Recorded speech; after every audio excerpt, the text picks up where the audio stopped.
Chapter 101 New Primordial Energy Art. Just like the last time, the Lost Immortal Sutra circulation increasingly slowed down. After some time, it was as if it was about to stop. At the instant the Lost Immortal Sutra came to a complete halt, Zhou felt his body suddenly come to a halt, as though there was a crisp sound of a lock being turned. The last time, Zhou had been rather slow to react and didn't have too strong a feeling. Now, after carefully sensing it, he realized that the ceasing of the aura circulation wasn't the only thing. His entire body had come to a halt, and even his heart had skipped a beat. This pause only lasted for an instant. In the next second, Zhou felt his primordial energy rapidly circulate. However, this circulation pathway was completely different from the Lost Immortal Sutra's energy. It also wasn't that of the small perfection of Wisdom Sutra, but a different primordial energy art that he had never cultivated before.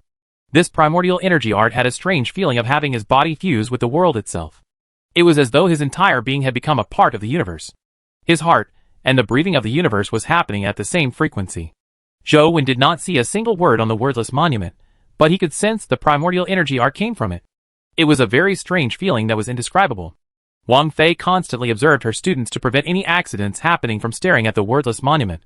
However, Wang Fei's attention was mostly focused on Zhou. She wanted to see him change. She wanted to see him turn from a loser obsessed with gaming to a diligent genius. But soon, Wang Fei felt something amiss.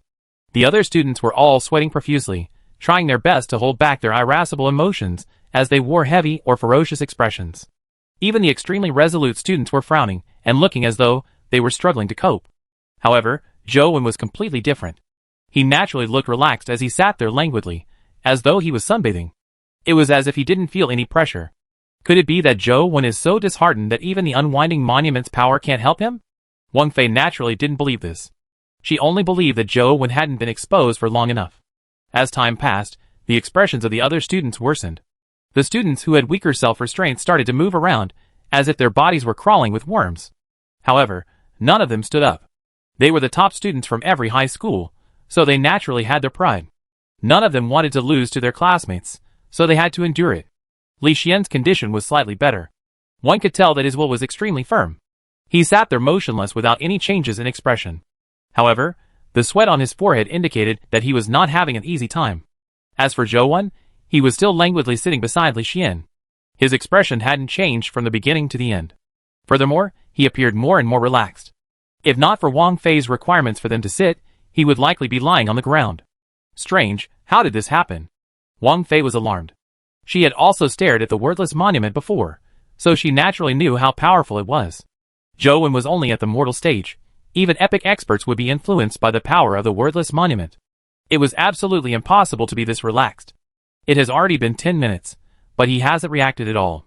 Could it be? Wang Fei's heart skipped a beat when she thought of a possibility. Someone had previously guessed that there was a mysterious primordial energy art engraved on the wordless monument, but was invisible to everyone. If a candidate with a suitable physique placed their eyes on the wordless monument, perhaps it would reveal the primordial energy art on it. Could it be that Zhou has a special physique that has an affinity with the art on the wordless monument? Wang Fei believed that the chances of that happening were extremely low, but Zhou's present performance was somewhat odd. She planned on observing further.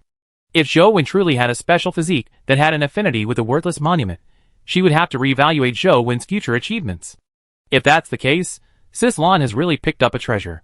She got a free son from her marriage, one who has a 1 in a billion special physique. That would be incredible. Wang Fei looked at Zhou with mixed emotions as countless thoughts ran through her mind. Zhou was feeling extremely relaxed. After completing one circulation, it was already enough for him to use it, just like the small perfection of Wisdom Sutra. At the same time, he felt that his body was filled with primordial energy. It was as though every breath he took could draw primordial energy from the world into his body. Although he couldn't make attempts, Zhou felt that his primordial energy recovery was much faster than before. Now, he wished to switch on the game to see how his stats had changed. But in the present situation, it was inconvenient for him to take out his phone to game. All he could do was hold back his desire and continue staring at the wordless monument. After waiting for quite a while, and seeing Zhou maintain his languid expression with no special changes to the monument, Wang Fei began thinking about her previous idea. Could it be that Zhou doesn't have a special physique, but that he's born with that expression? Wang Fei was puzzled as she looked at Zhou's languid look. Half an hour quickly passed, but that was only for Zhou. To the other students, half an hour felt like a century. When Wang Fei announced that the mission was over, all the classmates leaped up at the same time. Some were running at full speed, while others were exerting all their strength to strike out a set of moves. Some were constantly somersaulting. There were also some students who were quieter. Although they did not engage in any intense activity, they also circulated the primordial energy art they had cultivated and quickly circulated it again and again. As for some irascible fellows, they even used their primordial energy skills to deliver a barrage of fists on the mountain rocks. It was as if that was the only way they could vent their infinite energy. Li Xian was an especially energetic fellow, but he didn't strike the rocks. Instead, he was sprawled on the ground doing push-ups, as though he had an electric motor installed in him. Wang Fei was very satisfied with her students' performance. Although the power of the wordless monument was strange, as long as she used it well, it would be a great boon in educating them. However, when her gaze landed on Zhou Wen, her good mood immediately vanished. She saw Zhou Wen sitting on a rock beside the stone wall, as he quickly took out his phone.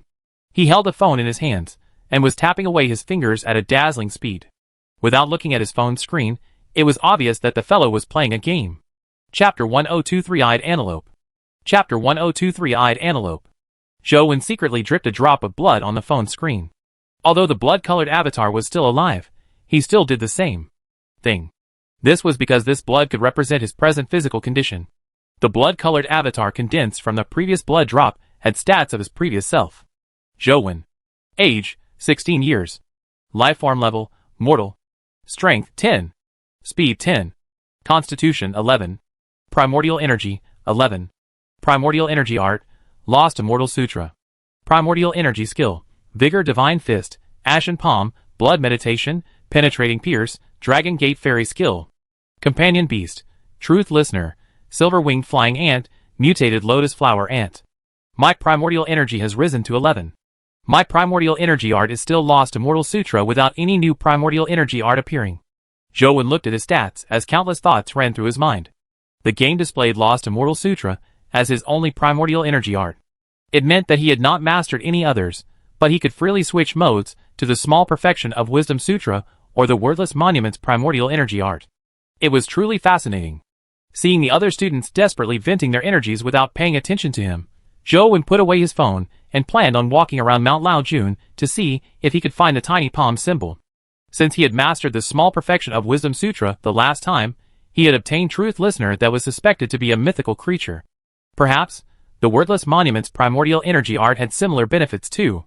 Legend had it that no one could ascend Mount Laojun's golden peak, so perhaps there was an existence akin to the three-faced Buddha inside. Of course, Zhou Wen wasn't planning on walking straight to Golden Peak himself to verify his theory.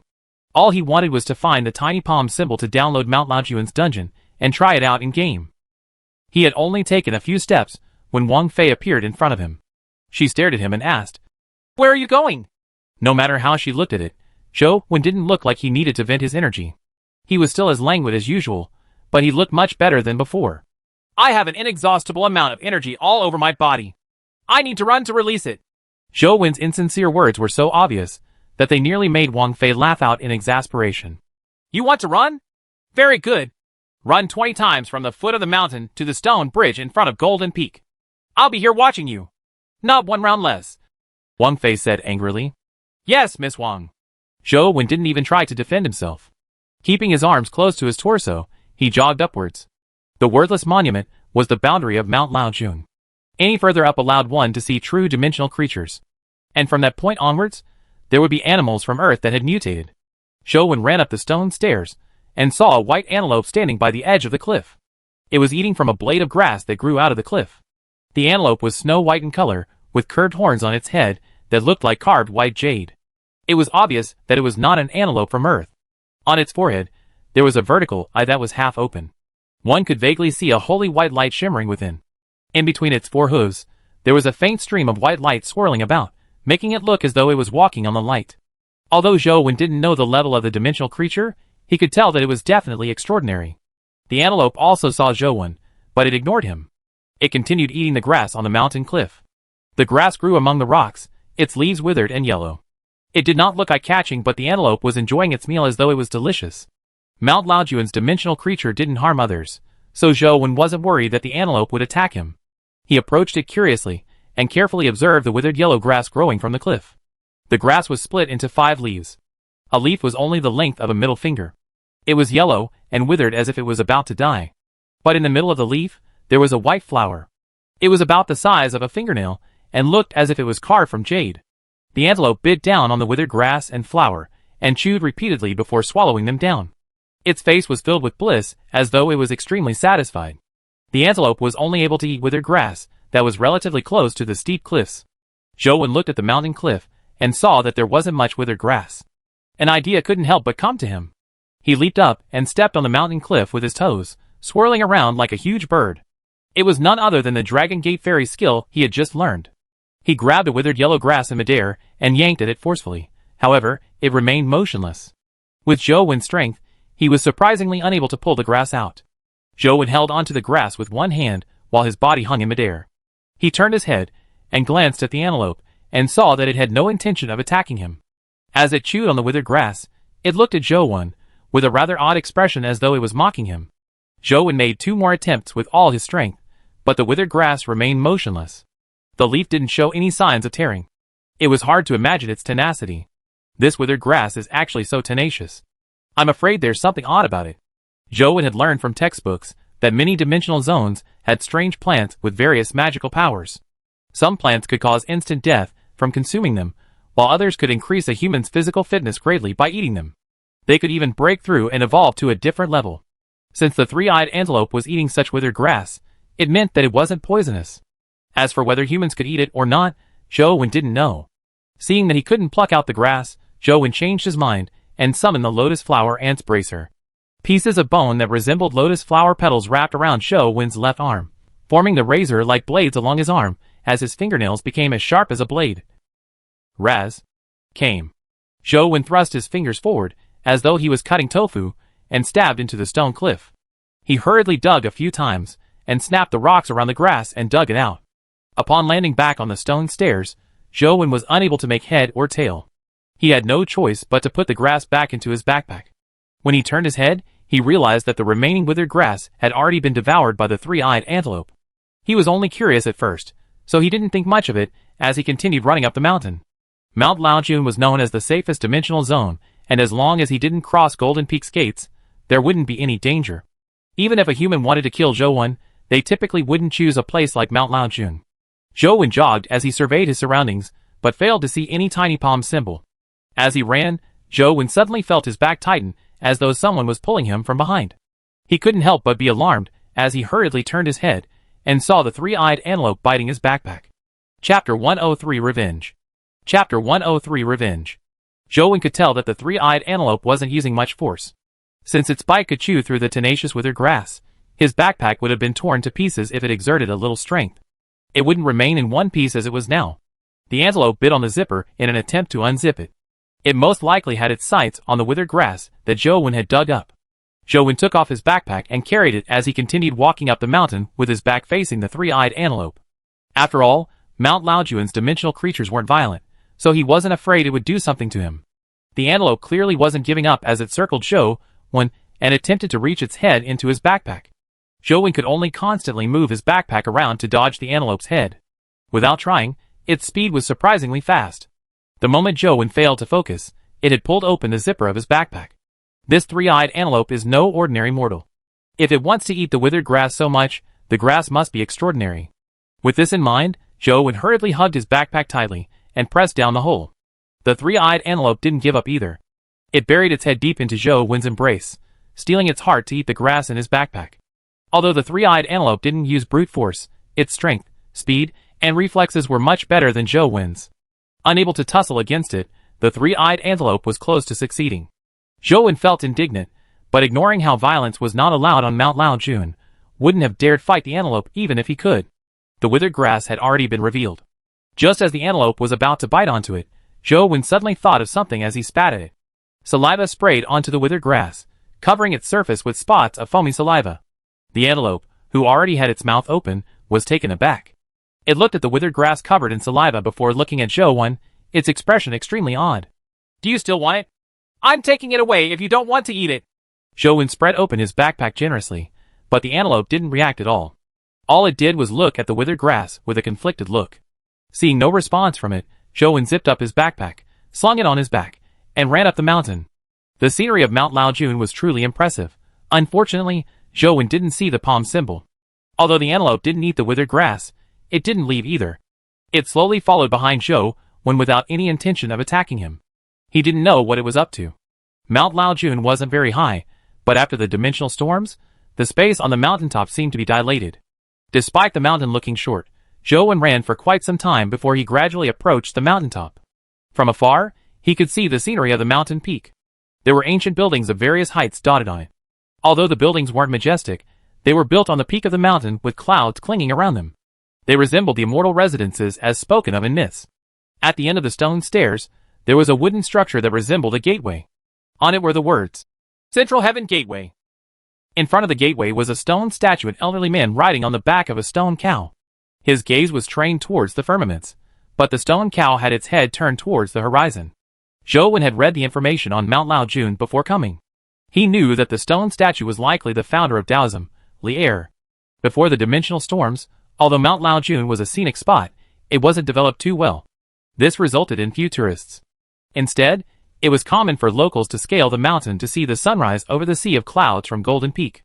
From the information, the stone sculpture had been recently sculpted, so there was likely nothing odd about it.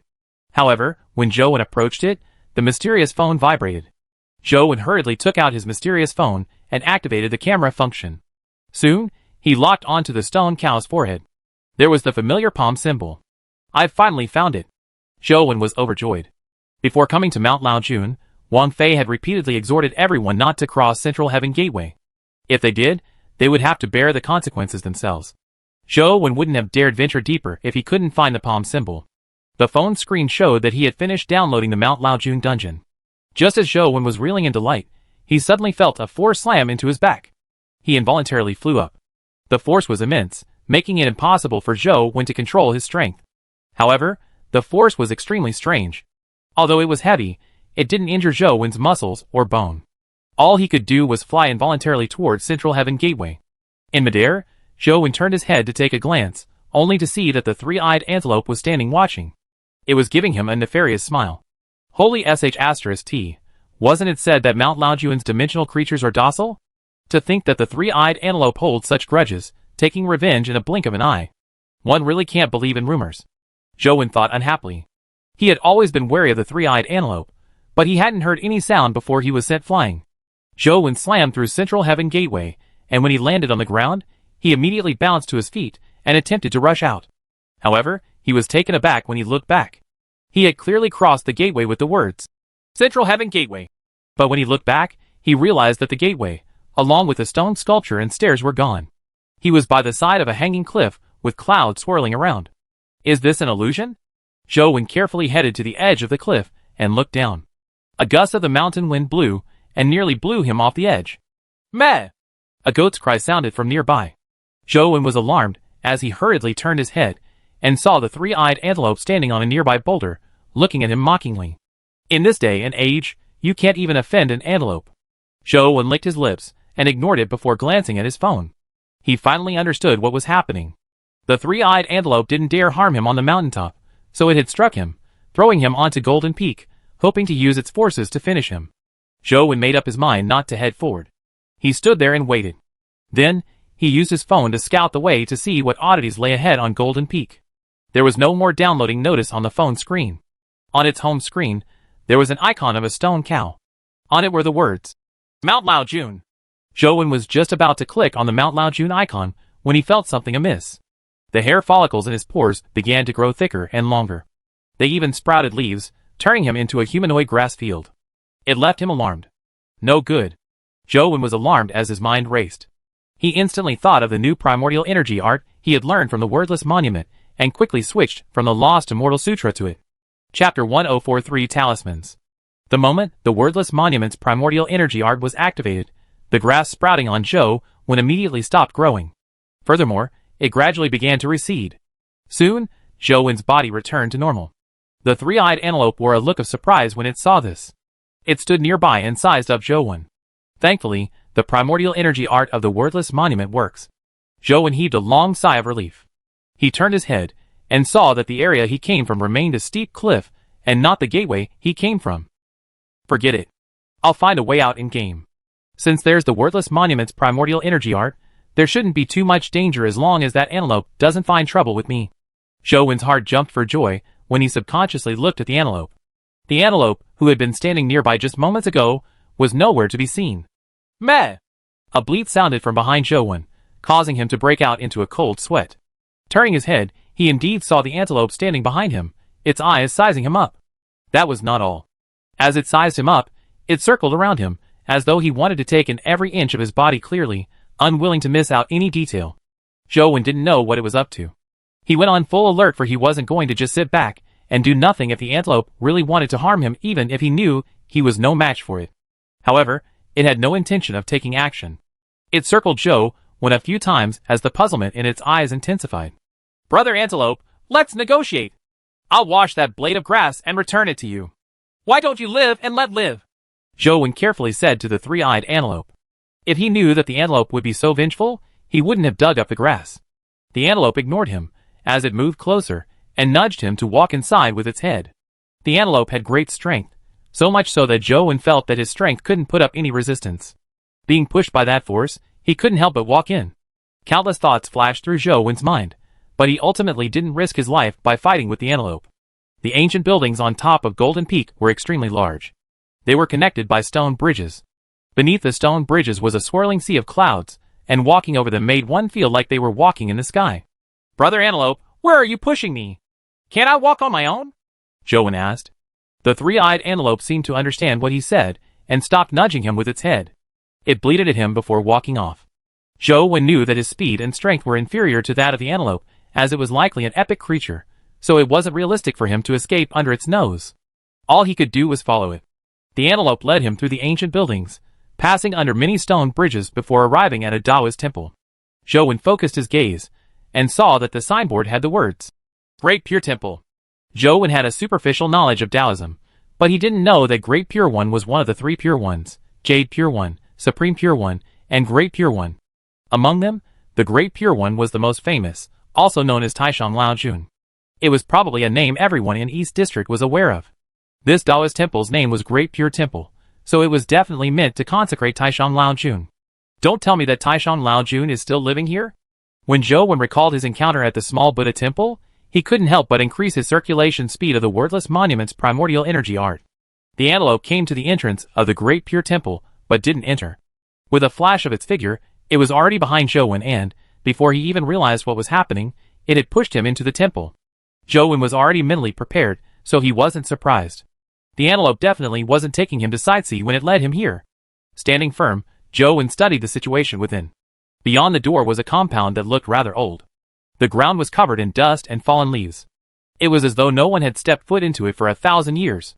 In fact, what Zhou Wen knew was that before the dimensional storms, Great Pure Temple enjoyed plenty of incense offerings. And that was only decades ago.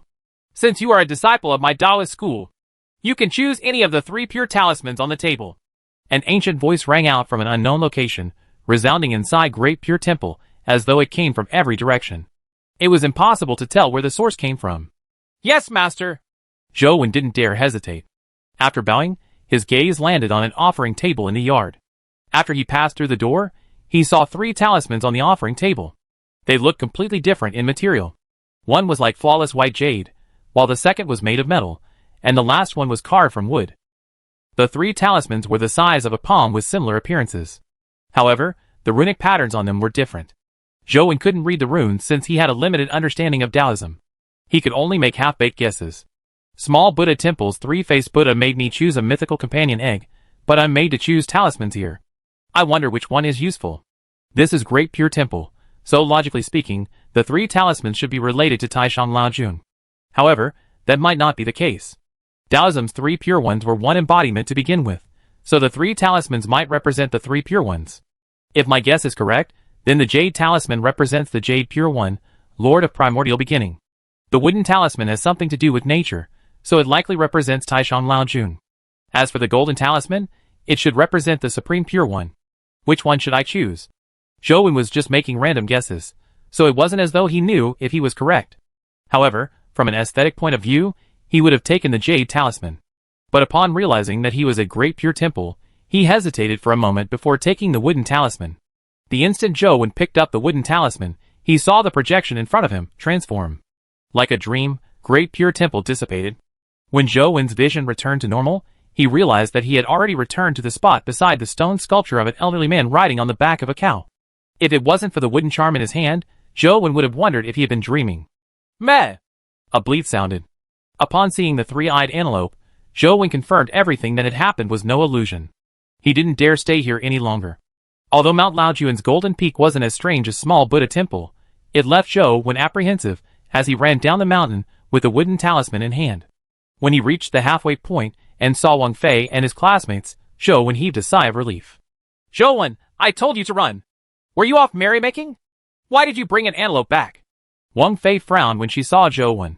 He turned his head and saw that the three-eyed antelope had followed him down. However, the vertical eye on its forehead had vanished. Apart from its whiteness, it looked no different from an ordinary white antelope.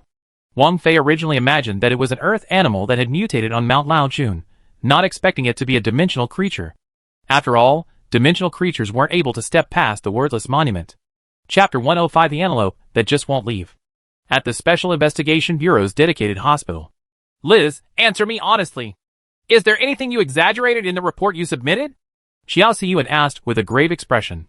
Minister, I've been strictly trained in intelligence. I know the importance of correct intelligence. I can guarantee that the report I wrote has no exaggerations or falsehoods. I can be responsible for every word in it.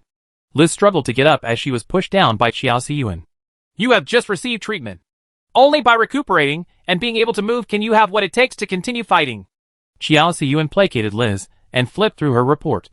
I have already done thorough investigations and have confirmed that there's a mysterious stone tablet in small Buddha temple. It's like the other lands of mystery. No one can master the primordial energy art on the stone monument unless that person possesses the special physique that matches it. In that case, that Zhou. The mere thought of Zhou made Liz immediately clench her teeth. If it weren't for Zhou, she wouldn't have been injured, much less have her sea of energy destroyed. Xiao Siyuan nodded slightly. According to your report, he was able to enter the temple hall without being harmed. As for you, you had Headless Angel to protect you, yet you were nearly killed. This means there are only two possibilities. First, it's that he has a guardian companion beast that's stronger than Headless Angel, protecting him from harm. The other possibility is that he possesses a special physique that matches small Buddha temple, preventing him from being attacked. I'm inclined towards the latter, Liz said hatefully. The Yin family must have known that Zhou had a special physique. That's why they view him in a different light, and gave him Jing's candidacy at all costs. If by a stroke of luck, he has obtained another special physique, having two talents on him, it won't be impossible for him to have a chance to break through to the mythical realm. The Yin family has really made their plans. I think Ouyang Lan and Zhou Lingfeng's marriage was probably just a transaction. At the thought of the Yin family, Liz also gritted her teeth in hatred. She was the daughter of a senator after all. Yet, Tianzhua had her sea of energy crippled. She had to have her revenge. Xiao Siyuan said plainly. The impact dimensional zones have in various parts of the world is growing more obvious. It results in the barriers between territories growing, therefore impeding movement. The factions from these territories have always been trying to use this opportunity to extricate themselves from the League's control. The Yin family is filled with ambition, and they have a primordial gold mine while they have been nurturing their army. They are also using all kinds of means to seek out a way to break through to the mythical stage. Their ambition knows no bounds. Minister, we can't let the Yin family continue. We have to nip Zhou in the bud. As long as the Yin family doesn't have a mythical expert, they will have scruples and won't easily betray and abandon the League, Liz said excitedly. Calm down. You haven't recovered from your injuries. After placating Liz's emotions, Xiao Siyuan continued. Let's not talk about whether Zhou was intentionally nurtured by the Yin family. Just the fact that he has a special physique implies he needs to come under the League's service. He cannot become a private tool of the Yin family. However, Luoyang is ultimately the Yin family's territory. After what happened the previous time, they will definitely enhance their protection of him. It's probably impossible to touch him in Luoyang. Are we just going to watch the Yin family do whatever they want? Liz said angrily. Of course not. However, everything depends on the ways and methods employed. The League needs the Yin family's supply of primordial gold, or so we can't touch them for now. However, since Zhou obtained a nomination, he will definitely be sent to our League's holy grounds and lose the protection of the Yin family. From there, it will be a lot easier for us to bring him back, Xiao Siyuan said indifferently. We let him off. He can live for a few more days, Liz said hatefully. Xiao Siyuan exhorted again. For now, don't tell anyone about Zhou Wen's special physique. It's best if there aren't any external complications. Minister, don't worry. I understand what needs to be done. Liz nodded slightly. Having a special physique had wide implications. Even in the Senate, there were different voices. The various factions also treated special physique seriously. If other factions knew that Zhou Wen possessed a special physique, it would likely be impossible for them to control the situation's development, something Liz and Xiao Siyuan least wanted to happen. Xiao Siyuan was thinking about work, but Liz only wanted to finish off Zhou Wen personally. In the Four Seasons Garden dorms, Zhou Wen sat on a chair and stared at the white antelope. This antelope had been following him ever since he returned from Mount Laojun. It even squeezed into the college bus and returned to the college with him. Zhou Wen really wished to chase the creature away, but he knew how terrifying the antelope was. If he forcefully chased it away, it was possible that it would explode with rage and slaughter someone. When that happened, not only would it affect Zhou Wen, even his fellow classmates and teacher would be down on their luck. Therefore, even though Zhou Wen wished to chase away the antelope, he didn't forcefully drive it away. Thankfully, it was normal for students to use companion beasts at Sunset College, so it wasn't too shocking for Zhou Wen to bring one back. However, Li Xian and the other students didn't cease mocking him on the way back. I say, Zhou Wen, your luck is pretty good. A pet automatically recognizes you as its owner. Unfortunately, this is only an antelope that mutated on Mount Laojun and not a high-level dimensional creature. If this fellow was an epic dimensional creature, that would be awesome. It's really a pity. Back when Li Xian said those words, it was naturally a jibe at Zhou Wen. However, Zhou Wen knew very well that the fellow definitely had powers at the epic stage. Brother Antelope, I've washed your grass. Eat it with ease. I've used green, natural, uncontaminated cleaning fluid to wash it more than 10 times. It's clean. Quickly finish it, and go on your merry way. A place like school has too much dust, and the pollution is terrible. There are all kinds of people here, and there's all kinds of noise pollution. It's nothing comparable to a place like Mount Laojun. It must be hard on you living here. It's best you return. Zhou Wen placed the withered grass on the table in front of the antelope, as he persuaded it sincerely. Glancing at the withered grass on the table, it didn't even sniff it but turned around and walked to the couch. It then lay on the couch and squinted its eyes comfortably. Brother Antelope, although you are indeed impressive, you should know that this is Sunset College. Many epic experts are stationed here. If they discover that you are a feral dimensional creature, I'm afraid. Zhou Wen had planned on reasoning with it when he realized that emotional appeal didn't work. To his surprise, the antelope had fallen asleep on the couch as though it hadn't heard Zhou Wen at all. Chapter 106 Entering Mount Laojun Again. Zhou Wen felt a little troubled, but he couldn't think of a way to chase the antelope away. All he could do was let it occupy his couch. I'll take my time to think of a solution. Zhou Wen returned to his room and closed the door before lying in bed. Only then did he take out his mysterious phone and open the Mount Laojun dungeon.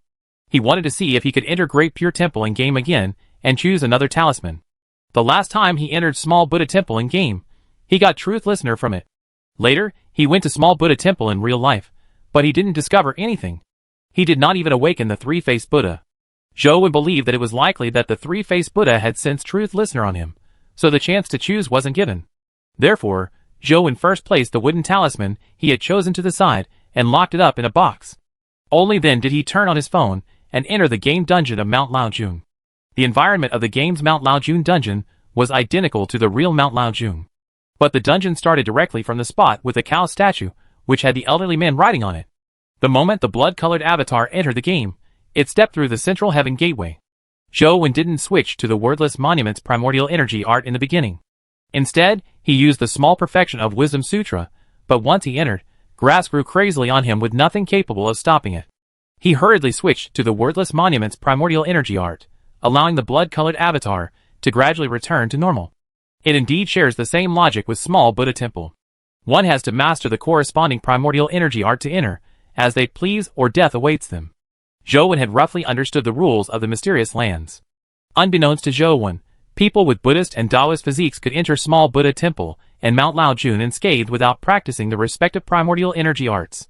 The reason Zhou Wen needed to master the primordial energy art to come and go freely was that he didn't have a special physique. It was solely because the Lost Immortal Sutra's power confused those terrifying existences, allowing Zhou Wen to retrieve the benefits that only people with special physiques could obtain. Furthermore, the real difference between Zhou Wen and those with special physiques was that those with special physiques, like a Buddhist body, could only enter a place like small Buddha temple. They were no different from ordinary people when entering Mount Laojun, so there were no benefits to be reaped. The Lost Immortal Sutra's powers allowed Zhou Wen to mimic all kinds of physiques, and obtain the benefits he couldn't otherwise obtain. The Mount Laojun pavilions in game were above the clouds, making them look like a heavenly palace. Zhou Wen didn't just casually walk around. His memory was pretty good, so he still remembered the path that the antelope had taken while leading him. He followed the route according to his memories. However, he had only walked a short distance when he saw an immortal crane with a red top. The immortal crane was standing on a rock railing by the side of the bridge, its snow-white feathers seemingly engraved from jade. It suffused a glittering divine glow, an obvious indication that it wasn't an ordinary creature of Earth. The game seems a little different from reality. I didn't see any other dimensional creatures when I followed the antelope. Zhou Wen looked warily at the immortal crane, unsure if it would attack him. While Zhou Wen was pondering over it, reality gave him the cruelest answer. The immortal crane opened its mouth and sucked at the blood-colored avatar. Zhou Wen hurriedly controlled the blood-colored avatar to summon its companion beasts to engage in battle, but he had no chance. The blood-colored avatar and its companion beasts were sucked into the immortal crane's mouth before the game screen went black. The immortal crane is probably a top epic creature, right? Zhou Wen helplessly put down his phone. The immortal crane was simply too powerful, and Zhou Wen's present strength was insufficient for him to challenge it, or rather, he was unqualified to fight it. Making another trip was useless. I'll do some research and see what uses that wooden talisman has. Zhou Wen had already given up on entering Mount Laojun. There was no way he could gain anything from that area before he advanced to the epic stage. Taking the wooden talisman out of the box, it felt warm to the touch. It was as if a refreshing energy was emitting from it, jolting his mind. How do I use it? Zhou Wen attempted to circulate the wordless monument's primordial energy art before injecting his primordial energy into the talisman. When using the item forms of his companion beasts, this was typically how it was done. All Zhou Wen could do was give it a try. However, the moment his primordial energy entered the wooden talisman, the runes on it lit up. Then, Zhou Wen felt like the wooden talisman had turned into a huge pump that was draining his primordial energy as it flowed to the wooden talisman. Boom! Zhou Wen felt pain all over his body as his mind nearly exploded. In an instant, his primordial energy was completely drained. Zhou Wen was too familiar with this feeling. It was the feeling of incubating a companion egg. Could it be that the wooden talisman is actually a companion egg? Just as this thought surfaced in Zhou Wen's mind, the wooden talisman in his hand transformed into a sliver of refreshing energy that imprinted on his palm. The excruciating pain vanished at that moment as Zhou Wen slumped to the ground, panting heavily. Although it was only for a brief moment, Zhou Wen felt the fat in his cheeks disappear and his eyeballs were almost tearing out of his sockets. Thankfully, he recovered a lot faster after cultivating the wordless monument's primordial energy art.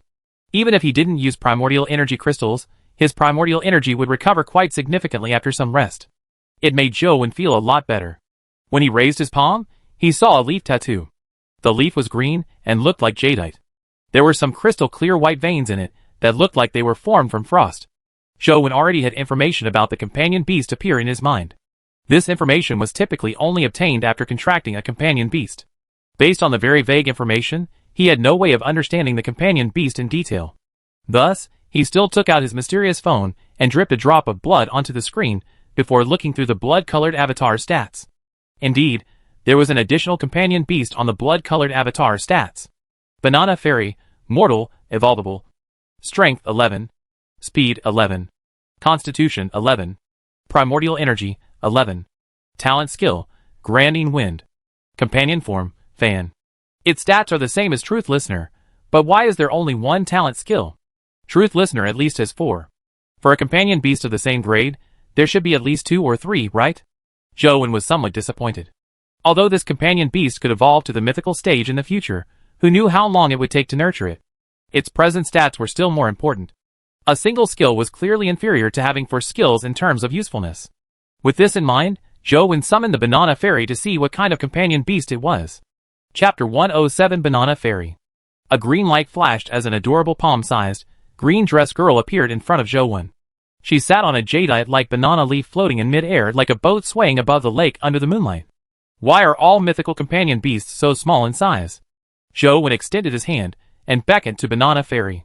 The girl, along with the banana leaf, flew over and landed in Zhou Wen's hand, turning into a petite green fan. The fan was only the size of Zhou Wen's palm, and the leaf was crystalline like jadeite. Its design was also extremely exquisite and beautiful, but it was a little too small. It's so tiny.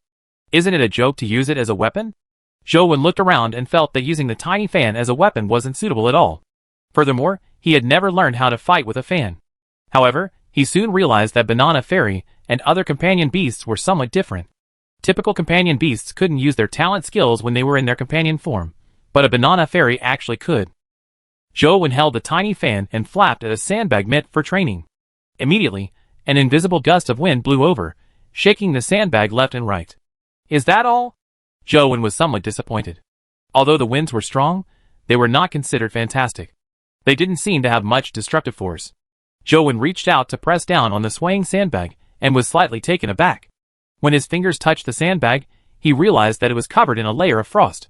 The spot his fingers had touched was ice cold. Granding wind has wintry effects, but such coldness isn't enough to kill an opponent, right? With this in mind, Zhou Wen suddenly thought of something. Granding wind is a wintry wind, so will it be able to repress the Fire God platform's firebirds? If so, wouldn't I be able to reach its peak? Zhou Wen didn't have much hope regarding his random thought. After all, the Banana Fairy was only at the mortal stage. Even if she advanced to the mythical stage in the future, her standards now weren't comparable to top legendary companion beasts. As for the firebirds, each of them had strength at the legendary stage. Despite having such thoughts, Zhou Wen still launched the ancient Imperial City dungeon on the mysterious phone. He planned on testing out his theory by heading to the Fire God platform. If the Granding Wind could really suppress the firebirds, he wouldn't do it, as all he needed to do was nurture her to the legendary stage. By then, scaling Fire God platform wouldn't be a difficult task. Zhou Wen had been grinding at ancient Imperial City countless times. He had once again arrived in front of Fire God platform and ridden the silver-winged flying ant up the stairs. Soon, a firebird flew down from the Fire God platform. Seeing a firebird fly down, the blood-colored avatar clenched the banana fan tightly, aimed it at the incoming firebird, and produced Granding Wind. A gust of cold wind blew at the firebird, making it look like a fire plume that fell into the water. It instantly extinguished, leaving no trace behind. Zhou Wen stared with his mouth agape. He couldn't help but hug his phone and give it 2 kisses. What a treasure. The Granding Wind is so effective against firebirds. I have a chance of scaling the Fire God platform. Another 2 firebirds flew down from the Fire God platform. Zhou Wen ordered the blood-colored avatar to flap the fan, again and again, using the same Granding Wind skill. However, before the Granding Wind appeared, the game system notified insufficient primordial energy to release Granding Wind. Holy sh*T, does Banana Fairy's primordial energy only have enough for 1 use of Granding Wind?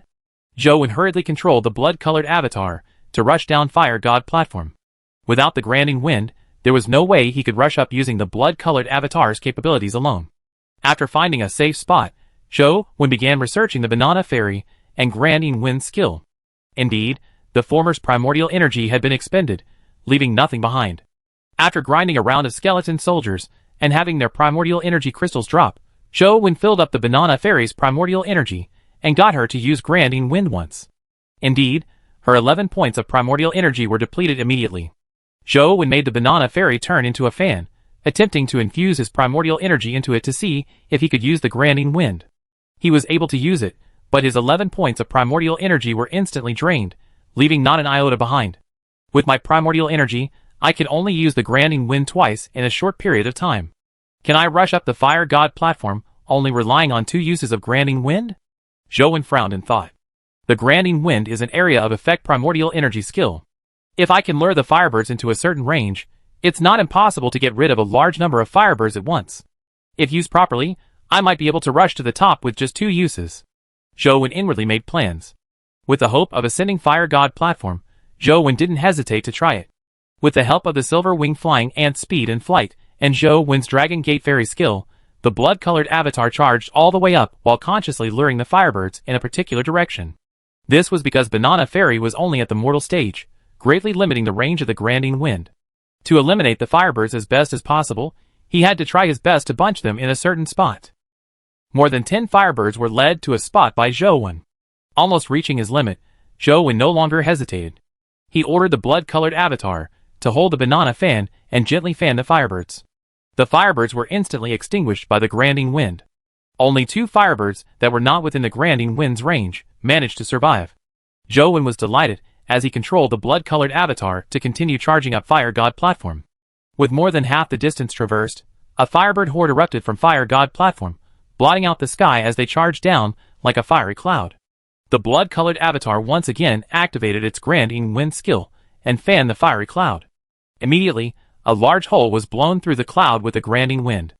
An unknown number of Firebirds were blown to nothingness. Using this opportunity, the silver-winged flying ant spread its 4 wings and passed through the hole and continued charging up. The Firebird horde behind it swept back and closed the hole, chasing after the silver-winged flying ant. The silver-winged flying ant wasn't able to fly at a high altitude in one fell swoop. When it reached its apex, the blood-colored avatar jumped on its back and leaped up in the sky like a hawk hovering above Fire God platform with the Dragon Gate Fairy skill. This time, Jowen finally saw the complete Fire God platform. Apart from a stone monument with the ancient Imperial Sutra, there was a stone furnace in front of it. The flames in the furnace flickered as the Firebirds flew out of it. At that moment, a large flock of Firebirds shot out from the furnace. Jowen ignored them as his gaze landed on the ancient Imperial Sutra's stone monument, trying to memorize a few words. After memorizing about 8 words, the flock of Firebird had surrounded him, and the game screen quickly went black. With 7 or 8 words each time, I wonder how many times it will take for me to memorize the complete ancient Imperial Sutra. Jowen dripped his blood and revived himself as he entered the game once again. Chapter 108 Shiyuan Crystal Shop. Wang Fei had been in a bad mood recently. Based on her plan, Jowen should have been motivated to diligently cultivate after staring at the unwinding monument. However, although it was true that Jowen was motivated, it was towards gaming and not cultivation. You clearly have such great talent. Why do you want to be a loser that is obsessed with gaming? Wang Fei was completely perplexed by Jowen's thoughts. From the looks of it, relying on external forces won't do. I have to give him some stimulation. Wang Fei thought about how to inspire Jowen and make him get back on his feet again. However, after much thought, she was momentarily unable to think of a good solution. Wang Fei knew that one couldn't rush or force education. To change a student's mindset would require a suitable opportunity. Hence, she planned on observing for a period of time and waiting until Sunset College's first comprehensive test before making any plans. There was a single comprehensive examination that every student had to take, regardless of seniority, 1 month after school began. All the students in each class and grade would have to take part in the exam. The test was uniform, and it determined a student's ranking in school. Wang Fei felt that Jowen might be inspired if he were to see the true strength of the college's top students. Jowen's life was ordinary and fulfilling. He crazily grinded daily at dungeons before committing suicide at Fire God platform to memorize a few words of the ancient Imperial Sutra.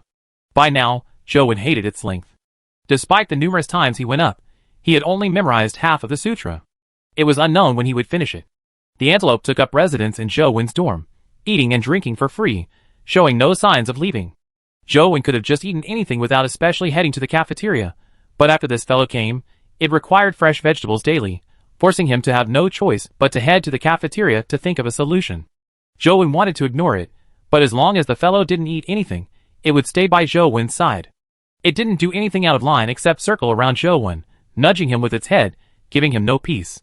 It was even more impossible to play games, so this forced him to prepare food for it. Jowen originally imagined that his life would continue like this, but Ah Sheng's arrival had shattered his peaceful life. "Young Master One, Madam has asked me to take you over there." Ah Sheng was always so humble and polite.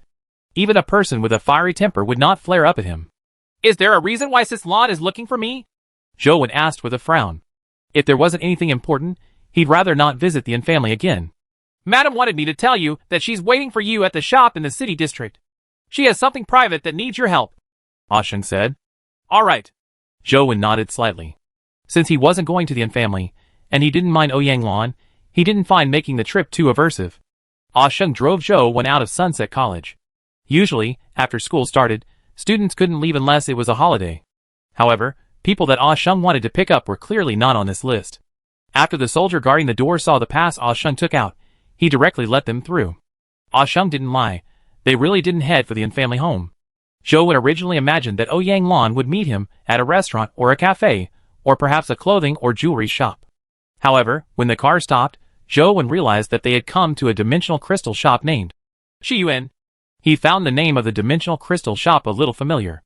After some thought, he recalled that in the delivery package the former principal had sent him, the owner of the name card was the owner of the Shiyuan crystal shop, Qin Shiyuan. As there hadn't been any other related incidents since he had received the delivery, Jowen ignored the name card. He only recalled the name card now, when he saw the signboard of the Shiyuan Dimensional Crystal Shop. I wonder if that string of numbers was casually written on Qin Shiyuan's name card, or if it has anything to do with Qin Shiyuan. Many thoughts flashed through Zhou Wen's mind. It was impossible for him to show the name card to Qin Shiyuan. Without figuring out what the number on the card meant, Zhou Wen had no intention of letting anyone see it. "Little one, come over quickly." After the car came to a stop, Ouyang Lan, who was dressed in sports attire, stood on the steps of the shop and beckoned to Zhou Wen. Zhou Wen alighted and approached Ouyang Lan. He politely asked, "Sis Lan, how may I help you?" Ouyang Lan smiled and said, "It's almost little Jing's birthday, and I want to give her a companion beast as a gift. I want you to give me some advice." "Sis Lan, you must be joking. Your understanding of companion beasts is definitely greater than mine," Zhou Wen said. Ouyang Lan thought nothing of it. She hooked her arm around Zhou Wen and walked into the shop. "This is a birthday gift, not a piece of equipment used to kill enemies on a battlefield. There's no need for pragmatism, just aesthetics. To let my little Jing love it at a glance, I believe young people like you will do a better job than me. So give me some suggestions." Zhou Wen never guessed Ouyang Lan's important matter would be this, but since he was already here, he couldn't just turn around and leave. Besides, Zhou Wen wanted to see what kind of place the Shiyuan Crystal Shop was. The staff seemed to know Ouyang Lan, and the manager came over personally to greet her. "Don't mind us. We are just taking a look," Ouyang Lan said with a smile. The manager and salesperson knew better, and retreated to the side. Only Ah Sheng maintained a distance behind Ouyang Lan and Zhou Wen. Zhou Wen was rather puzzled that they were the only customers in such a huge store. With such terrible sales, it was a miracle how the store managed to continue operating. As though reading Zhou Wen's mind, Ouyang Lan said, "Although Shiyuan store is not the biggest in Luoyang, it is the store with the most excellent products. It often has trinkets that give one a pleasant surprise. My father and the boss here were childhood friends. He often brought me here when I was young. Before I advanced to the epic stage, many of my companion beasts were bought here. Many of them were also given by Uncle Qin. Back then, the Shiyuan shop wasn't that big. Every time father brought me here, Uncle Qin would close the shop by hanging them on a break sign before taking my father around to see his latest collection." With that said, Zhou Wen roughly understood what Ouyang Lan was getting at. It wasn't because the business here was bad, but that Ouyang Lan's arrival made the Shiyuan shop temporarily closed for business. "However, since father left Luoyang, I haven't been here in a long while." As Ouyang Lan spoke, she walked to a row of lockers and entered a string of codes. She opened one of the lockers and took out a bunch of keys. Zhou Wen didn't peep at the codes Ouyang Lan had input, but due to Truth Listener on his ear, his hearing was much better than before. When he heard Ouyang Lan enter the code, he knew how many numbers she had entered. A 10-digit code? Zhou Wen was slightly taken aback as he subconsciously looked at the locker. He thought, could the string of numbers on the name card be a storage code here? Chapter 109, Choosing a Companion Egg. Zhou Wen looked around and found 2 rows of lockers nearby. There were at least 40 to 50 of them. Ignoring the fact that he didn't know if the 10 numbers on the name card were a locker's code, even if they were, he had no idea which locker the code belonged to. Ouyang Lan held a bunch of keys and said, "In the past, Uncle Qin would always leave the spare key in this locker. If my father came when he wasn't around, he could use the key to access the companion beasts and companion eggs. I never expected Uncle Qin to keep this habit despite all these years. Even the code is the same. Did the former principal use a particular locker in the past?" Zhou Wen asked casually. "Of course, the lockers here are all old-fashioned safe deposit boxes. They aren't like the public lockers that are popular these days. As long as a code is set, apart from the setter, even Uncle Qin can't open them. Therefore, the lockers here cannot be used by anyone. Those who can use them are typically old customers or Uncle Qin's friends." As Ouyang Lan spoke, she walked to a locker numbered 42. She said with great nostalgia, "This locker is the one my father uses every time he comes." Zhou Wen's gaze immediately landed on the locker, as he thought to himself, could that string of numbers be locker number 42's code? While Zhou Wen was deep in thought, Ouyang Lan had already reached out her fingers and tapped on the code pad a few times. Then, locker number 42 opened. Ouyang Lan had only pressed 6 digits. Only then did Zhou Wen realize that the codes weren't necessarily 10 digits. It was likely that everyone had their own habits. There were only a few miscellaneous items inside locker number 42, such as white gloves and masks. Ouyang Lan took out a pair of gloves and a mask and handed it to Zhou Wen. "Put it on. Although most companion eggs and companion beasts aren't afraid of contamination, there are some exceptions. This is my father's habit." Zhou Wen silently took the gloves and mask and put them on. Ouyang Lan also wore one set herself before taking Zhou Wen in the elevator, and going down to Basement 1. The 3 levels above are all kinds of dimensional crystals and materials. Basement 1 is filled with companion beasts and companion eggs, with most of them at the legendary stage. As Ouyang spoke, the two of them reached Basement 1.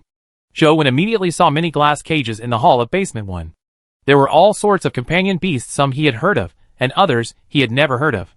These companion beasts were placed here by their owners. It's not easy to buy them.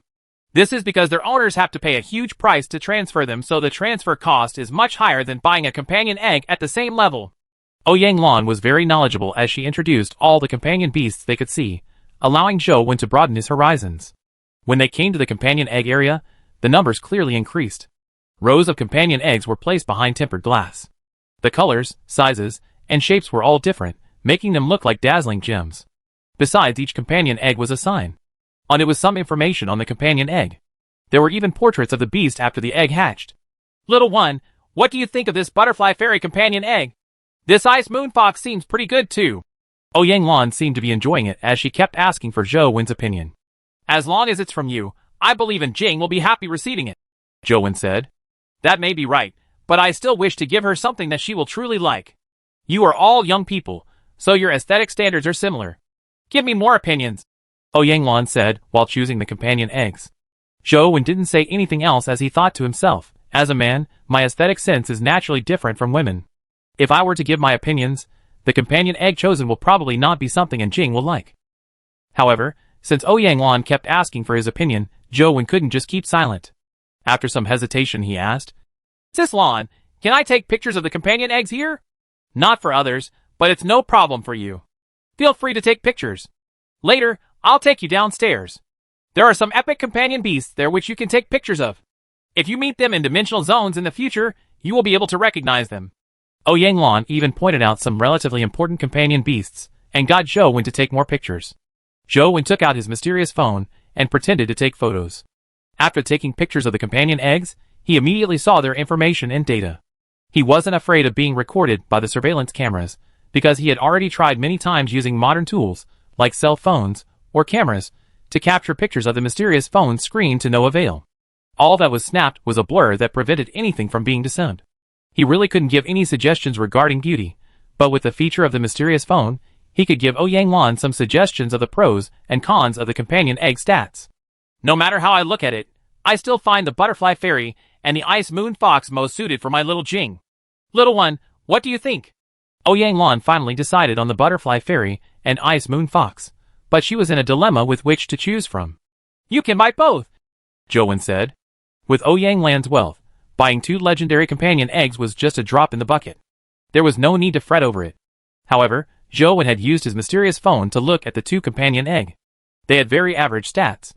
Ouyang shook her head and said, Giving 1 gift reveals one's sincerity.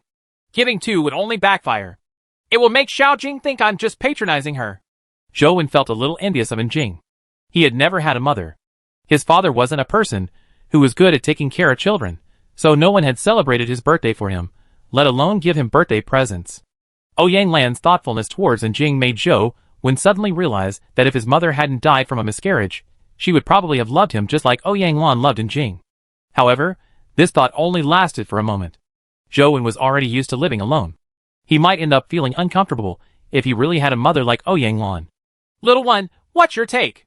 Don't be bothered by my choice. If it were you, which companion egg would you want? Ouyang asked again. Zhou Wen pointed at a pitch-black egg that was about the size of a pigeon's egg as he said, If it were me, I would probably want that venomous caterpillar companion egg. For real? Ouyang looked at Zhou Wen in astonishment.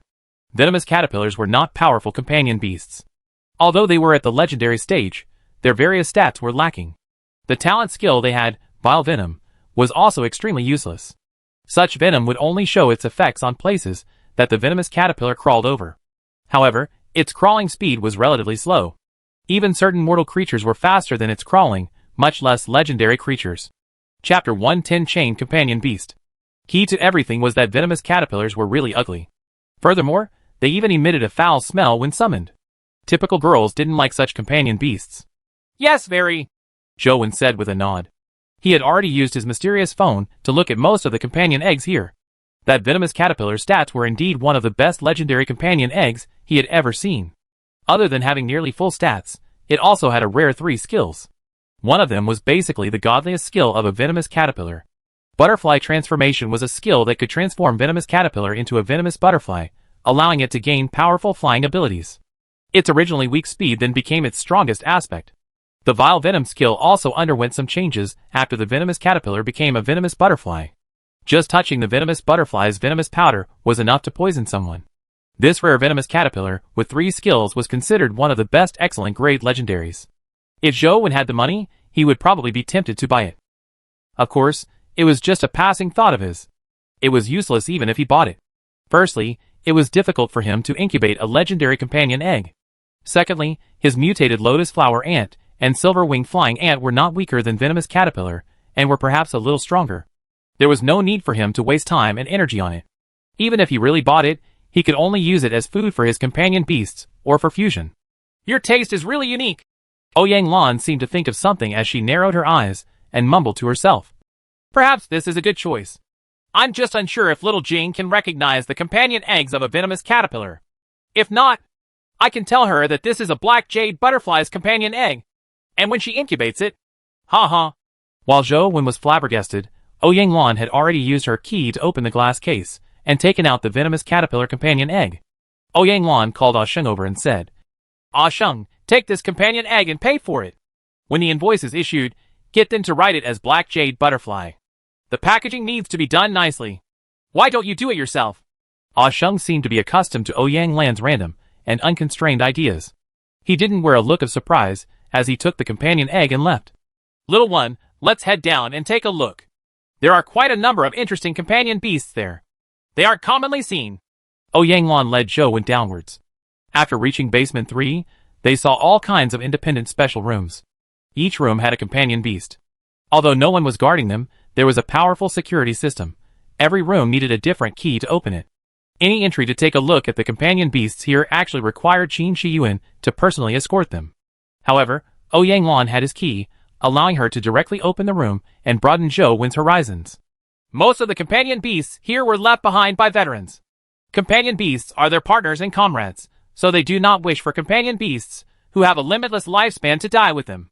Therefore, many veterans choose to transfer their companion beasts over here before their passing. Although there are some that do it because of financial reasons, it can't be denied that the feelings soldiers have for their companion beasts far exceed those of ordinary people. Ouyang Lan said. Zhou Wen had always felt respect for soldiers. During the early days of the dimensional storms, countless soldiers used their lives to save ordinary people and explore dimensional zones. At that time, the number of sacrificed soldiers were so many that it decreased the global military forces by a third. I wonder if that fellow is still around, Ouyang Lan said as she walked forward and stopped in front of a door. After searching the bunch of keys for a while, Ouyang Lan finally found a key and opened the heavy metal door that looked like a vault. Zhou Wen looked into the room and was stunned when the scene before him turned clear. This room also had a companion beast, but it was different from other companion beasts. It had shackles on its body. As the companion beasts were placed here by their owners, they did not need to worry too much about them hurting others. Nor was there any need to worry about them escaping. The reason they were locked in rooms was that they were afraid that people would forcefully take them away or harm them. This also prevented others from pulling any tricks due to ulterior motives. However, the companion beast in the room had shackles and cuffs on all limbs. Chains were bound around its body, and behind the chains was a metal slab the size of a millstone.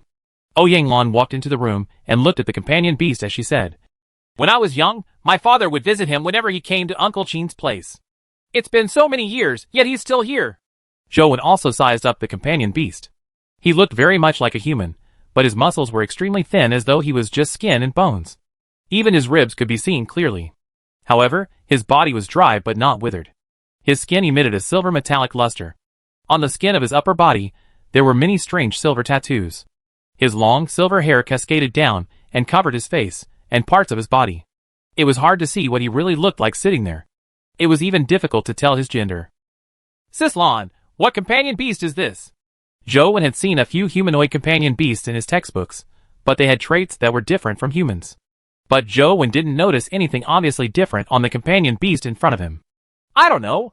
I asked my father when I was young, but he didn't answer me or tell me about the companion beast. However, he would come here every time he came to visit Uncle Qin. Ouyang Lan clearly had some interest in this companion beast. She sighed and continued. I later asked Uncle Qin, but he said that he has no idea what companion beast it is. It was put here by my father, and he hasn't told Uncle Qin anything about it. Zhou Wen was somewhat curious as he sized up the companion beast. Suddenly, he saw a 9 keypad on the metal piece that chained it up. It looked very similar to a keypad for passcodes. Don't tell me the numbers the former principal sent me are for this? Zhou Wen had a thought. However, upon further thought, he felt that something was amiss. The former principal had his daughter and granddaughter, and Qin Shiyuan was his close friend. There was no reason for him to send the passcode to Zhou Wen. Furthermore, if Ouyang Lan hadn't brought Zhou Wen here, he wouldn't have had the chance to see the strange companion beast. It was useless for the former principal to send the passcode to him. Chapter 111 Entering the Lotus Flower Cave again. What perplexed Zhou Wen the most was why the former principal had sent him such a name card. Or perhaps, it was not sent from the former principal at all. But if it wasn't from the former principal, who could have sent it to him? Zhou Wen's mind was filled with questions, but an answer eluded him. He wanted to try the number on the name card to see if it could open the companion beast's chains, but he didn't dare to do so because of the unknown consequences. It would be fine if he couldn't open it, but if he did, he couldn't imagine what might happen. As Zhou Wen was pondering over it, he suddenly felt a chill down his spine. Cold sweat instantly oozed out of his back, as though he had been targeted by a ferocious ghost. His gaze froze as he looked at the chained companion beast. Due to the silver hair covering the companion beast's face, Zhou Wen couldn't see his eyes or facial features. However, he had a nagging feeling that a pair of eyes were staring at him from behind the waterfall like silver hair. Unsure if it was an illusion, Zhou Wen even felt that the face behind the silver hair was smiling strangely at him. It's almost time. Let's get something to eat before I get Ah Sheng to take you back. We can't affect your studying. Ouyang Lan led Zhou Wen out of the room and locked the door. Standing outside the door, Zhou Wen watched as the metal door slowly closed and slowly hid the companion beast's figure. However, Zhou Wen still felt that he was staring at him and smiling. Zhou Wen originally wanted to return to school immediately, but Ouyang Lan didn't want to hear anything of that. She had a meal with him before getting Ah Sheng to take him back to school. During the meal, Zhou Wen asked about the former principal. Ouyang Lan shared plenty of information with him, allowing him to gain a new understanding of the constantly smiling former principal. In the past, Zhou Wen felt that the former principal was kind and had taken good care of him, but he didn't care much about the administrative matters. Back when he was the principal of Guide High School, he didn't really deal with matters. Everything was left to the vice principals, while he spent his days planting flowers and taking care of his grass. He looked especially relaxed.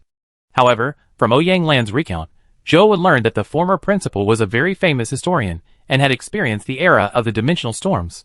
The Yin family's previous generation and the old principal were sworn brothers, and even closed their ties through marriage.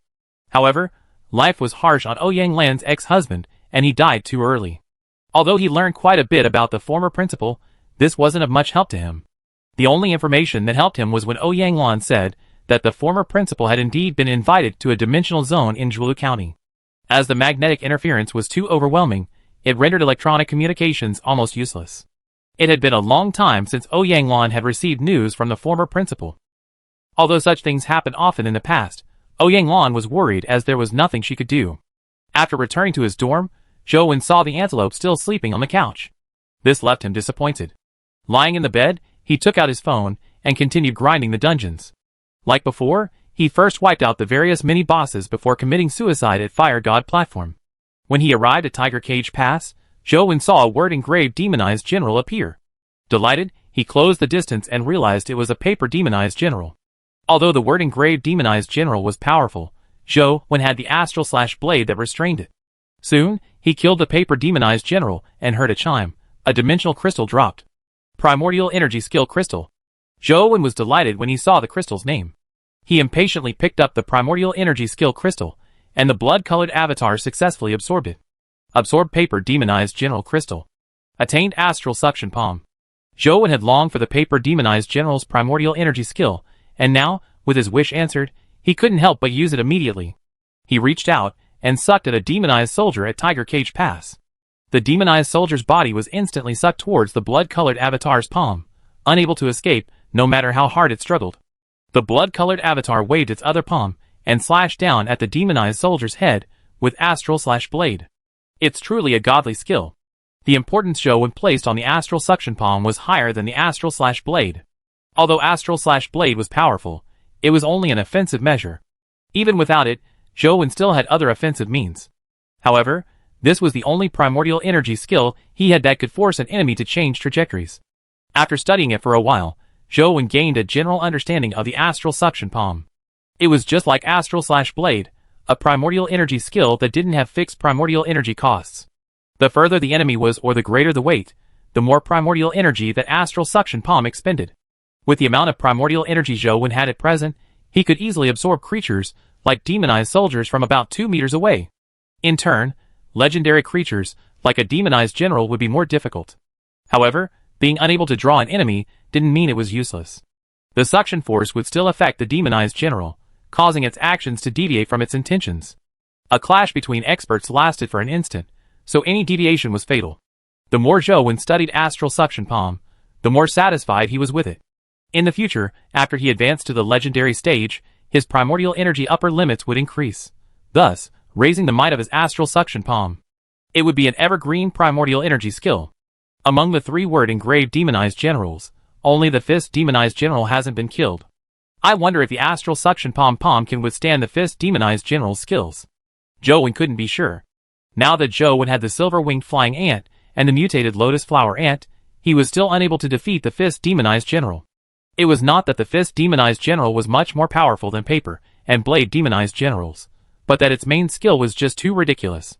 When used, it seemed to gain an invincible body that the mutated lotus flower ant and silver-winged flying ant's primordial energy skills were unable to injure or kill. Now, all Zhou Wen could do was place his hopes on Astral Suction Palm. Since Astral/Blade countered Astral Suction Palm, it was possible that Astral Suction Palm countered the 5th demonized general's skill. However, encountering a 5th demonized general solely depended on luck. Zhou Wen constantly grinded the dungeon before heading to the Fire God platform to read the ancient Imperial Sutra. This continued as the days passed. "Zhou Wen, I'm ready. Come to Lotus Flower Cave with me again." Wang Lu, who he hadn't seen in days, shouted for Zhou Wen from the neighboring yard.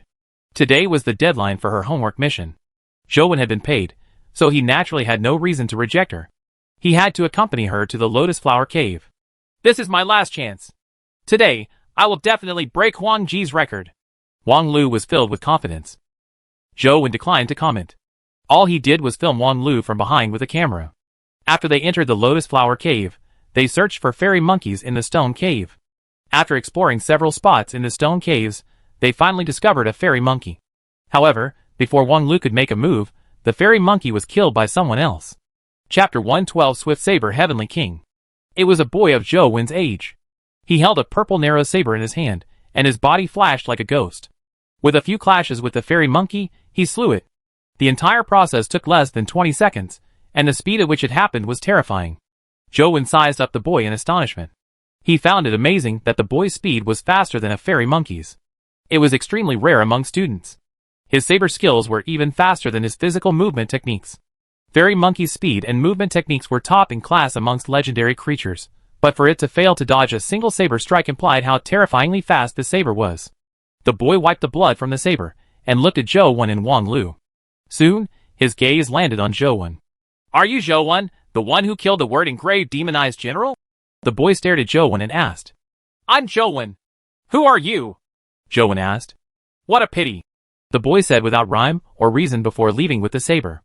Zhou Wen felt a little baffled, but he couldn't be bothered to think too much. With the camera, he prepared to continue forward.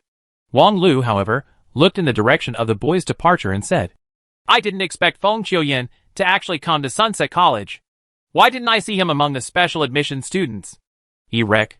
Do you still want to break the record?" Zhou Wen asked. The boy from before had clearly broken Huang Ji's previous record. Furthermore, the time he took significantly broke the record at below 20 seconds. Wang Lu might be strong, but to slay a fairy monkey within 20 seconds was clearly impossible. "What record? With that fellow around, no one can be faster than him." Wang Lu paused and explained. "That fellow is called Feng Qiuyan.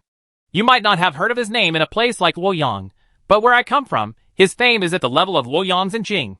They are all considered invincible, cream of the crop. Rumor has it that his legendary life providence is Swift Saber Heavenly King.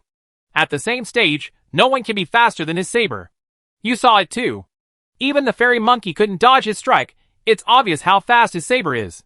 It's completely impossible to compete in speed records," Wang Lu said with a bitter smile. "Swift Saber Heavenly King? Is this a life providence that augments his swift saber? Zhou Wen asked out of curiosity. Probably.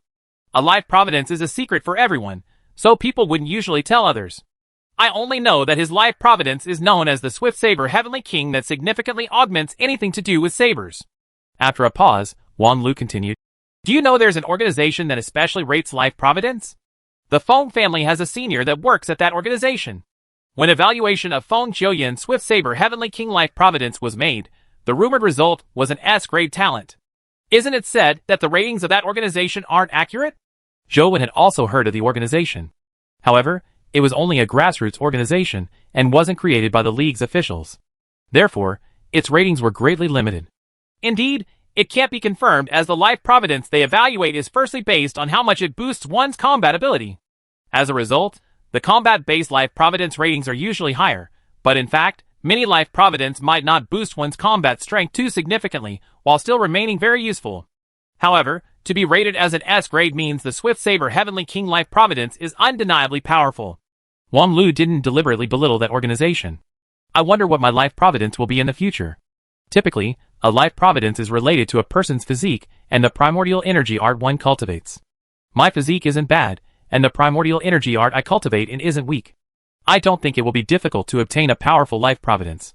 I just have no idea what kind it will be. It's best if it's a combat-style life providence.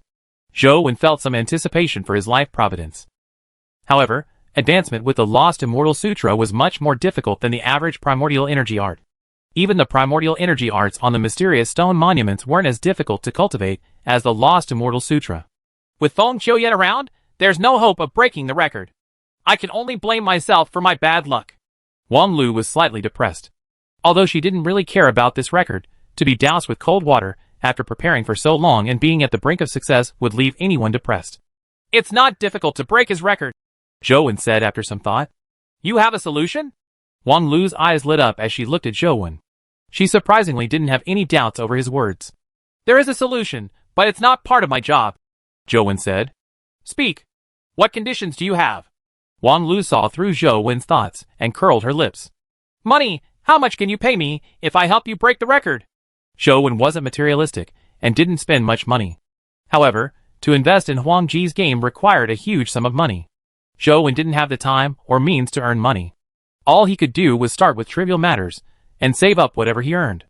A rich person like Wang Lu, who could pay $150,000 for a videographer, likely valued help to break a record at $150,000 or more. Wang Lu sized up Zhou Wen and asked, Are you that short of money? Yes, very. Zhou Wen nodded. What do you plan on doing with the money? How much do you need? Wang Lu asked. Again, I have no idea how much money I need. A senior from our school is making a mobile game.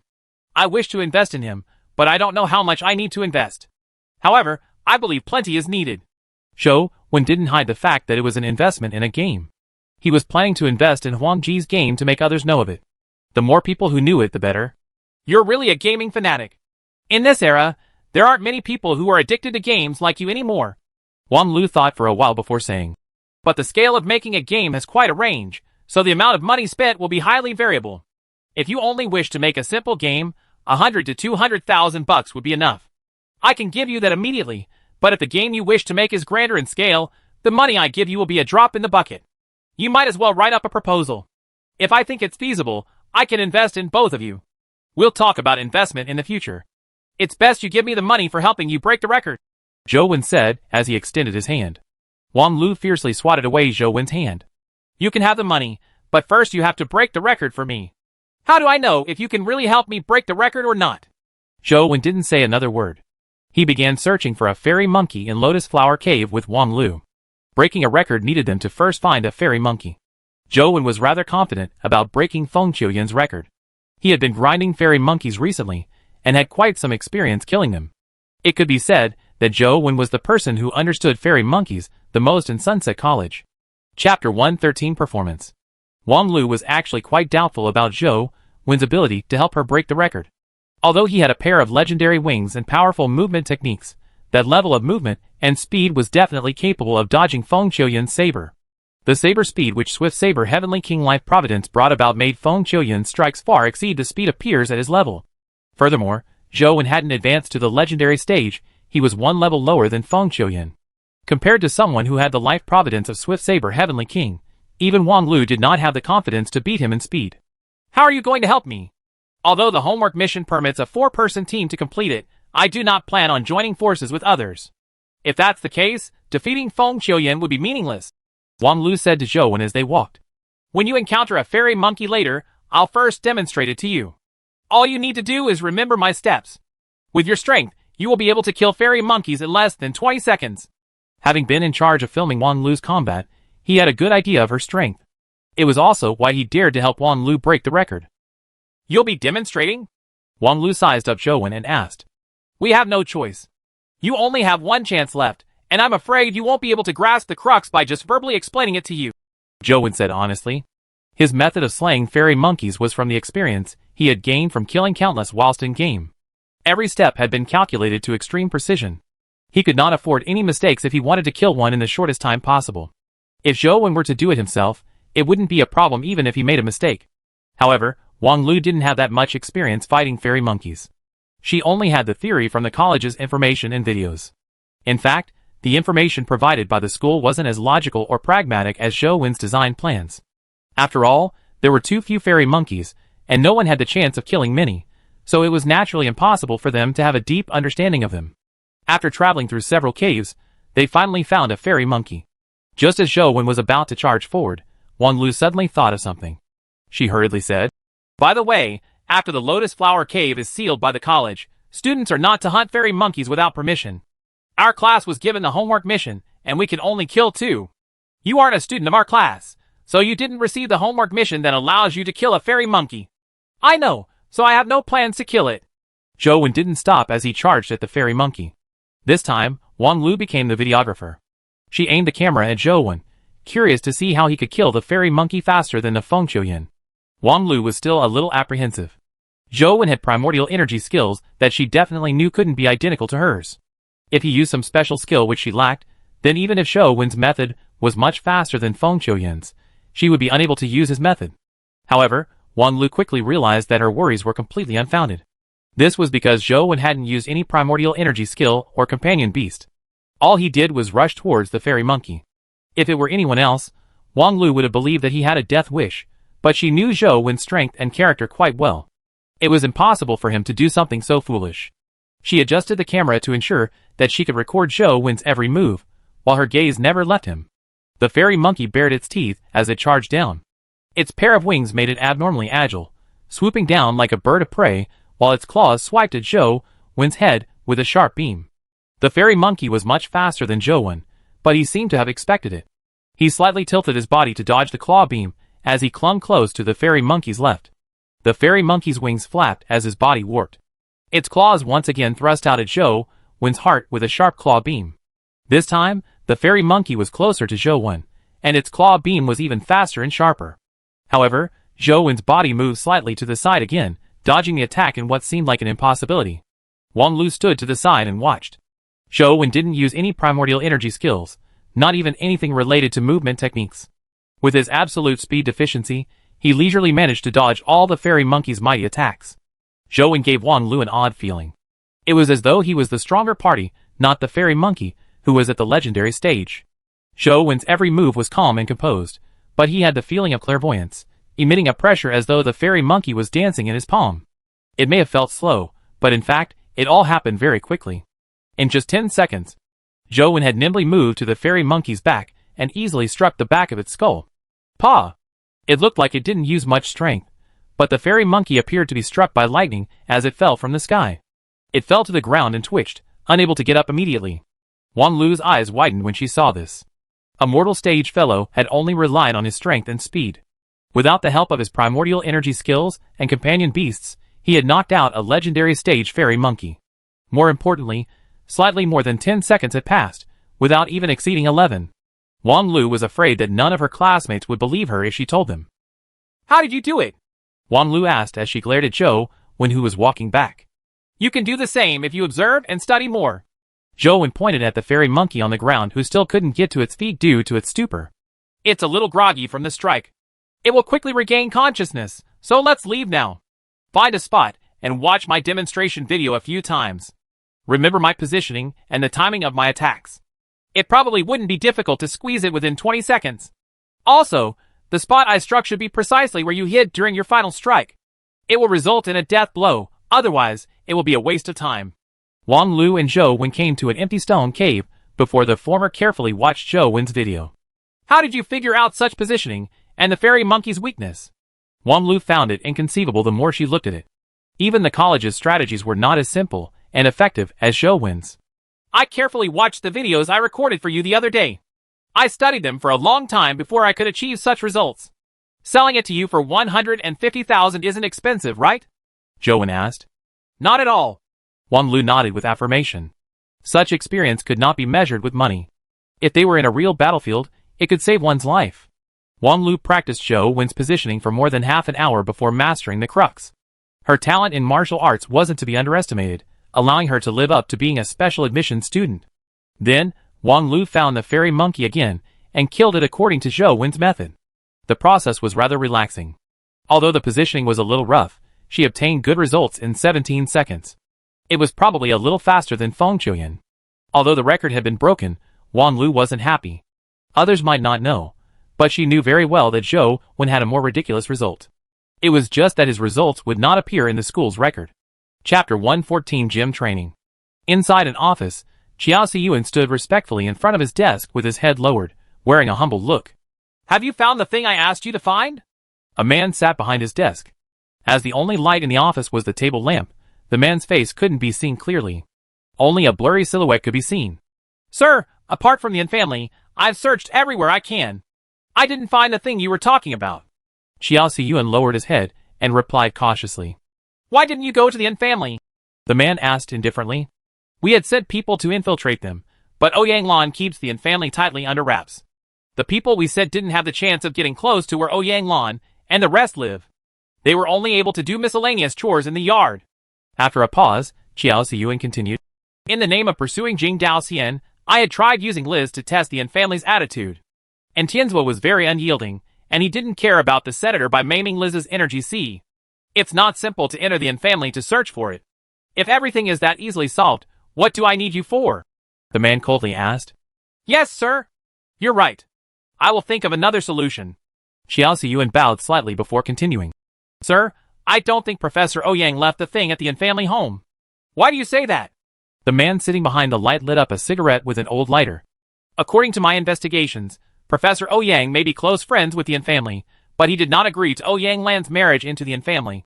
Because of this matter, they had a falling out. Since then, he hasn't entered the Yin family home and wasn't even present when Tianzhua and Jing were born.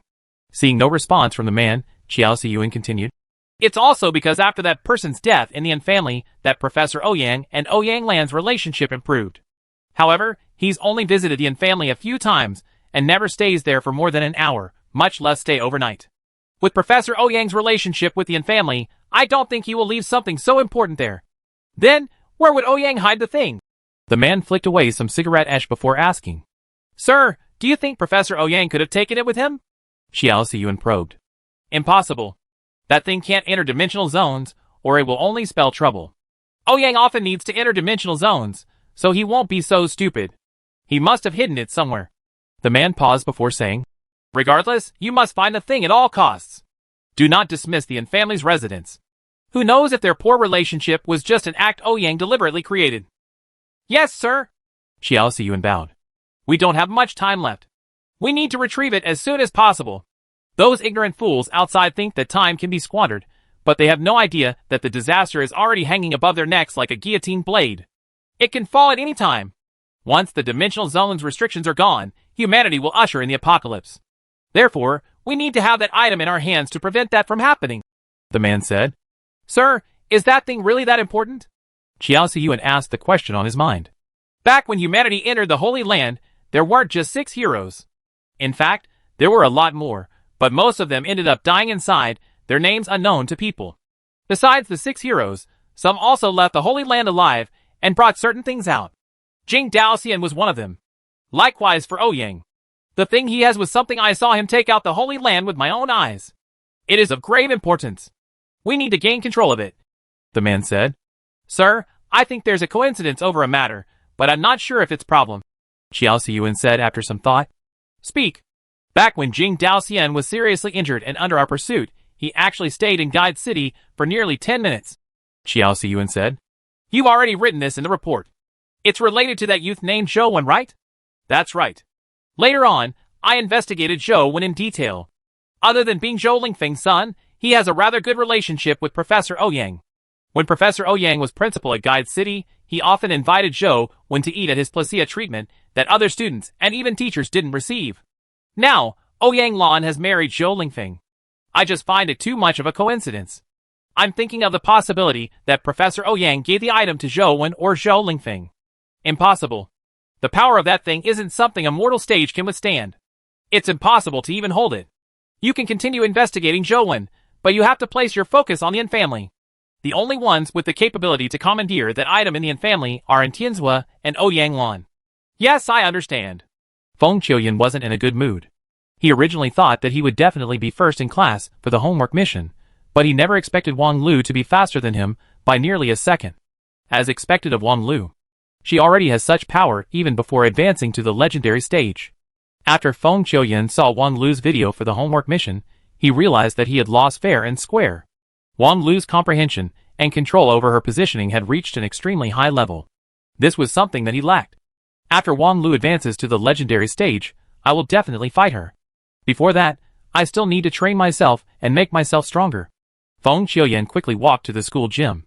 Feng Qiuyan believed that he had to be focused on everything he did.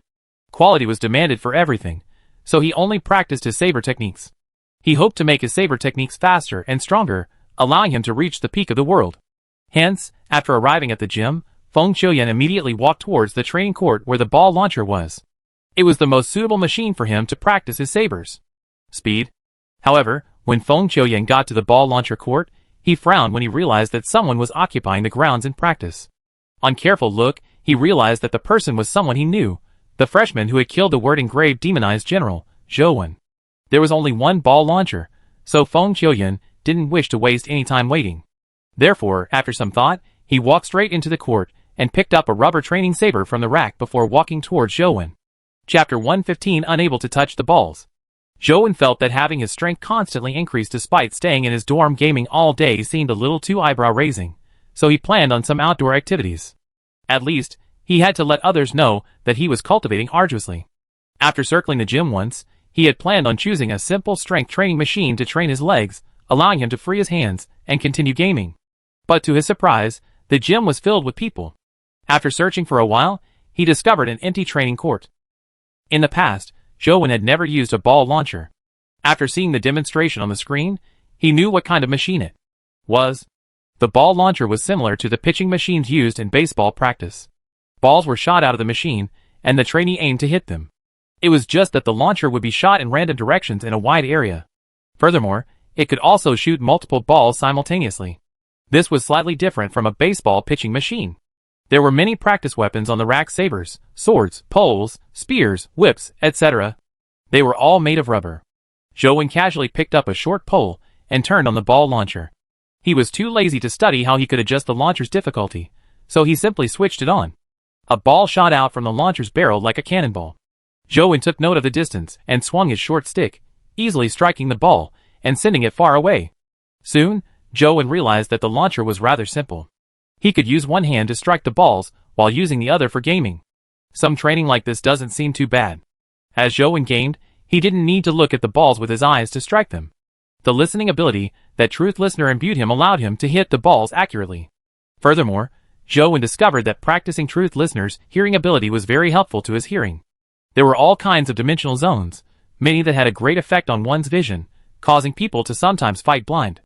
All Zhou Wen originally wanted to do was to get some exercise, but after practicing for a while, he found such training very beneficial. At that moment, Feng Qiuyan arrived at the training ground. He walked onto the court with a practice saber in hand, but when he saw Zhou Wen gaming while striking the balls, he couldn't help but frown. Looking at the ball's trajectory and speed, he knew that this was the lowest level of difficulty. It wasn't even a challenge for ordinary high schoolers who had cultivated, much less students of Sunset College. From Feng Qiuyan's point of view, Zhou Wen's training was an insult to the word training. Therefore, Feng Qiuyan decided to kick Zhou Wen out. Rather than let Zhou Wen waste the school's resources, It was better for him to train more. Of course, it was beneath Feng Qiuyan to chase someone away, nor did he want to nag at Zhou Wen like a woman. Feng Qiuyan had his own ways of doing things, in a masculine manner. He approached Zhou Wen with a practice saber in hand, and Feng Qiuyan stood there silently, without moving, as he stared at the ball launcher's muzzle. Feng Qiuyan's idea was very simple. It was like playing basketball. As long as he snatched away all rebounds, preventing Zhou Wen from touching the balls, Zhou Wen would naturally find it pointless and leave. Feng Qiuyan was confident he could snatch all of Zhou Wen's balls, preventing him from even touching a single ball. Pong! With a compressive blast emitted from the launch, a ball was shot out as it flew towards Zhou Wen at high speeds. Right now! Feng Qiuyan's heart stirred and was about to swing the wooden saber in his hand. He was confident that as long as he brandished his saber, there would be nothing left for Zhou Wen. The speed at which he drew his saber was not something any ordinary student could match. Even if Zhou Wen stood in front of him, Feng Qiuyan was confident he could gain the upper hand. However, when Feng Qiuyan raised the practice saber in his hand and was about to brandish it, his hand paused in midair. He had ultimately failed to complete the slash as he watched Zhou Wen send the ball flying with his practice pole. Is it a coincidence? Feng Qiuyan frowned as he looked at Zhou Wen. He had his back to him, one hand still holding a pole, the other hand gaming on his phone. However, just as Feng Qiuyan was about to attack, he felt that Zhou Wen was standing in the most appropriate position, blocking all the trajectories of his saber slashes. It prevented him from slashing at the ball. It was like a rebound in basketball. Zhou Wen stood in a spot where the basketball landed. Although the others could jump higher than him, it was difficult to snatch the ball if they weren't in the right place. The position Zhou Wen stood in had given Feng Qiuyan such a feeling, preventing him from having any chance of striking. It's probably just a coincidence, Feng Qiuyan thought to himself as he stared at the ball launcher's muzzle. There were a total of 36 launching muzzles. They were split into 6 rows, covering a length and height of 20 meters. Each muzzle had a small range of movement and direction, allowing for different trajectories in the balls it shot out. As it was set to the lowest difficulty level, it only shot out one ball at a time. However, where the ball shot out from, and its direction was unpredictable. Feng Qiuyan focused and planned on finding the ball's landing spot before Zhou Wen could. He wanted him to have a taste of what it felt like to not be able to hit the ball. Pong! Another ball shot out. Feng Qiuyan trained his gaze at the ball's direction and position. Just as he raised his foot to rush over, he saw Zhou Wen already walk over. He was already one step too slow if he took the step now. Even if he rushed over, he would lose the optimal spot, failing to snatch the ball from Zhou Wen like before. If you want to play, fine. I'll be serious this time. Feng Qiuyan imagined Zhou Wen was competing with him.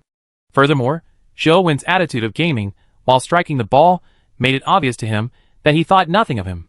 This made Feng Qiuyan vexed. However, Zhou Wen wasn't thinking too much about it.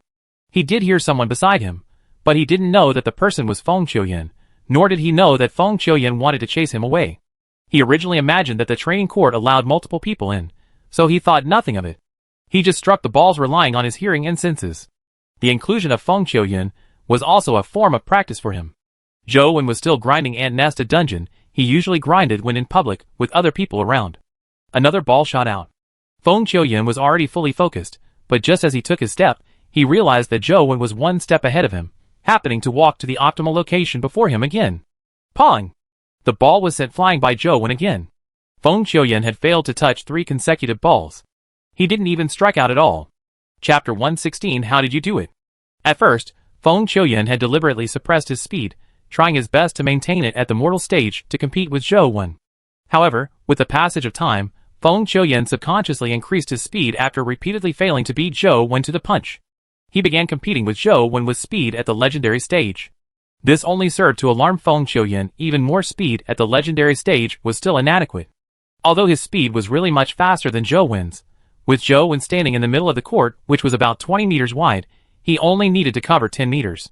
Due to the short distance, he wasn't able to manifest his speed advantage. That was not the main reason either. Although the advantage of a short distance wasn't too obvious, an advantage was still an advantage. Under normal circumstances, he would definitely grab an advantageous spot ahead of time. Even if he couldn't take that spot, with his saber speed, he could still strike the ball before Zhou Wen. However, it was like Zhou Wen was prescient. Before the launcher shot out the ball, he had already begun moving. It was too late for Feng Qiuyan to move by the time he saw the ball. Having faster speed was useless, and this left Feng Qiuyan extremely aggrieved. What was even more unacceptable to Feng Qiuyan was that Zhou Wen had been gaming with his other hand the entire time, while snatching the ball away from him. At first, Feng Qiuyan thought that Zhou Wen was deliberately insulting him, and wasn't really focused on his gaming. However, Feng Qiuyan later discovered that Zhou Wen was truly gaming. His eyes were peeled to the screen, having never left it once. It was as though snatching the ball was something that he did in passing. This fellow. He's formidable. Sweat began oozing out of Feng Qiuyan's forehead as he stared at Zhou Wen's back. The contempt he had for him previously vanished completely. Zhou Wen's figure seemed to grow in size, turning tall and mighty. It was like an uninvadable city wall. Zhou Wen wasn't paying attention to him at all, lost to his new discovery. The Truth Listener earring gave him tremendous hearing, enough to make him hear the ball launcher in operation clearly. Therefore, he knew which muzzle the ball would shoot out ahead of time, allowing him to know the ball's trajectory and landing spot before Feng Qiuyan.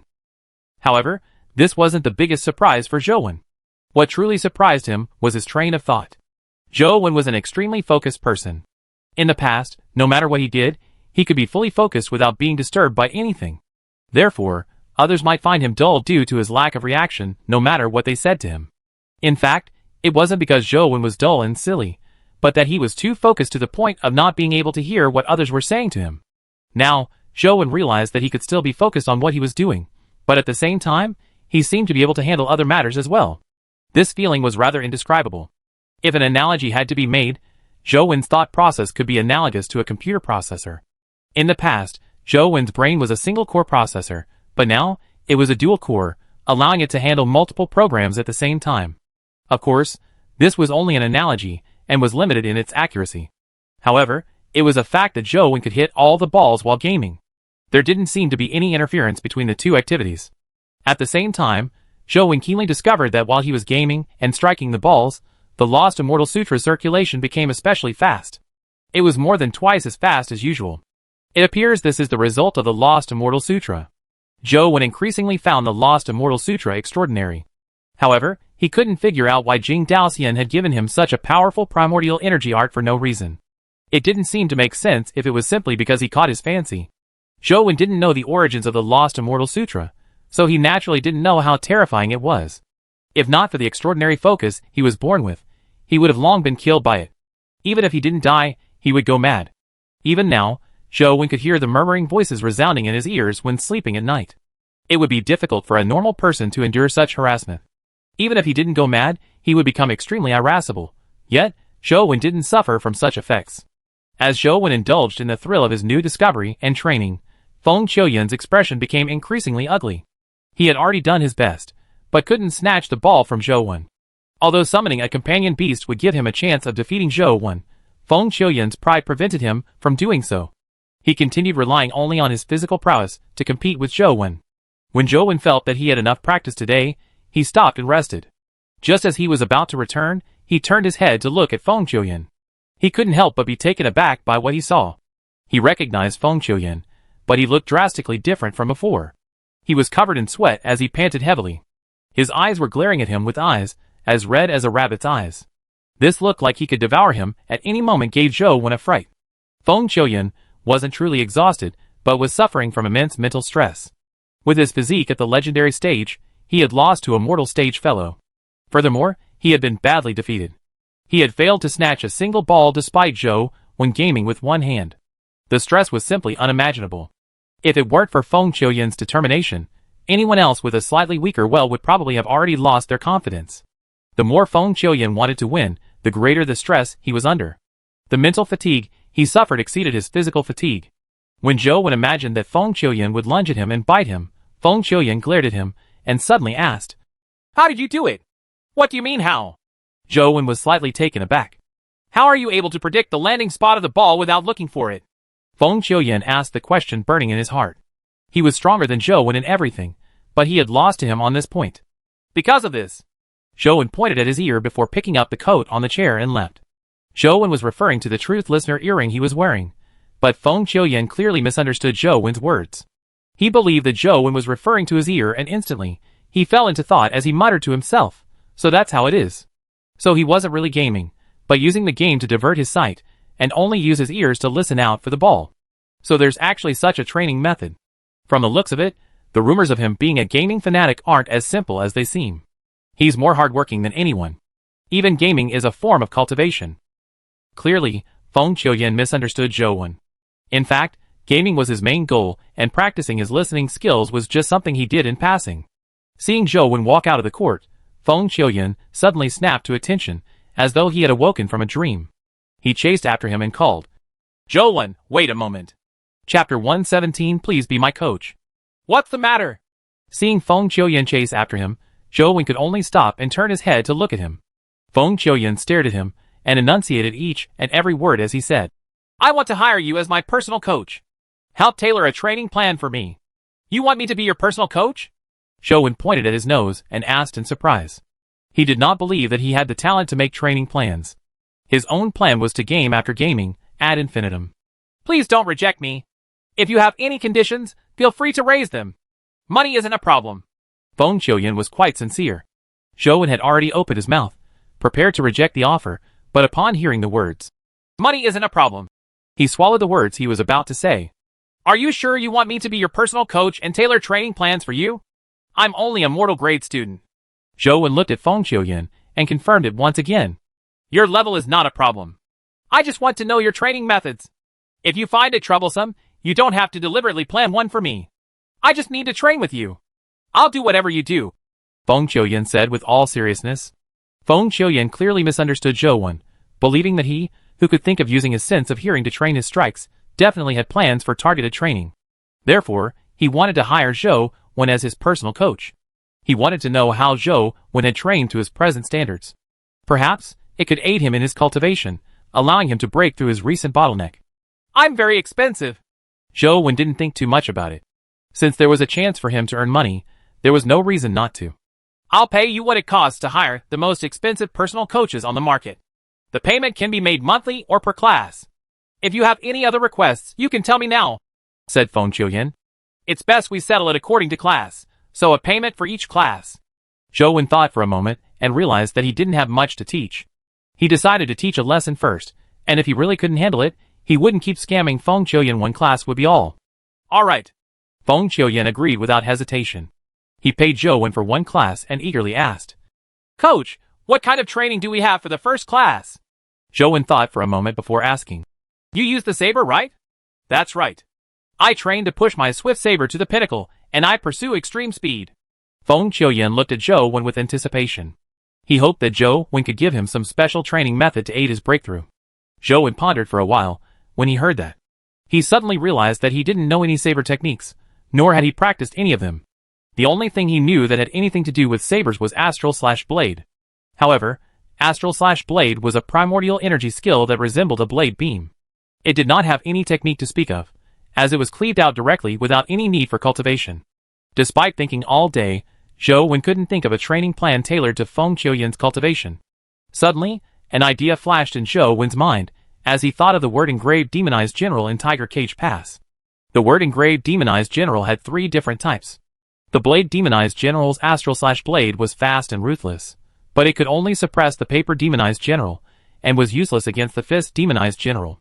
Although a swift saber was formidable, there were also ways to counter one.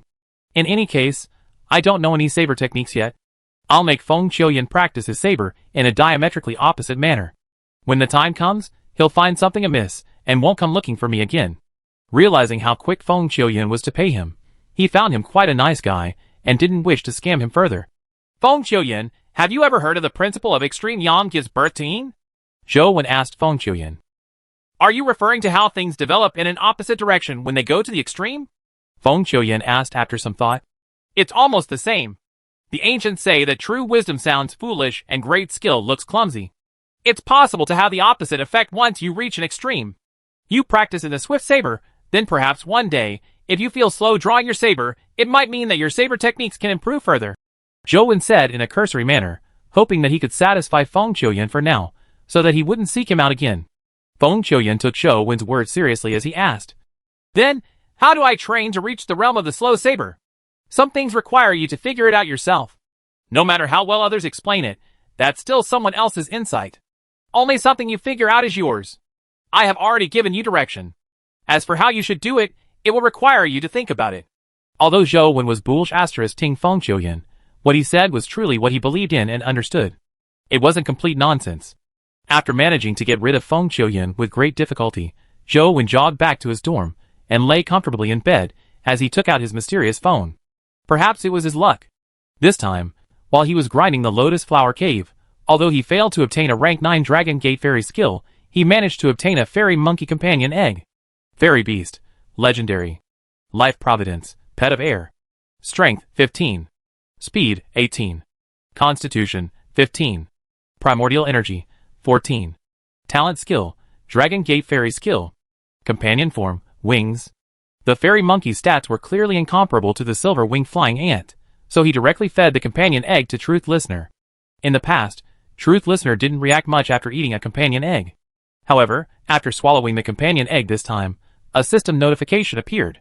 Truth Listener has obtained the evolution requirement and is beginning to evolve. Zhou Wen saw Truth Listener's figure appear on the screen.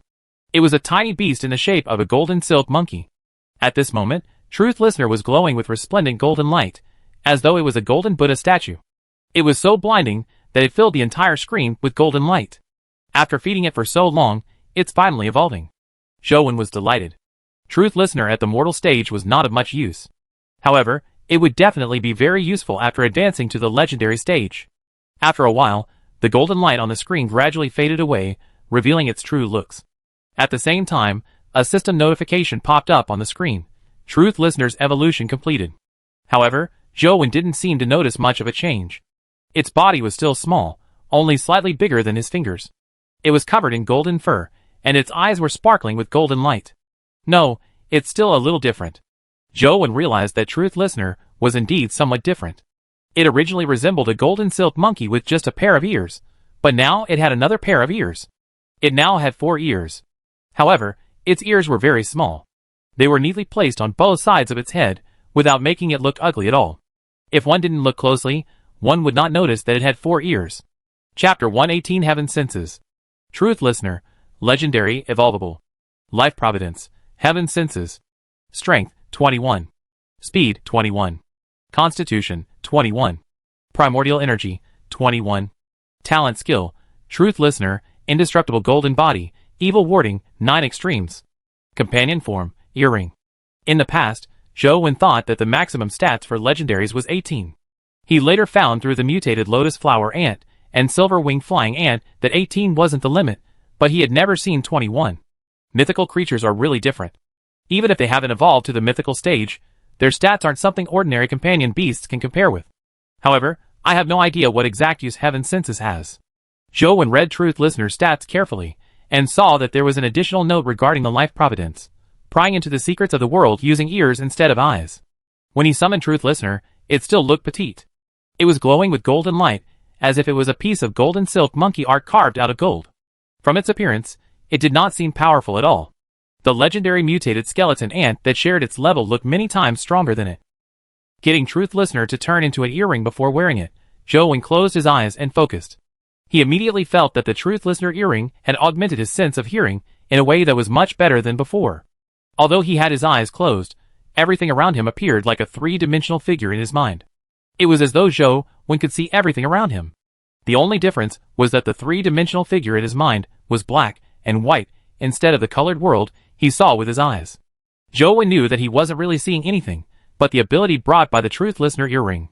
He originally believed that he had no way of hearing a still object no matter how good his hearing was. But now, he realized that what he believed was wrong. No object existed independently. Although some objects were still, the movement of other objects would similarly affect them. As long as his hearing was powerful enough, he could replace his eyes with his ears to see still objects. The flow of air and the sound waves produced feedback the moment they touched a still object. The average person couldn't hear such feedback, but the Truth Listener earring allowed Zhou Wen to hear it clearly. Furthermore, it outlined a 3-dimensional figure in his mind, as though he was looking at it with his own eyes. There were even more details than could be seen with open eyes. Within 20 meters, even if there were obstructions, Zhou Wen could still see everything behind the walls with his ears. It was as if he had X-ray vision. Other than the lack of colors, everything else was no different from normal vision. With this strange sense of hearing, Zhou Wen could clearly hear everything in the 2 buildings beside him. The soundproofing was completely ineffective against him. While Wanlu wasn't in the dorm, and Jing happened to be in the bedroom near to Zhou Wen. He didn't have a fetish for invading privacies, so just as he was about to retract his hearing, he heard Jing say, Zhou Wen still hasn't cultivated in the sun strafe art. Was the harm I dealt him last time that great? Did I really go too far? Zhou Wen was slightly taken aback. If he hadn't identified that the person speaking was clearly An Jing, he would have believed that he had heard wrongly.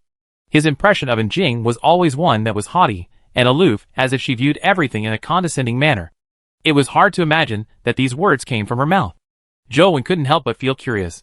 He wanted to hear what An Jing would say, so he didn't put away the truth listener earring and continued listening to the commotion next door. The usually cold and arrogant An Jing was now sitting on the bed, with a teddy bear in hand. It was as if she was speaking to the bear. I didn't really want to hurt him. I just wanted to prove myself. I just want to let Grandpa know that Mom's choice was wrong. Her child is the best, far more excellent than the genius described by Grandpa. I know Zhou Wen is innocent, and this matter has nothing to do with him, but apart from defeating him, I didn't have any way of proving to Grandpa that I'm better than him. I really didn't want to set him back. Bear, what do I have to do to make him stand back on his feet? And Jing paused before adding, It's not that I care about him. It's just that if he can't get back on his feet and advance to the legendary stage, my defeat of him will be meaningless. It still wouldn't prove to Grandpa that I'm better than him. So I must first help him establish his confidence, and then help him advance to the legendary stage. I'll defeat him when he's a tip-top shape. This will let Grandpa know that his daughter's child is the best. Mom's decision to marry Dad was right. Upon hearing this, Zhou Wen stopped listening and put away the truth listener earring. Now, he finally understood why An Jing was targeting him. It was not because of Zhou Lingfeng and Ouyang Lan's marriage, nor was it simply because of that special physique. However, Zhou Wen wasn't concerned that An Jing was upset with him. He only hoped that An Jing would not disturb him in the future. It was best if they minded their own business. Now, all Zhou Wen wanted to do was game in peace. The fewer things he had to do, the better. As usual, he first killed all the mini-bosses in the dungeons before heading to Fire God platform to memorize the ancient Imperial Sutra. Just as he was doing it the second time, the doorbell rang. Zhou Wen opened the door and saw that it was Li Xian, who he hadn't seen in days. Li Xian wore a smug look as he patted Zhou Wen on the shoulder. Brat, I'll be protecting you in the future. If there's anyone who dares bully you, just give them my name. You aren't sick, are you? Zhou Wen swatted away Li Xian's hand and sat down on the couch. He poured himself a cup of blood-replenishing tea and slowly drank it. Li Xian smugly sat down beside Zhou Wen and wrapped his arm around his shoulder. Suppressing his excitement, he deliberately whispered, Old Zhou, I finally succeeded in advancing to the legendary stage. Guess what my life providence is? I'm not guessing. I'm not interested. Zhou Wen continued drinking his tea. However, Li Xian still said excitedly, I doubt you can guess it anyway. Let me tell you, my legendary life providence is Immortal God of Combat. Isn't that impressive? Just the sound of the name makes it freaking awesome. I'm not bragging, but this life providence pretty much means invincibility in a mortal body, a supreme dominance body. People like Yang Lai will be exhausted to death beating me while I stand there, completely unmoved. When Li Xian said this, he stood up and jumped onto the couch. He made an arrogant pose, his eyes filled with contempt as though he was looking down on everyone in the world. But as soon as he finished speaking, he was kicked down by the sleeping antelope. The antelope had already treated the couch as its bed. For Li Xian to have the guts to hop on its bed in his shoes, there was no way it was going to be friendly with him. Bang! Li Xian fell to the ground, his sternum sinking in with the shape of a hoof while he spewed out blood from his mouth. Isn't that an antelope? Li Xian sprawled on the ground as he looked at the languid antelope in astonishment, his face wearing a look of disbelief. Chapter 119 Providence Palace. Li Xian had always believed that the antelope was a mutated animal from the bottom half of Mount Laojun. However, the power of its hooves made him realize that it was not only a dimensional creature, but an extremely high-level one. His immortal god of combat life providence had greatly augmented his constitution. Although calling it an immortal and indestructible dominance body was an exaggeration, it wouldn't be easy for mere legendaries to injure him. The antelope had severely injured him with a casual kick of its hoof. This was already beyond the strength of a legendary level. It was highly likely an epic stage existence. I'll take you to the hospital. Zhou Wen was also given a fright. Although the antelope had been staying at his place and refusing to leave, it had never hurt him. Now, with this strike, it had severely injured Li Xian, who had just ascended to the legendary stage. It also confirmed Zhou Wen's previous speculation that the antelope had terrifying strength. There's no need. This small injury is nothing to me. The immortal god of combat life providence still means something. Li Xian shook his head and propped himself up, using the coffee table to stand up. Li Xian seemed to be enduring a great deal of pain in the beginning. Even breathing seemed to be unbearable, and his face was ghastly pale. However, after taking a few deep breaths, his complexion gradually improved. The injury on his chest seemed to be slowly recovering. The immortal god of combat has a powerful self-recovery ability. As long as I'm alive, my injuries can slowly recover. Li Xian did not forget to boast about his life providence. Your virgin god of combat life providence sure is nice. Zhou Wen was slightly surprised. This life providence was really impressive. It could be considered a life-saving skill. What virgin god of combat? It's immortal god of combat. Cough. Agitated, Li Xian pulled at his internal injuries, causing him to cough out a lot of blood. It looks like your self-recovery powers won't restore you that quickly. Let me take you to the hospital now. Zhou Wen helped Li Xian out. Li Xian originally wanted to say no, but when he saw the antelope on the couch, he shivered and left Zhou Wen's dormitory with his neck shrank back. What's with that antelope?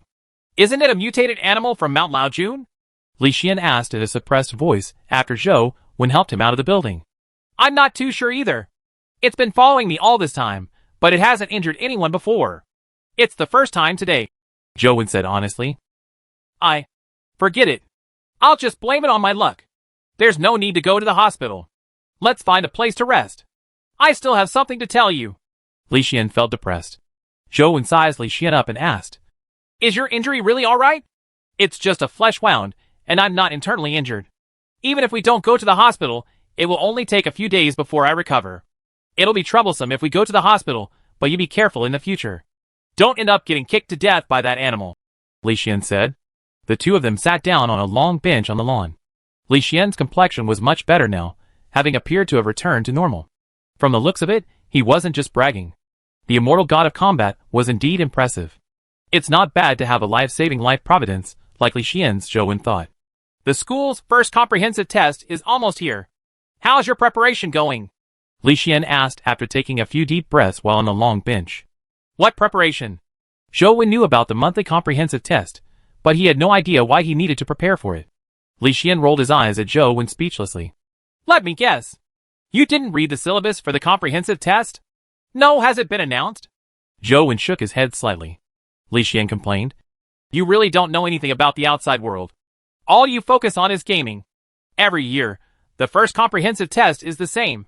There are a total of 4 subjects: fishing a coin from a pot of oil, crossing a paper bridge, lifting stone tripod cauldrons, and sucking in the mountain and rivers. You need to pass 2 of these tests to pass. If you were to fail 3 of them, you would be dismissed from school. Why do these names sound like acrobatic performances of the past? Zhou Wen laughed. The names are indeed tacky, but they really aren't easy. These tests are real tests of ability, and not some sleight of hand used by acrobats on the street. Fishing out a coin from a pot of boiling oil uses real oil. To fish one out with one's physical body is definitely impossible. Your hand will be crippled the moment you put it in. You need to have a primordial energy skill covering your hand, or have a protective primordial energy skill to fish the coin out.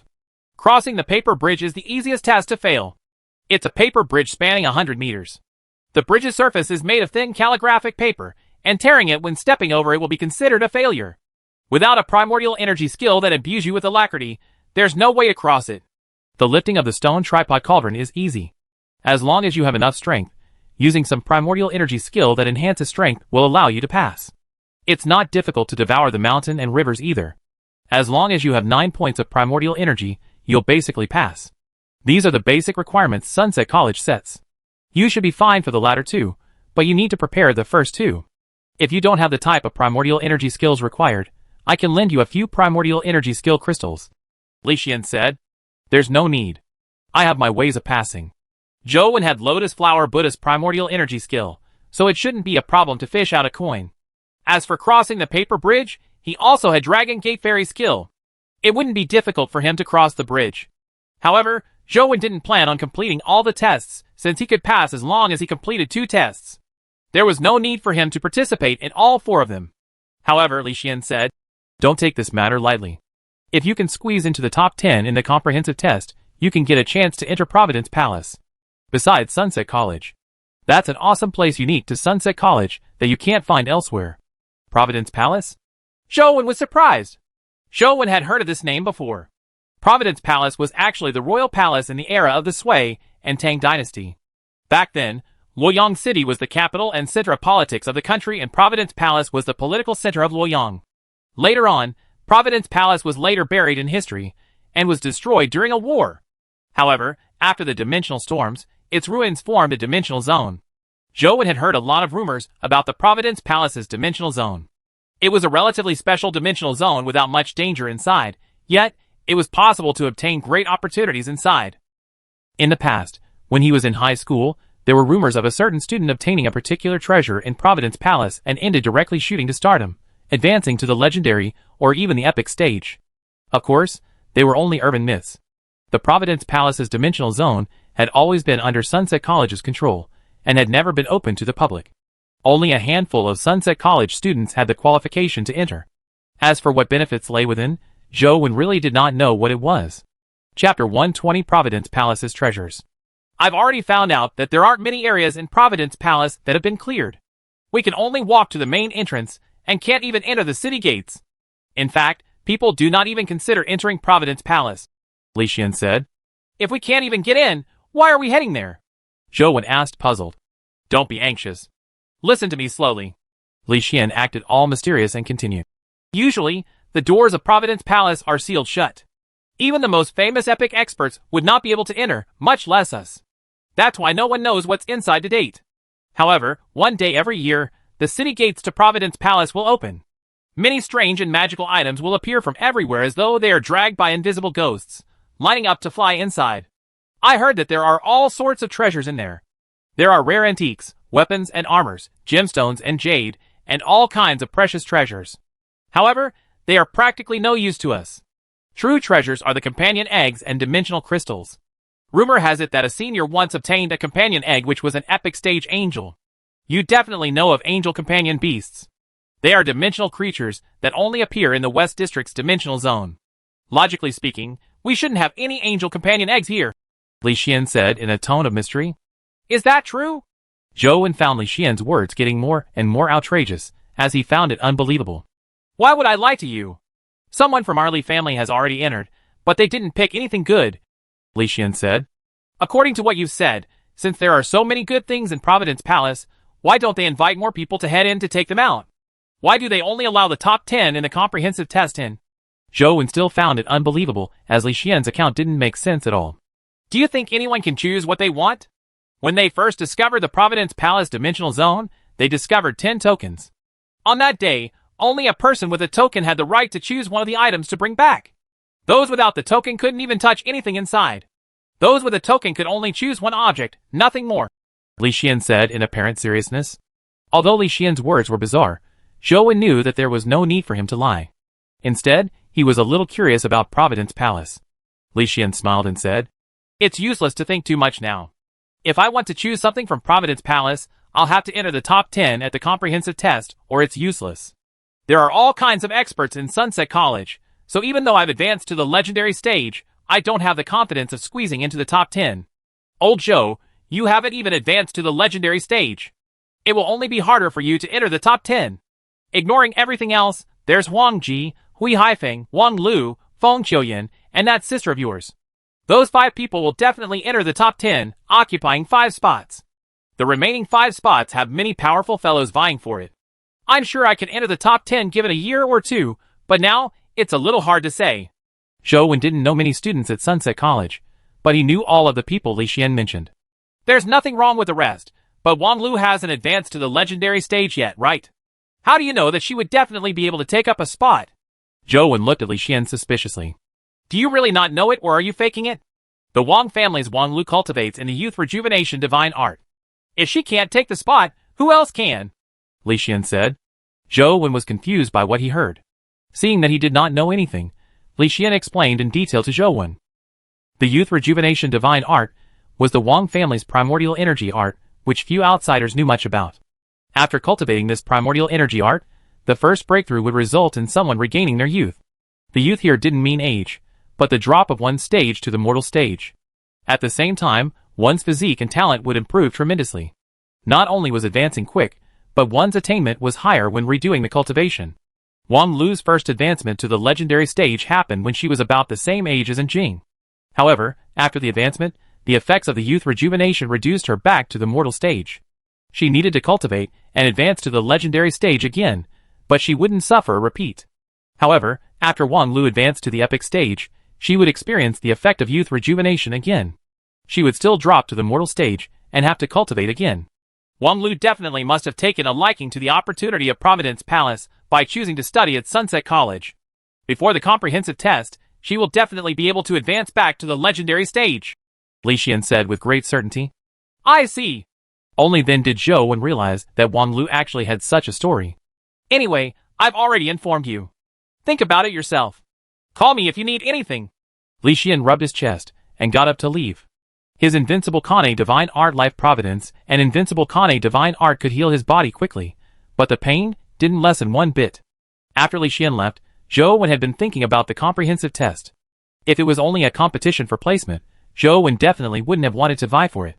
However, the items in Providence Palace were quite attractive to him. Even if the other students were to compete, they could only choose one at most. However, Zhou Wen was wondering if he could download Providence Palace to his phone and choose multiple items. To verify this thought, he had to download Providence Palace first. However, if he didn't enter the top 10, he wouldn't have the chance to get there, and naturally wouldn't have the chance to download the dungeon. It looks like I'll have to try for this spot. Zhou Wen made up his mind to vie for it, but he wasn't sure if he could get the nomination. The 4 projects tested the students' speed, strength, constitution, and primordial energy respectively. Zhou Wen's 4 attributes were stronger than anyone else of the same level, but compared to those at the legendary stage, he was still very much inferior. Fortunately, the comprehensive test allows the use of companion beasts. It's not like I don't have a chance at all.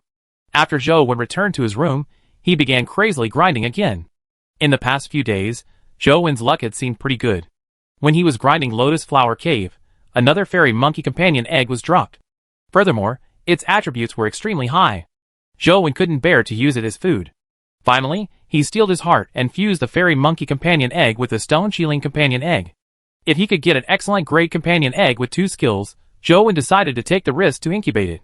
However, with a 65% compatibility score, the fusion failed. With a loud bang from the phone, the 2 companion eggs vanished. Although Zhou Wen was already mentally prepared for failure, he still felt depressed when he saw the 2 companion eggs disappear. Gambling is indeed a terrible thing. Zhou Wen sighed, and could only continue grinding. Chapter 121 Untouchable Stone Saber. Overseer, there's news from the League that a dimensional creature broke out from the sea and has infiltrated the East District. It might be coming to us, Ah Sheng said, as he held a document that had just been faxed over. What level is the dimensional creature? And Tianzhua frowned and asked. I'm not too sure yet, but from the description of the document, it didn't easily break through the coastal defenses and even suffered some injuries. It should be an ordinary epic stage creature. Ah Sheng looked at the document and said. However, after it charged through the coastal defenses, the League hasn't been able to track it. They occasionally discover its traces, and from its trajectory, it might pass through Luoyang. The League wants us to cooperate in stopping it. Overseer, what's your take on this? Strengthen the defenses and distribute the newly researched primordial gold bullets. Even if you can't kill it here, you can't let it do as it pleases in Luoyang, and Tianzhua said. Yes, Overseer. Ah Sheng received the order and left. With the help of the legendary Truth Listener earring, Zhou Wen felt like a fish in water. A few days later, he finally managed to remember all the content of the Ancient Imperial Sutra. The moment he finished memorizing the Ancient Imperial Sutra, he felt as if every cell in his body was igniting. His entire body became extremely hot, almost to the point of burning. As for the Firebird horde that charged towards the blood-colored avatar, they retreated and returned to the furnace in front of the stone monument. Just as Zhou Wen thought his body was about to explode, the Lost Immortal Sutra came into effect, causing his body to turn completely still. In the next second, his primordial energy began circulating again. However, it was no longer the path of the Lost Immortal Sutra. It became the Ancient Imperial Sutra that Zhou Wen had just memorized. The Ancient Imperial Sutra could be described with one word: overbearing. Wherever primordial energy flowed, Zhou Wen felt as though all his cells had turned into explosives that could explode with unparalleled power. That searing, potent, and oppressive power was something Zhou Wen had never experienced in any of the other primordial energy arts he cultivated in. However, this overbearing power made him feel brimming with energy and vitality instead of destruction. When the Ancient Imperial Sutra completed a cycle, Zhou Wen felt a strange change in his body. It was as though a casual punch could cause a rupture in the world. Looking at the blood-colored avatar stats, he discovered that the values of the 4 attributes had changed from 10 to 11 points. Now, Zhou Wen had 3 stats at 11, leaving only 1 stat at 10. As he had mastered the Ancient Imperial Sutra to a basic level, the blood-colored avatar could stand near the fire god platform without firebirds appearing to attack him. Zhou Wen controlled the blood-colored avatar to walk up to the fire god platform. The flames inside the furnace flickered, but did not spew out any firebirds. He originally thought that fire god platform would give him a companion egg, but he was ultimately disappointed. There was only a stone monument and a stone furnace on fire. One platform, nothing else. Hence, there was no one to give him a companion egg. So not every place has a mythical companion egg to give. Zhou Wen didn't feel disappointed as he carefully observed the stone monument and furnace. He had already noted down the words on the monument. Furthermore, he had already gained a basic mastery of the ancient Imperial Sutra, so there was nothing special about it. On the contrary, the stone furnace was rather strange and Zhou Wen couldn't help but be even more meticulous studying it. There were many firebird symbols on the outside of the stone furnace, but upon closer inspection, he realized that they were not firebirds, but fire plumes of different shapes. There was something in the furnace that was burning with scarlet flames. Zhou Wen looked at it for a while before identifying it as a stone saber. It was in the furnace flames that burned vigorously. This only allowed him to make out its blurry outline. Is the stone saber in the furnace also a companion egg? Zhou Wen's heart skipped a beat as he made the blood-colored avatar attempt to remove the saber from the furnace. Since it was only a waste of a blood drop if the blood-colored avatar were to die, Zhou Wen was not stingy with making such attempts. After circulating the ancient Imperial Sutra to its limit, the blood-colored avatar's palm reached into the stone furnace. The flames in the furnace automatically parted, as though they were welcoming his hand. The flames split apart, revealing the stone saber stuck in the middle of the stone furnace. Zhou Wen could now see it clearly instead of a blurry outline. The first impression that he had of the stone saber was that it was rough. It was ground from black stone with many rough edges and uneven pot marks. It was nothing perfect or exquisite. However, this stone saber gave Zhou Wen an extremely oppressive feeling. It was as though it was the only thing that could claim to be supreme in the entire world, as an ancient and desolate aura inundated him. On one side of the stone saber, there was a blood stain. The blood-red color coupled with its shape made it look like a blood-red bolt of lightning. Without any hesitation, he controlled the blood-colored avatar to grab the handle, hoping to pull the stone saber out of the furnace. However, when the blood-colored avatar's palm touched the stone saber, Zhou Wen was stunned. The blood-colored avatar's palm seemed to pass through an illusion, and did not touch it. Why is this happening? Zhou Wen tried a few more times, but the result was the same. The stone saber did not seem to exist at all, as though it was only an illusion. It was futile no matter how the blood-colored avatar tried to grab it. Time and again, its palm would pass through it. Zhou Wen spent a long time studying the situation on Fire God platform without figuring out what was going on. Could it be that the stone saber is really just an illusion? Zhou Wen stared at the stone saber in the game, but it didn't look like an illusion at all, because the aura of the saber was just too potent. How could an illusion have such an aura? Now, Zhou Wen had the urge to immediately return to Guide Ancient City and scale the Fire God platform in reality. He wanted to see if there was a stone saber in the furnace. That was just an impulsive thought after all. It was impossible for him to return to the Guide Ancient City, so he could only give up on his plan of obtaining the stone saber and leave the ancient Imperial City dungeon. My 3 stats have already reached 11 points, so how can I find a primordial energy art to increase my speed to 11 points? Zhou Wen only wanted to quickly advance to the legendary stage. Being at the mortal stage was just too weak. He would be slaughtered if he encountered true experts. Furthermore, only by advancing to the legendary stage could he incubate legendary companion eggs without any worries. Armor, weapons, necklaces, and other companion beasts were very helpful in improving his strength. After careful consideration, Zhou Wen headed to the college library. He wanted to see if there were any other mysterious dimensional zones in Luoyang that had primordial energy arts. Unfortunately, he didn't find anything similar to Small Buddha Temple or Mount Laojun. At least in Luoyang, there was no place like that. Zhou Wen browsed through the other dimensional zones in the league. He made some decent discoveries through this search. Boom! As Zhou Wen was checking the information, he suddenly heard a loud boom. The entire library was shaking violently as a large amount of cement fell from above. Chapter 122 The Library Incident. Zhou Wen immediately activated his Lotus Flower Buddha body.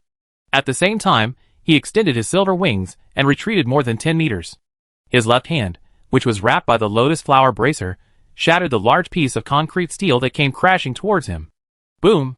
Amidst the splattering dust and plaster, Zhou Wen saw a huge green-scaled snake falling down from the hole in the roof. It shattered the bookshelf, and the wood fragments flew everywhere as the ground opened up into a huge crater. A large number of fragments smashed onto Zhou Wen.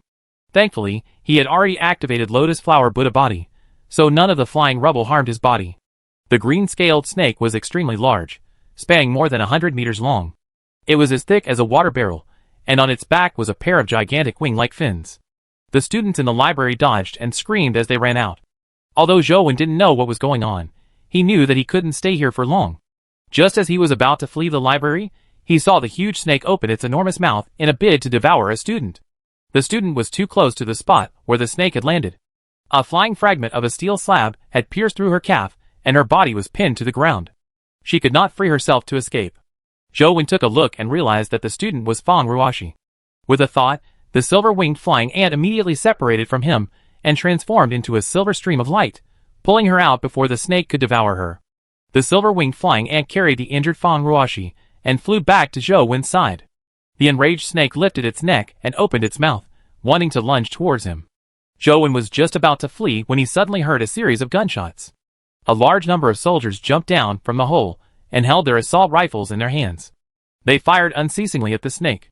Typically hot weapons had limited impact on dimensional creatures, even with nuclear bombs, much less bullets. They might even accelerate the mutation of dimensional creatures. However, when the soldiers' bullets hit the snake, they pierced through the scales and caused it to bleed. The snake began to twist its body and cry out as it tried to escape. However, it was already too late for it to escape. The soldiers continued firing at it. In just a few seconds, the gigantic snake had become riddled with holes. The snake's blood was everywhere. "Young Master One, are you all right?" A young man who looked like an officer rushed over and sized Zhou up before asking anxiously. "I'm fine." Zhou recognized the officer to be Tianzuo's adjutant, Ah Sheng. "It's good that you're fine. Young Master One, you can go back now. There are still some matters to settle here."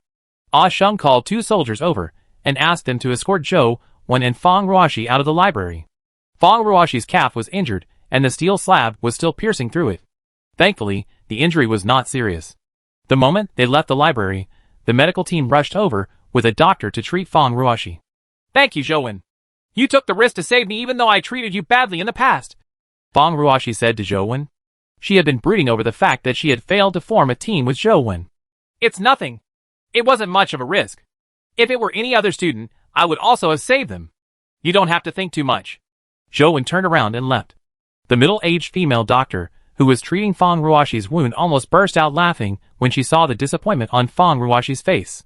She said, "Young lady, there's no loss missing out on such insensitive men. It's how he acts that makes him single. It will save you a lot of woe in the future." Fang Ruoshi blushed. "We're just ordinary classmates, don't think too much." The incident at the library caused quite a commotion on campus. The students were all discussing this matter.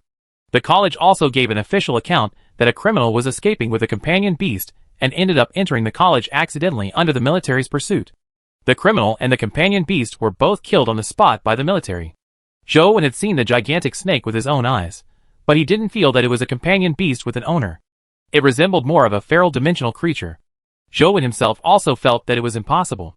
After all, feral dimensional creatures weren't able to leave their dimensional zones.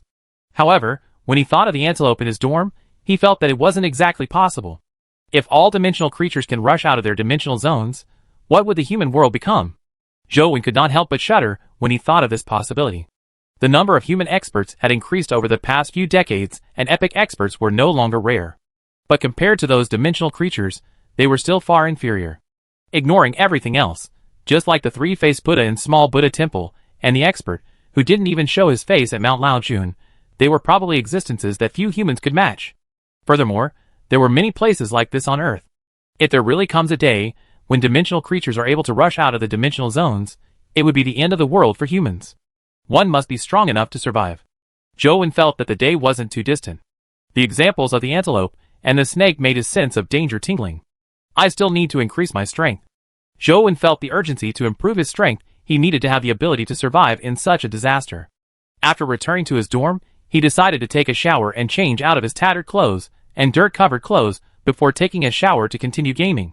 However, when he removed his clothes, he realized that there was a clamshell the size of an egg on the inside of his shirt.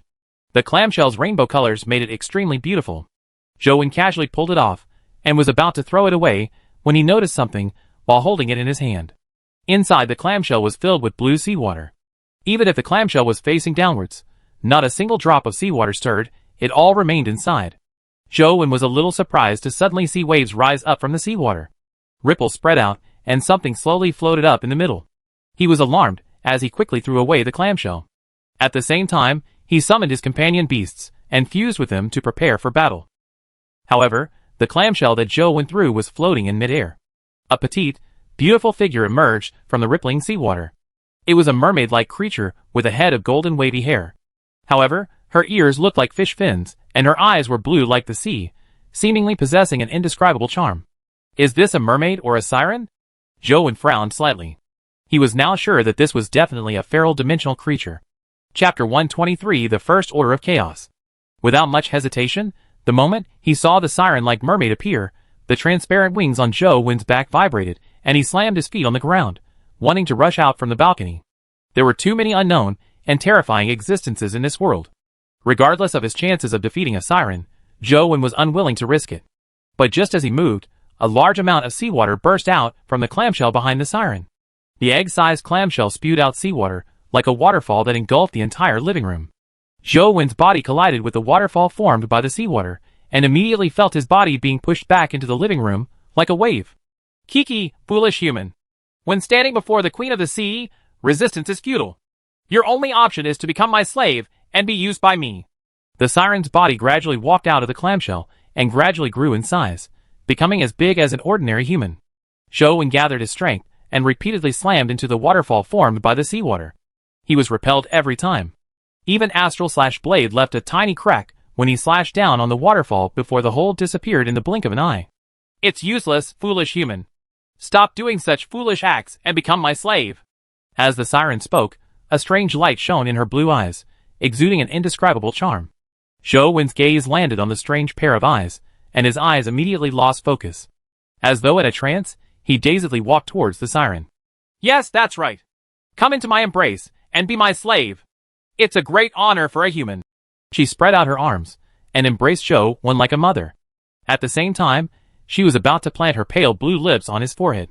Zhou Wen continued walking towards the siren in a daze, as though he was unaware of everything. All that was left in his eyes was the reflection of the siren's strange eyes. The siren's hands were already on Zhou Wen's shoulders, and her lips were about to be planted on Zhou Wen's forehead when his originally dull eyes turned clear and limpid. His left hand, which was wrapped in a lotus bracer, rose up as his palm brought an Astral/Blade beam, slicing it straight at the siren's abdomen. With the augmentation of the lotus bracer, the Astral/Blade beam that combined 11 points of primordial energy violently struck the belly of the siren, leaving a mark on it. This act stunned the beautiful face of the siren. Perhaps it was overconfidence, or that she didn't expect Zhou Wen to remain clear-headed under her gaze. The siren failed to react completely as she looked at Zhou Wen in disbelief. However, Zhou Wen didn't hesitate at all. His entire body rose up in an instant. He rained down his fists and knees like a thunderstorm, attacking the vital spots of the siren. The mutated lotus flower ant and the silver-winged flying ant were also summoned by Zhou Wen. They surrounded the siren on both sides, trying hard to severely injure the siren in the shortest time possible so that she wouldn't be capable of counterattacking. Bam! Bam! Bam! Zhou Wen watched as the arm of the siren moved. Then, he and his two companion beasts retreated at the same time, slamming into the seawater waterfall before bouncing back and falling onto the ground. The siren stared coldly at Zhou Wen, her fingers touching the wound on her abdomen. The wound had strangely healed, not leaving any scars behind. Humans are despicable. They do not heed well-meaning advice, forcing me to take action myself. The siren stared coldly at Zhou Wen and swung its tail towards him. Bam! The moment the siren finished speaking, a hoof fell from above, knocking her down along with the clamshell. This caused the seawater waterfall enclosing the living room to collapse, restoring the living room to its original appearance. Zhou Wen saw that the siren was slumped on the floor and could not stand up no matter how hard she struggled. On her back, the white antelope was standing leisurely with its hooves stepping on her. It was as if it wasn't stepping on a terrifying dimensional creature, but a block of wood. Zhou Wen didn't say another word, as he immediately changed the mutated lotus flower ant into a bracer and sliced at the siren's neck. The siren was most likely an epic creature. No matter what dropped from killing her, it would fetch a good price. This was undoubtedly very tempting for the broke Zhou Wen. Of course, the main reason was to resolve any possible problems. He couldn't allow such a dangerous dimensional creature to continue living. This was too dangerous for Zhou Wen and his classmates. Don't kill me! As long as you're willing to let me go, I can share a huge secret with you. the siren hurriedly shouted. However, Zhou Wen ignored her and slid her neck with the edge of the lotus bracer. However, it only left a faint red mark on her fair neck. All he managed was a slight laceration. Zhou Wen was a little shocked. The lotus bracer was already considered a top-notch weapon amongst legendaries, but it could only tear open a tiny part of her skin. It was probably that this siren was a top existence among epic creatures. "Brother Antelope, why don't you help me get rid of her?" Zhou Wen said, as he looked at the antelope on the siren's back. Unless Zhou Wen's primordial energy was restored, allowing him to use astral/blade match with his lotus bracer, it wouldn't be easy for him to kill this siren. Upon hearing Zhou Wen's words, the siren hurriedly exclaimed, "I really have a huge secret to share with you. I've obtained the first order of chaos from the primordial god, Chaos. If you are willing to let me go, I can share it with you." "What first order of chaos?" Zhou Wen's heart stirred as he looked at the siren on the ground and asked. Zhou Wen had heard of the name Chaos before. It was a primordial god in Greek mythology. It was the first god to be born in Greek mythology. It was just that this god was not well known in the world, but his descendants were famous, ones that many knew. For example, the third-generation god king from Chaos's family line, Zeus of Olympus, sea king, Poseidon, the goddess of wisdom, Athena, and sun god, Apollo, were descendants of this god. Some people said that Chaos was one of the celestial gods of time, space, and space-time. Others said that Chaos was chaos itself. In any case, the status of this god in Greek mythology was akin to the Chinese myth of Pangu's splitting of the primordial egg. When the siren mentioned this name, Zhou Wen was rather surprised. Zhou Wen had heard that in some of the dimensional zones in the West District, many dimensional zones related to Zeus and the other gods were found. There were even second-generation titans found in some dimensional zones. However, he had never heard any news about Chaos. "The first order of chaos is the source of Lord Chaos's power.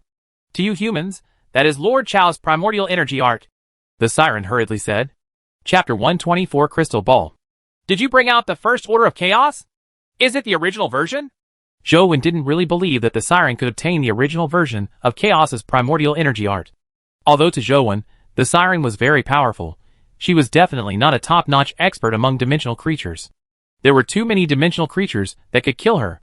For something as valuable as Chaos's primordial energy art, it was possible if the siren had taken out a copy, but the original copy was probably something not even mythical experts would move around casually, let alone a mere siren.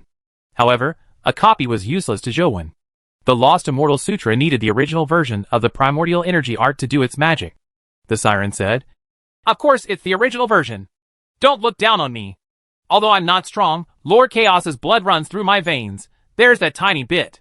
After getting the first order of chaos, I escaped to the east. Then where is the first order of chaos? Show it to me now. If it's really useful, I can spare your life," Zhou Wen said. "I can show you the first order of chaos, but you have to swear that you will return it to me after you see it, and that you will let me leave safely." As the siren spoke, it glanced sideways at the antelope. The antelope seemed to have some interest in the first order of chaos that the sea demons mentioned. It bleated out twice, as if urging the siren to take it out quickly. "You don't have the right to bargain. Show me the item. If it's real, I can spare your life," Zhou Wen said coldly. "All right." The siren hesitated for a while before clenching its teeth. It reached into the clamshell and pulled it out and handed it to Zhou Wen. Zhou Wen looked over and saw that the siren was holding a crystal ball, but it was different from an ordinary crystal ball. Within it were constantly changing light and shadows. Night, day, fire, lightning, wind, clouds, sun, moon, and stars kept flashing and disappearing. As they flashed, Zhou Wen could see the characters changing into words, vanishing when the light and darkness crossed each other. However, he didn't know what those words meant. They were different from the language he had learned in the League, probably an ancient language that predated the League. Although he couldn't read it, Zhou Wen was shocked to discover that his gaze was still attracted to the words in the crystal ball. He couldn't even look away, as his body and mind changed along with the changes in the crystal ball.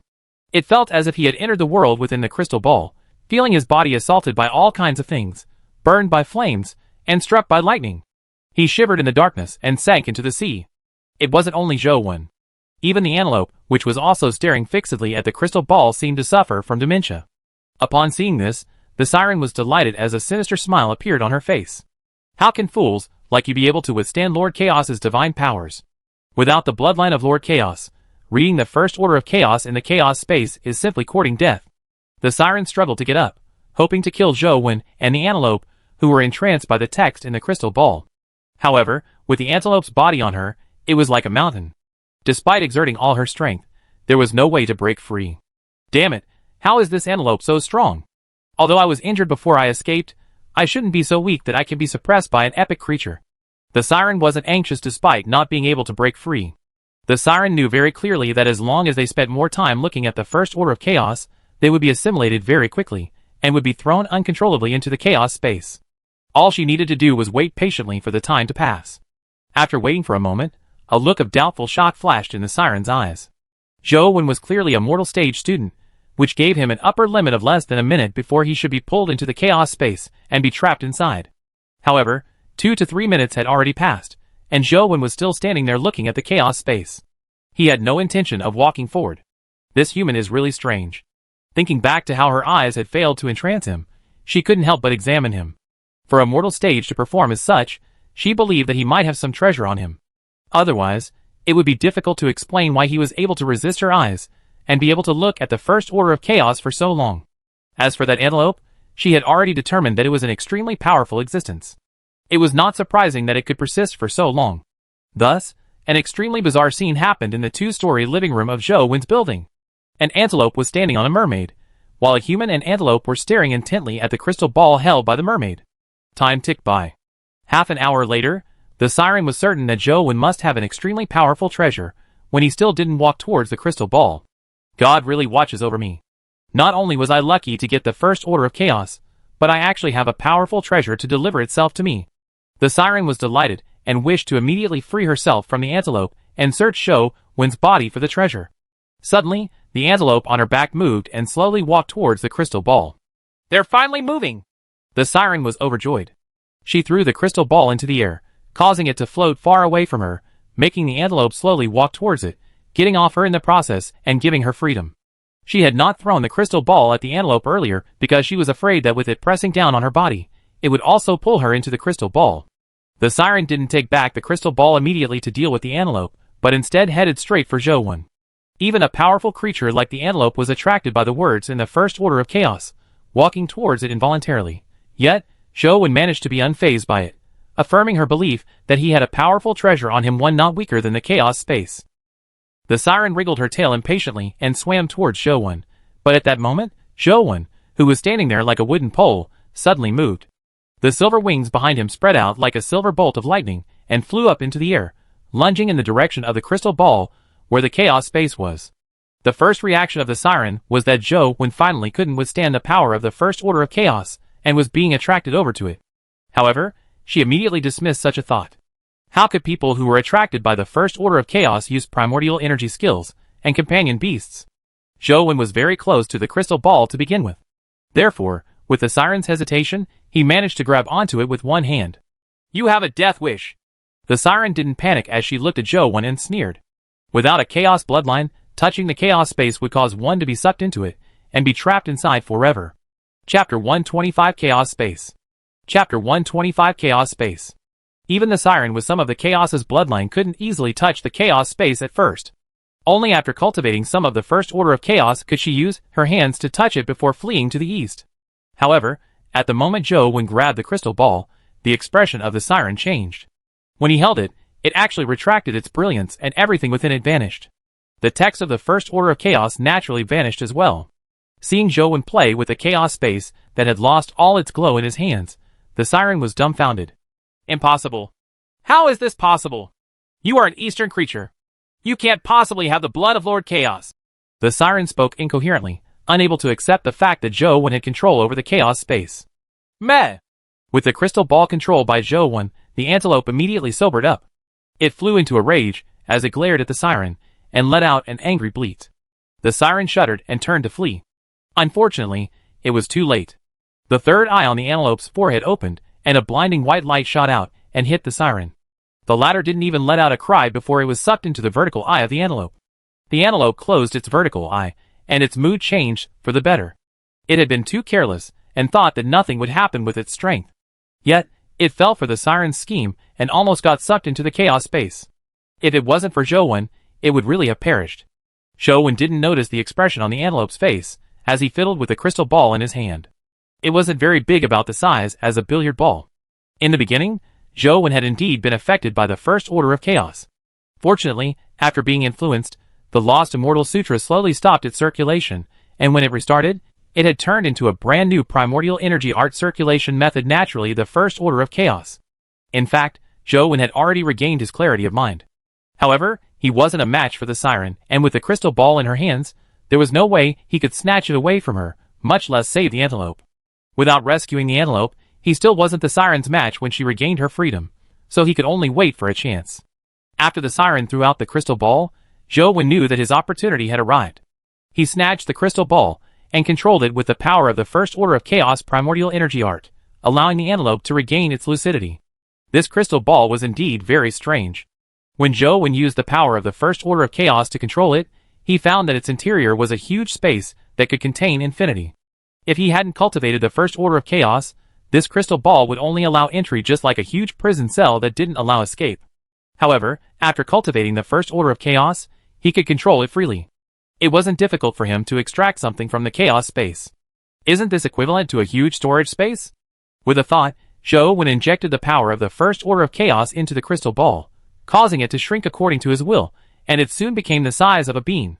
However, it didn't shrink any further. Zhou Wen was naturally in a good mood after receiving such a magical crystal ball. However, although the Lost Immortal Sutra had helped him master the first order of chaos, it didn't increase any of his attributes. His strength, constitution, and primordial energy were still at 11, while his speed remained at 10. He thought for a moment before carefully taking in the power of the first order of chaos and guessed a probable reason. From what Zhou Wen sensed, the first order of chaos obviously had an effect on strengthening his primordial energy. However, his primordial energy attribute had already been enhanced by the wordless monument, so in cultivating a relatively similar first order of chaos, it wasn't of much use. He just had an additional primordial energy art to call his own. If my theory is correct, then I have to cultivate another primordial energy skill that improves speed, to raise my speed attribute to 11 points. Zhou Wen felt a slight headache. It was already very difficult to find a primordial energy art, and it had to be one that focused on increasing speed. The difficulty had increased quite significantly.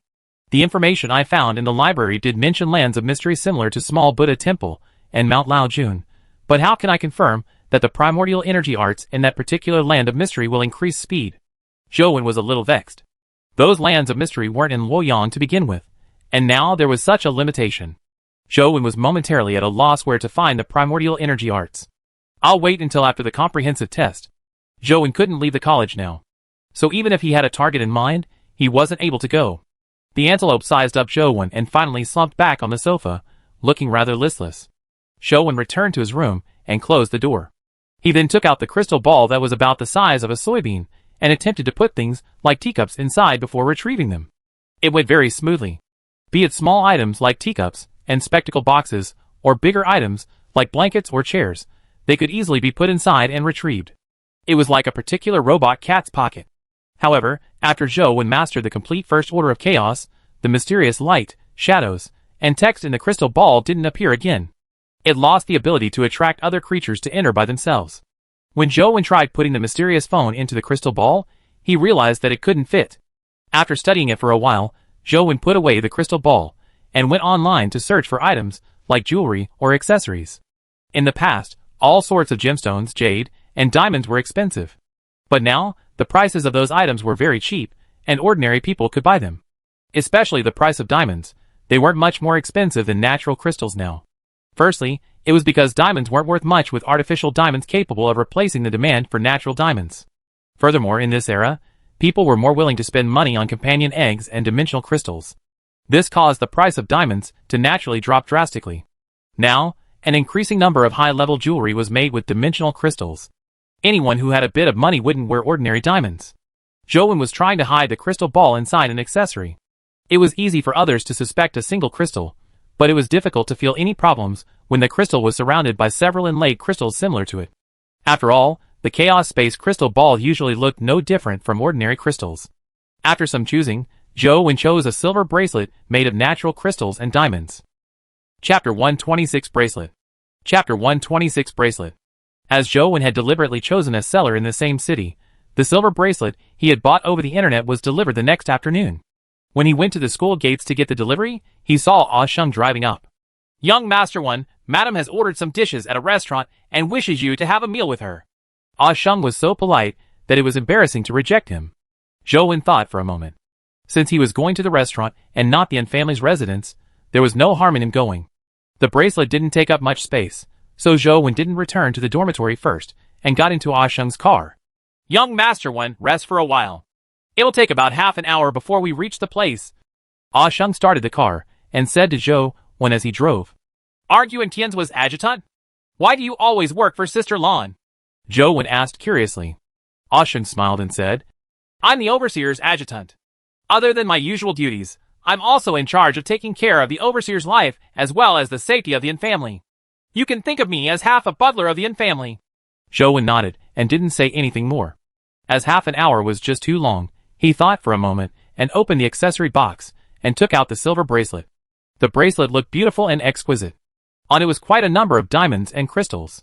Zhou Wen had only bought it after looking at the dimensions, so the size of the crystals was basically the same as the Chaos Space Crystal Ball. Zhou Wen carefully removed one of the crystals, and then embedded the Chaos Space Crystal Ball. It looked perfect, and he couldn't see any flaws. With the diamonds forming a contrast, the crystal ball wasn't eye-catching. Most people wouldn't purposely take note of the crystals on it. After trying it on his wrist, he found a problem. The Space Crystal Pearl was indeed inconspicuous, but wearing this bracelet on a man's wrist seemed a little too conspicuous. The silver is a little too shiny, and it's not hard enough. It breaks easily, so I think I'll buy another bracelet made of carbide later, Zhou Wen thought to himself, and took the bracelet off and put it in the box. The box was a little too big to permit him to put it in his pocket, so Zhou Wen could only hold it in his hand. When he arrived at the restaurant, he realized that An Jing was also there. Little one, come over quickly. The dishes have already been ordered. We're just waiting for you. Ouyang Lan pulled Zhou Wen to sit beside her naturally. Although Zhou Wen didn't have a good impression of An Jing, he didn't care too much about it. Since he was already here, he might as well sit down and accompany Ouyang Lan and leave after the meal. An Jing sat on the other side of Ouyang Lan. She glanced at Zhou Wen but didn't say a word. She had an arrogant and cold expression. Ah Sheng had already ordered the staff to serve the dishes. Before they were served, Ouyang Lan saw the box in Zhou Wen's hand and asked, Little one, what are you carrying? Zhou Wen thought to himself, it's not a bad idea to let Ouyang Lan take a look too. If she doesn't notice anything, it would be even harder for others to notice anything amiss. I bought a bracelet. Sister Lan, take a look. Zhou Wen handed the box over to Ouyang Lan. Ouyang Lan took the box and opened it to take a look. It was a silver bracelet worn by a lady. Although it was not an expensive item, its design was quite unique. Little one, I didn't expect you to be so thoughtful. Is this a birthday present for little Jing? I didn't plan on telling you that it's her birthday today and just wanted to invite you to a meal.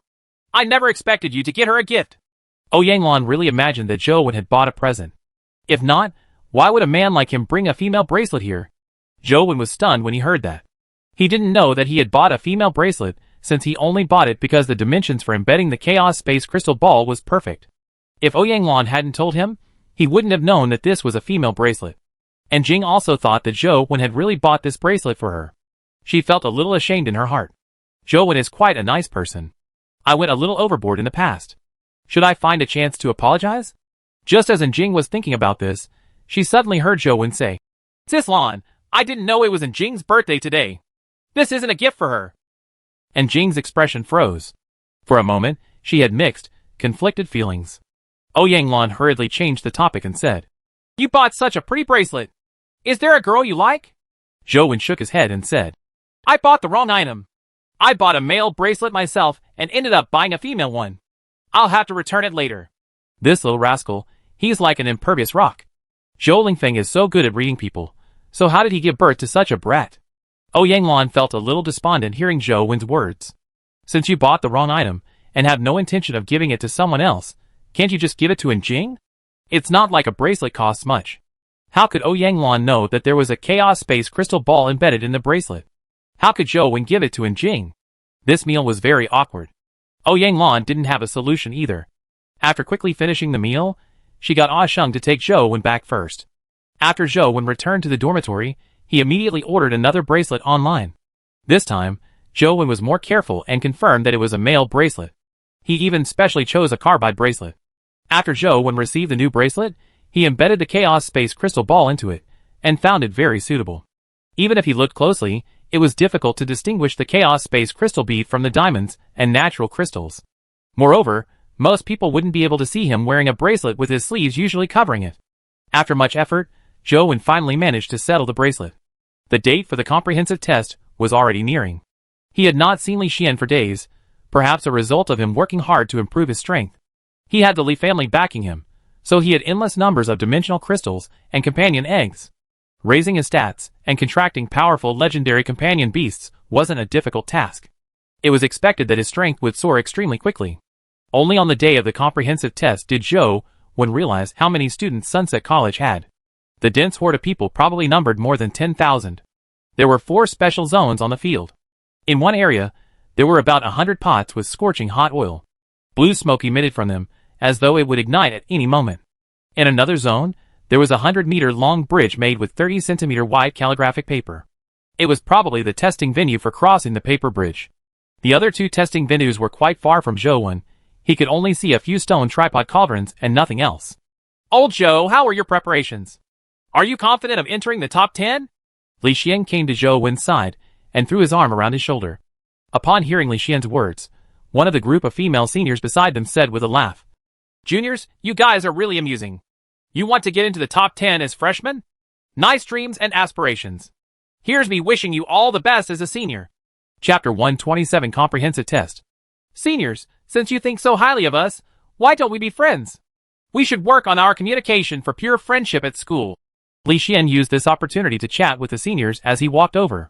Just as they were happily chatting and Li Xian was about to take a step further, they suddenly heard a commotion from the students. It was as though many female seniors were talking about a particular Brother Wei. Ah! Brother Wei! Brother Wei! The female seniors, who had been conversing with Li Xian, suddenly ignored him and began waving their hands in a different direction. F***CK, when did Sunset College become so liberal? Li Xian was puzzled as he turned his head to look in the direction where the female seniors were waving their hands. He saw a boy walking towards the stage to speak on behalf of the students. When he saw the boy's appearance, Li Xian said with a tinge of jealousy, "So what if you're president of the student council? You're only 2 years ahead of us. I'll be running for student council president later. I'll also be president." "Is he very strong?" Zhou Wen asked. "Not bad, I guess. The student council president of Sunset College usually has the strength to squeeze into the school's top 3. Before we arrived, this Wei Gu was considered the second strongest in the college. His life providence was about being all-rounded in both academics and martial arts. He is extremely fast at learning and mastering things when others need to spend a lot of time practicing. From martial arts and weapons to theoretical knowledge, he has never gotten second place after entering Sunset College. Since he has never gotten second, why do you call him the second strongest?" Zhou Wen asked, perplexed.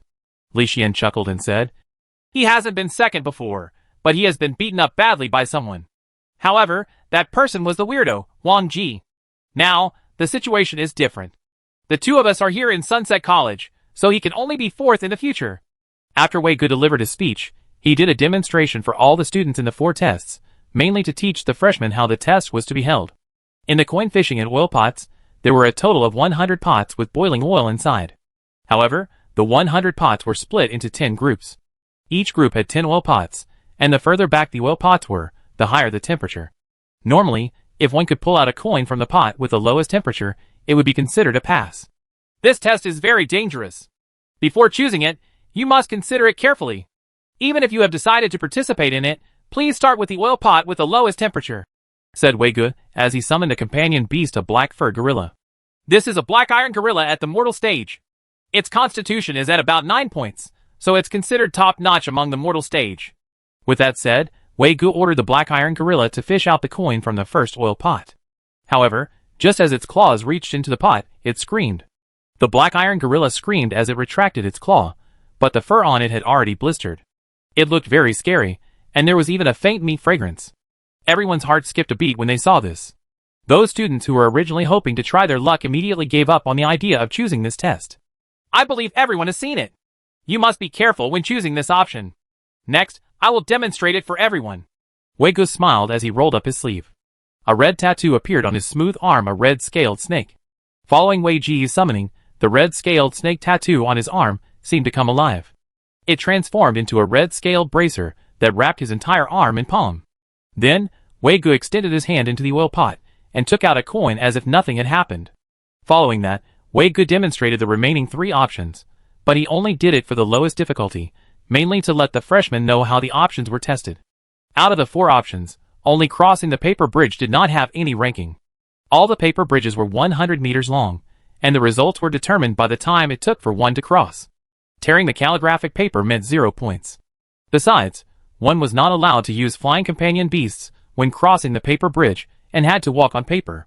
Therefore, this was a huge obstacle for many students.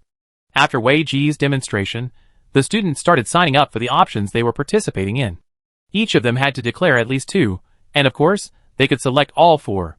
Zhou Wen and Li Xian declared that they were taking all 4 options as they wanted to enter the top 10. Therefore, not only did they need to complete the 4 options, but they also had to obtain good results. These 4 options didn't seem easy to Zhou Wen. It wasn't difficult to pass, but it wasn't easy to obtain a high score. However, the first student who went up on stage chose to fish the coin from the oil pot. Furthermore, he walked straight to the hottest pot in the row of 10. He casually stood in front of the pot and rolled up his sleeve. He did not use a companion beast, but his arm had a metallic sheen. It was unknown what primordial energy skill he used as he extended his hand into the pot and pulled out a coin. That guy's name is Wu Jun. He also has a younger sister named Wu Nan. It's very difficult to see the siblings in action. However, they have unfathomable strength, Li Xian told Zhou Wen. Wu Jun's performance gave many of the students, who had been frightened earlier, hope. In the end, a freshman chose to fish the coin, believing that his primordial energy skill could help him pass. However, just the lowest temperature pot scalded his hand. Luckily, there were doctors present to provide him emergency treatment. After Wei Ji's demonstration, he watched from the side. When he saw Feng Qiuyan choose to cross the paper bridge and obtain excellent results, breaking the previous record, he came to Feng Qiuyan's side with a smile. Feng Qiuyan, I've heard so much about you. Are you interested in joining the student council? Wei Ge asked with a smile. The students beside them looked at Feng Qiuyan with envy. Those who could join the student council were all the college's top students. Normally, they would have to apply to join.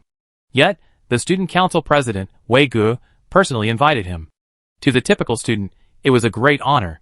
Not interested, Feng Qiuyan replied expressionlessly as he walked past Wei Ge. Wei Ge only smiled. Those who were capable all had some character.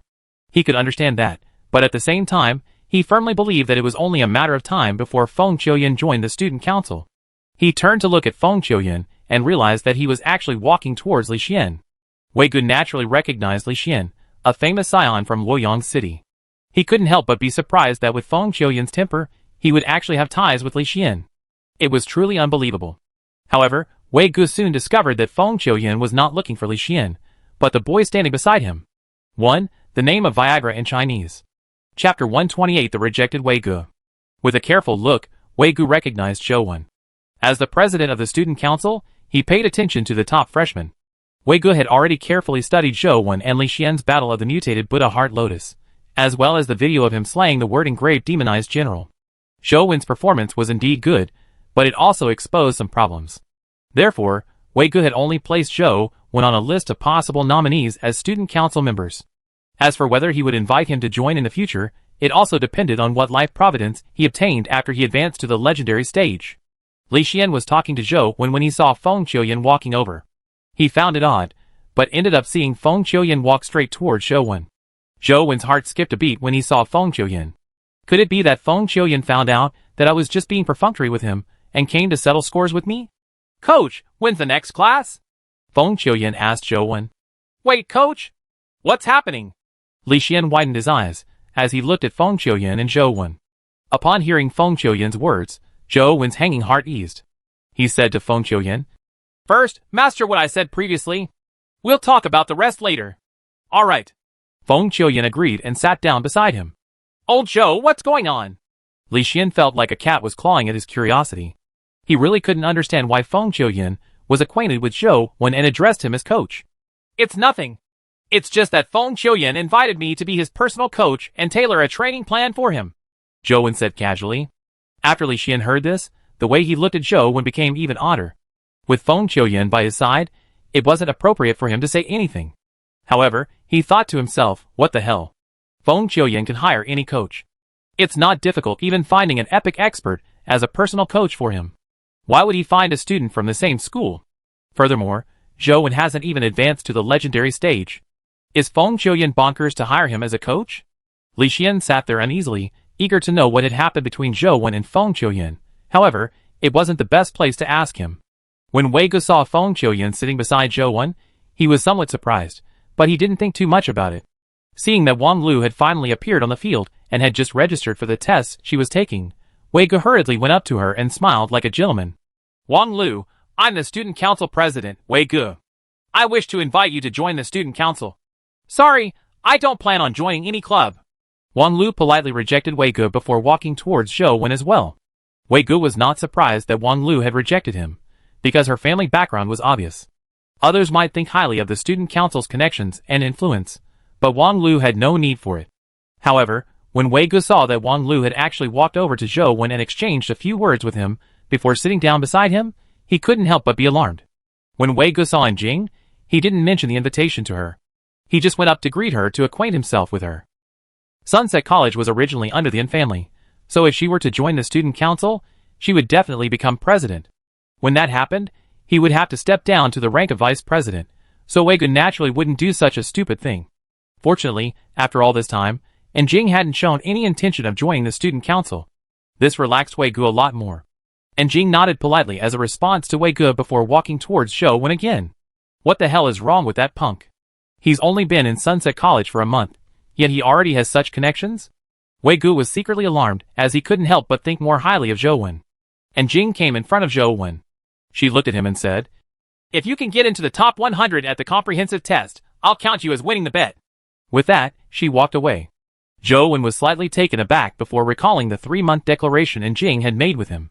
However, he hadn't taken it to heart. So if she hadn't mentioned it at that moment, he would have already forgotten it. What bet?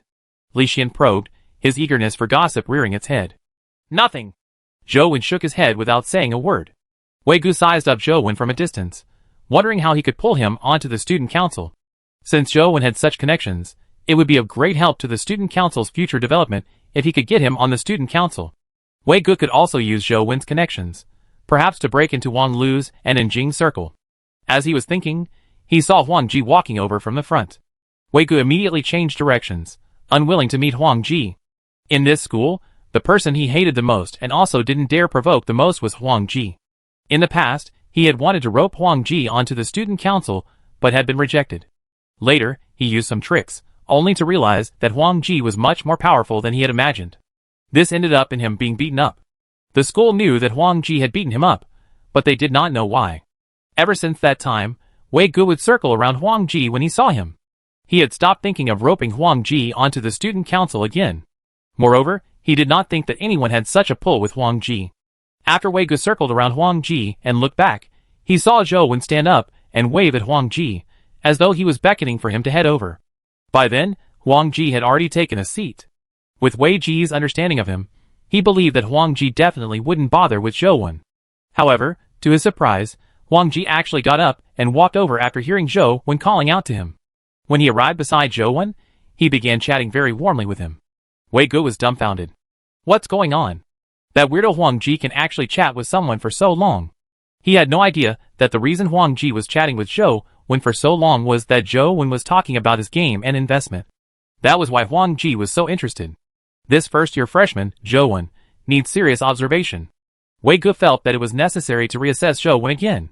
If possible, he had to rope him onto the student council and be under his service. Not long after, Wei Gu saw Hui Haifeng and Nana walk over to Zhou Wen's side with a few high-ranking students. They seemed to be having a great chat with Zhou Wen and company, and his heart skipped a beat.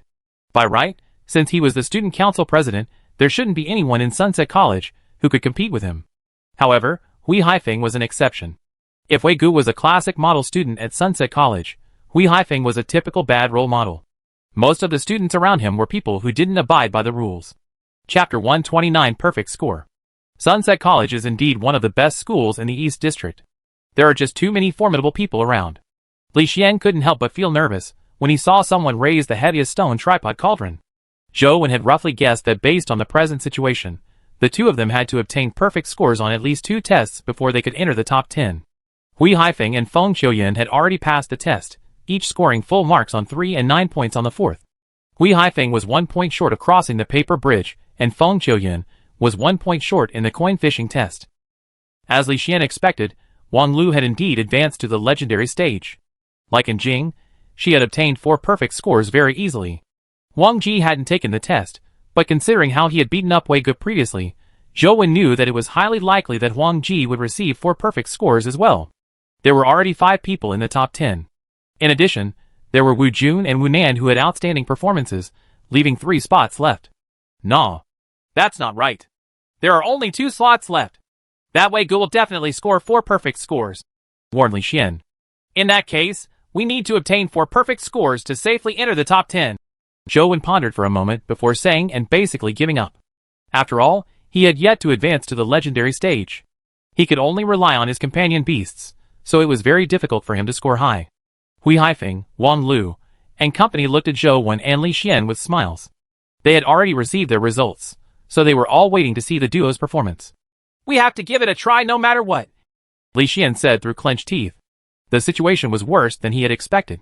When the staff called out Zhou Wen's name, he had no choice but to head to the venue with oil pots to fish out a coin.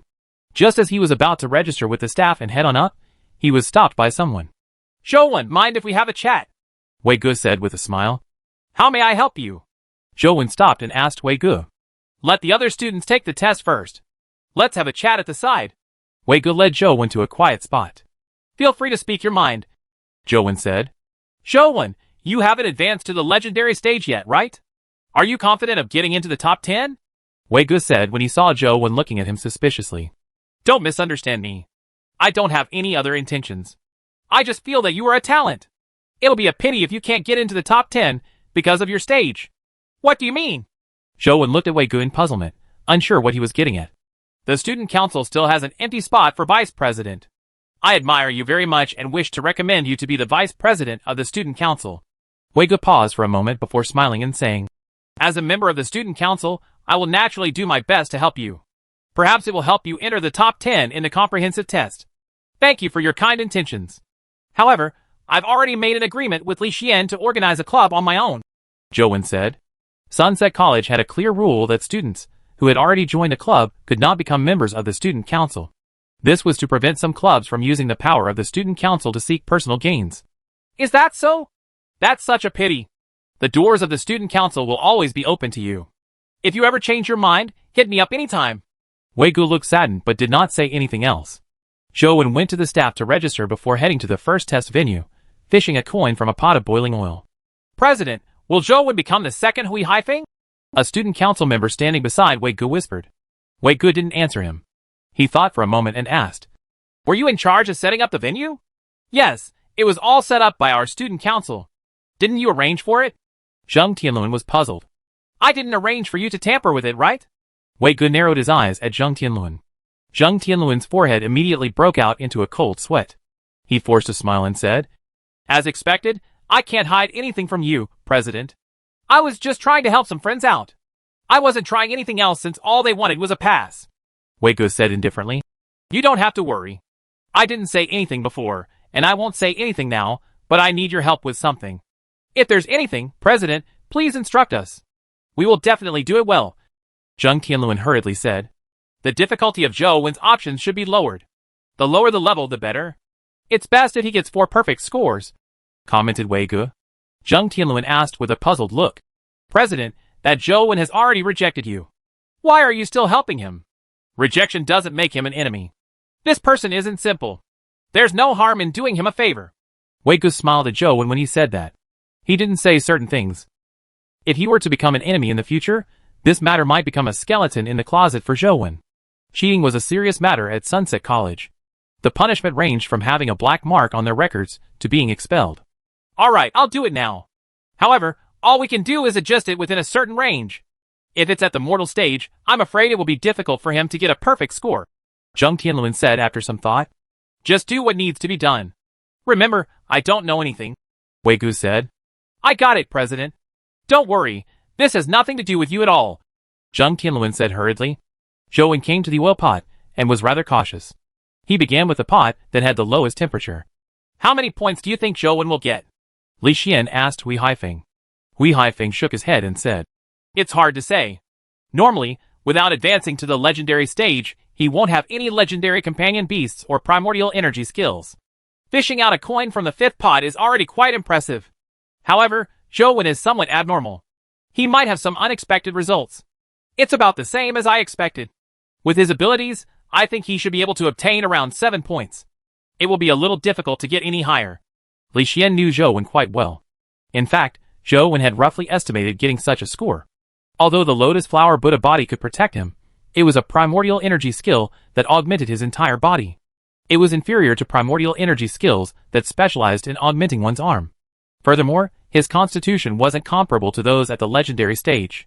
The latter might not even be able to obtain 10 points, so Zhou Wen estimated that he would get about 7 or 8. However, when Zhou Wen tried the oil pots one by one, he realized that the temperature of the pot wasn't as high as he imagined.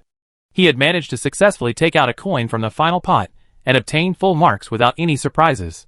Although it was thanks to the Lotus Flower Bracer, Zhou Wen still felt that something was amiss. What? Looks like the test isn't that difficult. Li Xian heaved a sigh of relief when he saw Zhou Wen easily obtain a perfect score. He was just after Zhou Wen in fishing out the coin. Seeing how Zhou Wen had easily scored a perfect 10, he didn't bother wasting any more time as he directly headed straight for the 10th pot. To Li Xian's surprise, when he extended his hand into the pot, believing that his immortal god of combat life providence and invincible Kane divine art could protect him, he let out a loud cry. He hurriedly pulled out his hand only to see his skin scalded red. Chapter 130 Peerless Genius? Impossible. How can Zhou Wen fish out a coin, while I can't? Li Xian's expression was one of disbelief. However, the results of this option were set in stone. Li Xian couldn't even fish out a single coin, putting his result at 0. Even if he received a perfect score on the other 3 options, there was no way he could squeeze into the top 10. Li Xian felt a sense of regret. If he hadn't been careless and bore with it, he could have taken out the coin. After all, with the immortal god of war life providence, his hand wouldn't be crippled. One false step will lead to everlasting grief. Li Xian nearly cried. Zhou Wen successfully passed the subsequent tests. Other than crossing the paper bridge at a slower speed, he obtained a perfect score on the other 3 options. Instantly, the entire school broke out into a flurry of discussion. People were trying to find out more about Zhou Wen. A freshman at the mortal stage had actually received 3 10s and 1 9. They were basically certain that he could enter the top 10. The results were really shocking. Although Wang Lu, and Jing, and Feng Qiuyan were freshmen, they had already advanced to the legendary stage. It was understandable for them to have such results. It was shocking for Zhou Wen, who was at the mortal stage, to obtain such results. Instantly, the reputation of the peerless genius Zhou Wen spread throughout the school, but there were also teachers who had their doubts. They had seen their fair share of geniuses, but none of them could achieve such results at the mortal stage. The person who had the greatest suspicions was Wang Fei. She had wanted Zhou Wen to be stirred up by the comprehensive test and see if he could pull himself together, but to her surprise, Zhou Wen had managed to enter the top 10 and even obtained the qualifications to enter Providence Palace. She thought this was unacceptable. However, all the tests were carried out in front of everyone. Zhou Wen wasn't the first or the last one. People before and after him used the same equipment, so there wasn't any evidence to explain it away with cheating. It doesn't make sense. This doesn't make sense. Why did I only get 3 9s? Yet, you obtained 3 10s and a 9. Li Xian really couldn't accept this outcome. In fact, Li Xian wasn't the only one who couldn't accept it. Zhou Wen also knew that his results were absolutely problematic. On the strength test, Zhou Wen knew very well that he couldn't lift the 10th stone tripod cauldron, yet, he had managed to raise it in the end. Furthermore, he felt that the 10th stone tripod wasn't any heavier than the 9th. It was impossible that there wasn't something fishy about it. How could Zhou Wen know that electromagnetic devices were installed at the bottom of the stone cauldron and the platform beneath them? Zhang Tianluan could control the power needed to lift the stone cauldron to a certain extent. The other tests had also been tampered with. However, they were done in an extremely unnoticeable fashion. Even the teachers did not know that the venue had already been tampered with during the setup. After the comprehensive test ended, the venue was dismantled, so no one would realize anything. All of this was something Zhang Tianluan had actually prepared for himself, hoping to use these methods to enter the top 10, but after he was exposed by Wei Ge, he didn't dare continue with the tampering. This ended up benefiting Zhou Wen. This resulted in Zhou Wen inexplicably gaining the reputation of a genius. When Wei Ge specially came to congratulate him, he even winked at him, making Zhou Wen, who had originally suspected Wei Ge, confirm his theory. Indeed, it was Wei Ge who tampered with it. But why did he do that? Is it to rope in a freshman to join the student council? Zhou Wen was perplexed. Regardless, Zhou Wen was famous in Sunset College. Since its establishment over the years, No mortal stage student had such results. As expected of Coach Feng Qiuyan had zero doubts, believing that it was all Zhou Wen's true strength, so his determination at getting him to be his personal coach became firmer. Although there were people who had their doubts, they could only keep quiet because of a lack of evidence. Finally, the top 10 spots were confirmed. Without any surprises, Zhou Wen successfully entered the top 10 and obtained the qualification to enter Providence Palace. Old Zhou, I really can't accept it. Other things aside, your strength definitely isn't as great as mine. It doesn't make sense that you could lift the 10-stone tripod cauldron, but I couldn't. Li Xian's face was filled with resentment. That's life for you. What else could Zhou Wen say? Thankfully, Li Xian wasn't really bothered by the spot. All he did was gripe at Zhou Wen. I'm not bragging, but Zhou Wen is a genius amongst geniuses. Back when we were in Guide High School, everyone in our school knew that Zhou Wen was a genius. You know ascetic meditation, right? With how difficult it is to cultivate, the typical person won't even gain a basic mastery in primordial energy without a couple of years, even if they have primordial energy crystals. Yet, Zhou Wen forcibly mastered it without using a single primordial energy crystal. Tian Xiangdong's saliva splattered as he described anecdotes of Zhou Wen's past during high school to other students. Without Zhou Wen even realizing it, he had become an iconic figure among Sunset College's freshmen and was regarded as the most promising freshman in Sunset College. Although this wasn't the outcome Zhou Wen wished to see, obtaining the qualifications to enter Providence Palace was a pleasant surprise for him. The second day after the comprehensive test ended was the day Zhou Wen and the other 9 students entered Providence Palace. All of them received a token given by the school, and under the leadership of a counselor, they arrived at the legendary Providence Palace. Providence Palace was more magnificent than the Forbidden City. After becoming a dimensional zone, it gave people the feeling that it was magnificent and majestic. Although it was underground, it did not hinder Zhou Wen and the other students from marveling at the greatness of the ancient culture. Outside the entrance, Zhou Wen and company were waiting for it to open. Wang Lu looked around curiously. This place is about 1,000 meters deep and is surrounded by rocks. Where did those legendary treasures come from? Other dimensions, obviously. Do you really think there are ghosts? Wei Haifeng said with a smile. It wasn't Wei Ji's first time here, so he explained. Those treasures flowed out of the dimensional rifts before flying into Providence Palace. There is no lack of precious, rare treasures. However, the typical rare treasures are only collectibles that can only be exchanged for money. The truly precious ones are the companion eggs and dimensional crystals. Among them are things that the East District doesn't have. If you are lucky enough, you might obtain a companion egg like an elf or an angel. They are pretty good selections. How does one know what type of companion eggs they are? Asked Wang Lu curiously. I really do not know. Let's not talk about identifying companion eggs, it's hard to even choose one, said Wei Ge. Why? Wang Lu was a little confused. Because all the treasures are in boxes. All we can see are those boxes. We don't even know what's inside. Once the box is chosen, we won't be able to change it. Therefore, we can only rely on luck to choose something. Wei Haifeng explained. Chapter 131 Treasure Selection. Chapter 131 Treasure Selection. Zhou Wen had been searching for the tiny palm symbol the entire time, but he hadn't found it. He had scrutinized the building that housed the city gates countless times, but he had failed to find it. However, other than the entrance, there were only city walls with no sign of the tiny palm symbol. Is the tiny palm symbol in Providence Palace? Zhou Wen looked at the tightly shut door of Providence Palace and thought, if it were really in Providence Palace, that would be troublesome. Every year, the Providence Palace only opens its gates once a day.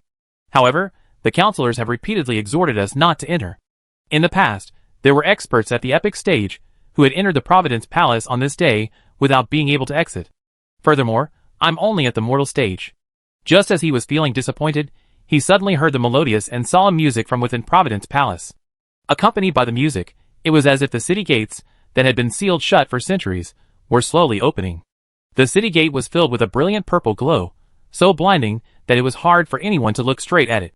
Before Zhou Wen and company could see what stood beyond the city gates, the underground space suddenly emitted a blinding light that resembled holy light from the spatial rifts.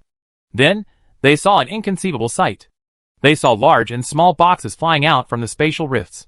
There were exquisite wooden boxes, boxes filled with antiquity, and green and snow-white jade boxes.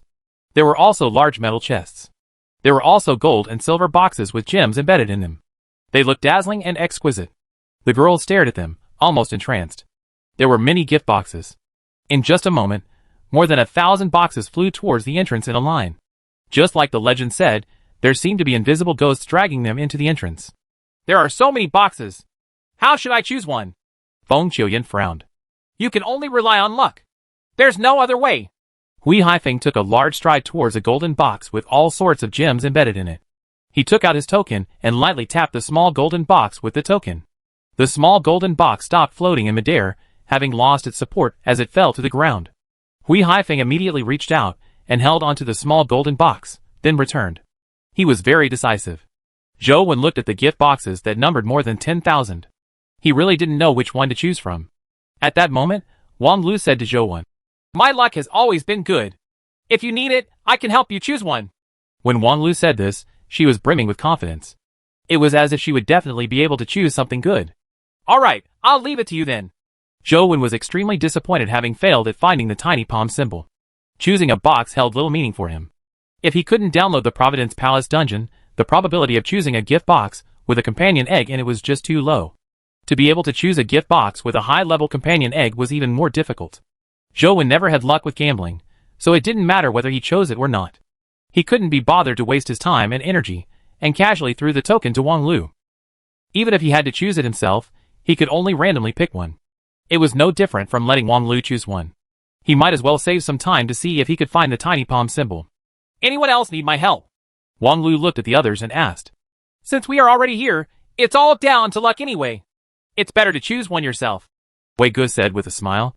The others obviously liked to hold their own fate in their hands, so no one planned on letting Wang Lu choose for them. Other than Hui Haifeng, who had already made his selection, the others began to observe the boxes, hoping that they could find some clues. Zhou Wen was also observing, but he was looking into Providence Palace to see if he could find the tiny palm symbol. Unfortunately, it was filled with a screen of resplendent divine light. All he could see was gift boxes flying in, but he couldn't see what was on the inside. However, Wang Lu had no intention of seriously choosing.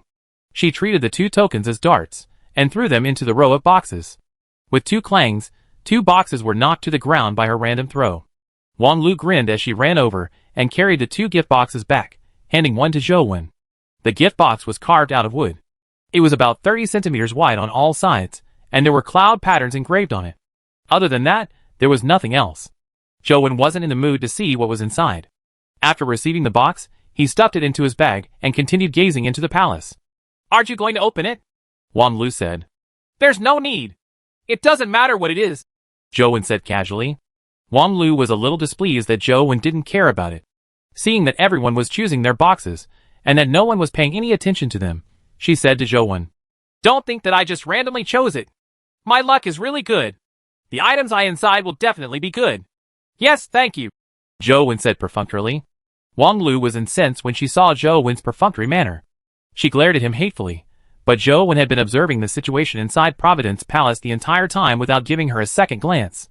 If I knew this would happen, I wouldn't have helped you choose. Wang Lu pouted and resentfully retreated to the side. She didn't even have the mood to open her gift box to see what was inside. Even after they had all made their choices, one after another, and the counselors had led them out of Providence Palace, Zhou Wen still hadn't found the tiny palm symbol. He was extremely disappointed. None of them had the intention to open their gift boxes on the spot. Zhou Wen also took the box that Wang Lu had chosen for him back to his dorm. I wonder what it is. Zhou Wen opened it up. Indeed, it was the same as he imagined. There were no companion eggs or dimensional crystals inside, but a strange old bronze flask. It can't be a chamber pot, right? Zhou Wen looked at the bronze flask inside the box, and it looked like one, no matter how he looked at it. But from the looks of it, it seemed to be a little too small. It was probably not suited for adults. Furthermore, the style looked more exquisite, and it had smooth curves as if it did not match the style of the East District's ancient style. Zhou Wen switched on his ordinary phone and checked the internet. Soon, he learned what it was. It was a handheld oil lamp from ancient Arabia. From the looks of the oil lamp, it should be an antique. I wonder how much I can sell it for. Zhou Wen muttered to himself as he took out the bronze lamp and wiped the dust he saw on it with a piece of tissue paper. After a few strokes, the bronze lamp suddenly trembled, and the patterns on it began to glow strangely. Chapter 132 No Acquaintances with Immortals. Chapter 132 No Acquaintances with Immortals. The pattern on the lamp's body flickered as swirls spun in circles. A flame was spontaneously ignited at the mouth of the lamp, giving off an inexplicable demonic charm as it danced. It was like a seductive woman twisting her waist while dancing. Zhou Wen's gaze was attracted by the strange flame, as though it was the most beautiful woman in the world. He couldn't help but become engrossed, unable to shift his gaze away from the flame. He was extremely determined, so when he felt that something was amiss, he forcefully shifted his gaze away from the flame. However, when his gaze moved away from the flame, he was attracted by the shimmering patterns on the bronze lamp.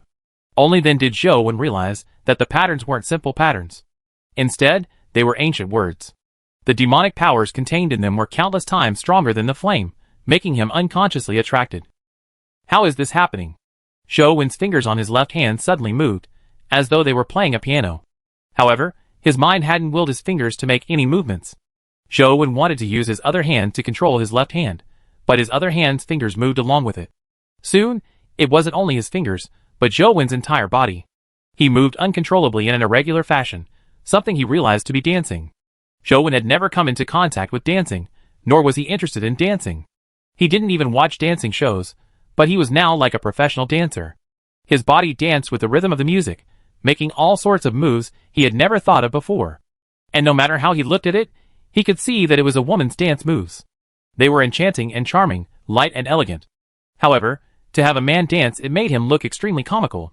If Li Xian were here to see him, he would probably be rolling on the ground laughing. Zhou Wen tried his best to control himself, but it was useless.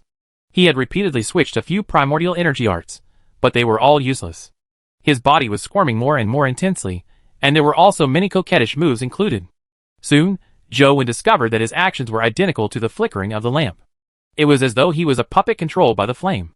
Damn it. What the hell is this? Zhou Wen felt as though he was going crazy. As his dance sped up, the Lost Immortal Sutra, which automatically circulated, slowed down. As the Lost Immortal Sutra slowed down, Zhou Wen's body gradually slowed down. When the Lost Immortal Sutra completely stopped circulating, Zhou Wen's body also stopped twisting. However, the next second, the primordial energy in his body circulated in a frenzy, but it was no longer the path of the Lost Immortal Sutra. Instead, it was another primordial energy art that Zhou Wen had never cultivated before. The patterns on the oil lamp are also a primordial energy art? Zhou Wen was astonished, but also somewhat delighted. This primordial energy art was very odd. It was different from anything Zhou Wen had previously come into contact with. It seemed to have countless odd transformations, and at times, it was light and graceful, at other times as forceful as a storm. It made Zhou Wen have the urge to tear through the air and dance. Time ticked by. By the time Zhou Wen regained control of his body, he had already mastered the primordial energy art. The oil lamp that had been floating in the air suddenly lost its radiance and fell to the ground. It returned to its old and damaged state. Zhou Wen was just about to pick up the oil lamp when he suddenly felt something amiss with his body. The primordial energy art he had just mastered instantly dissipated as the Lost Immortal Sutra began to circulate again. However, the circulation this time was different from the previous one.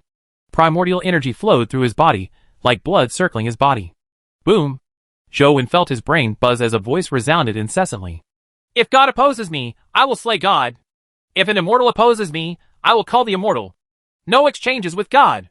No acquaintances with immortals. I am me. The voice was unbridled and savage, but it also had a terrifying power that made his blood boil.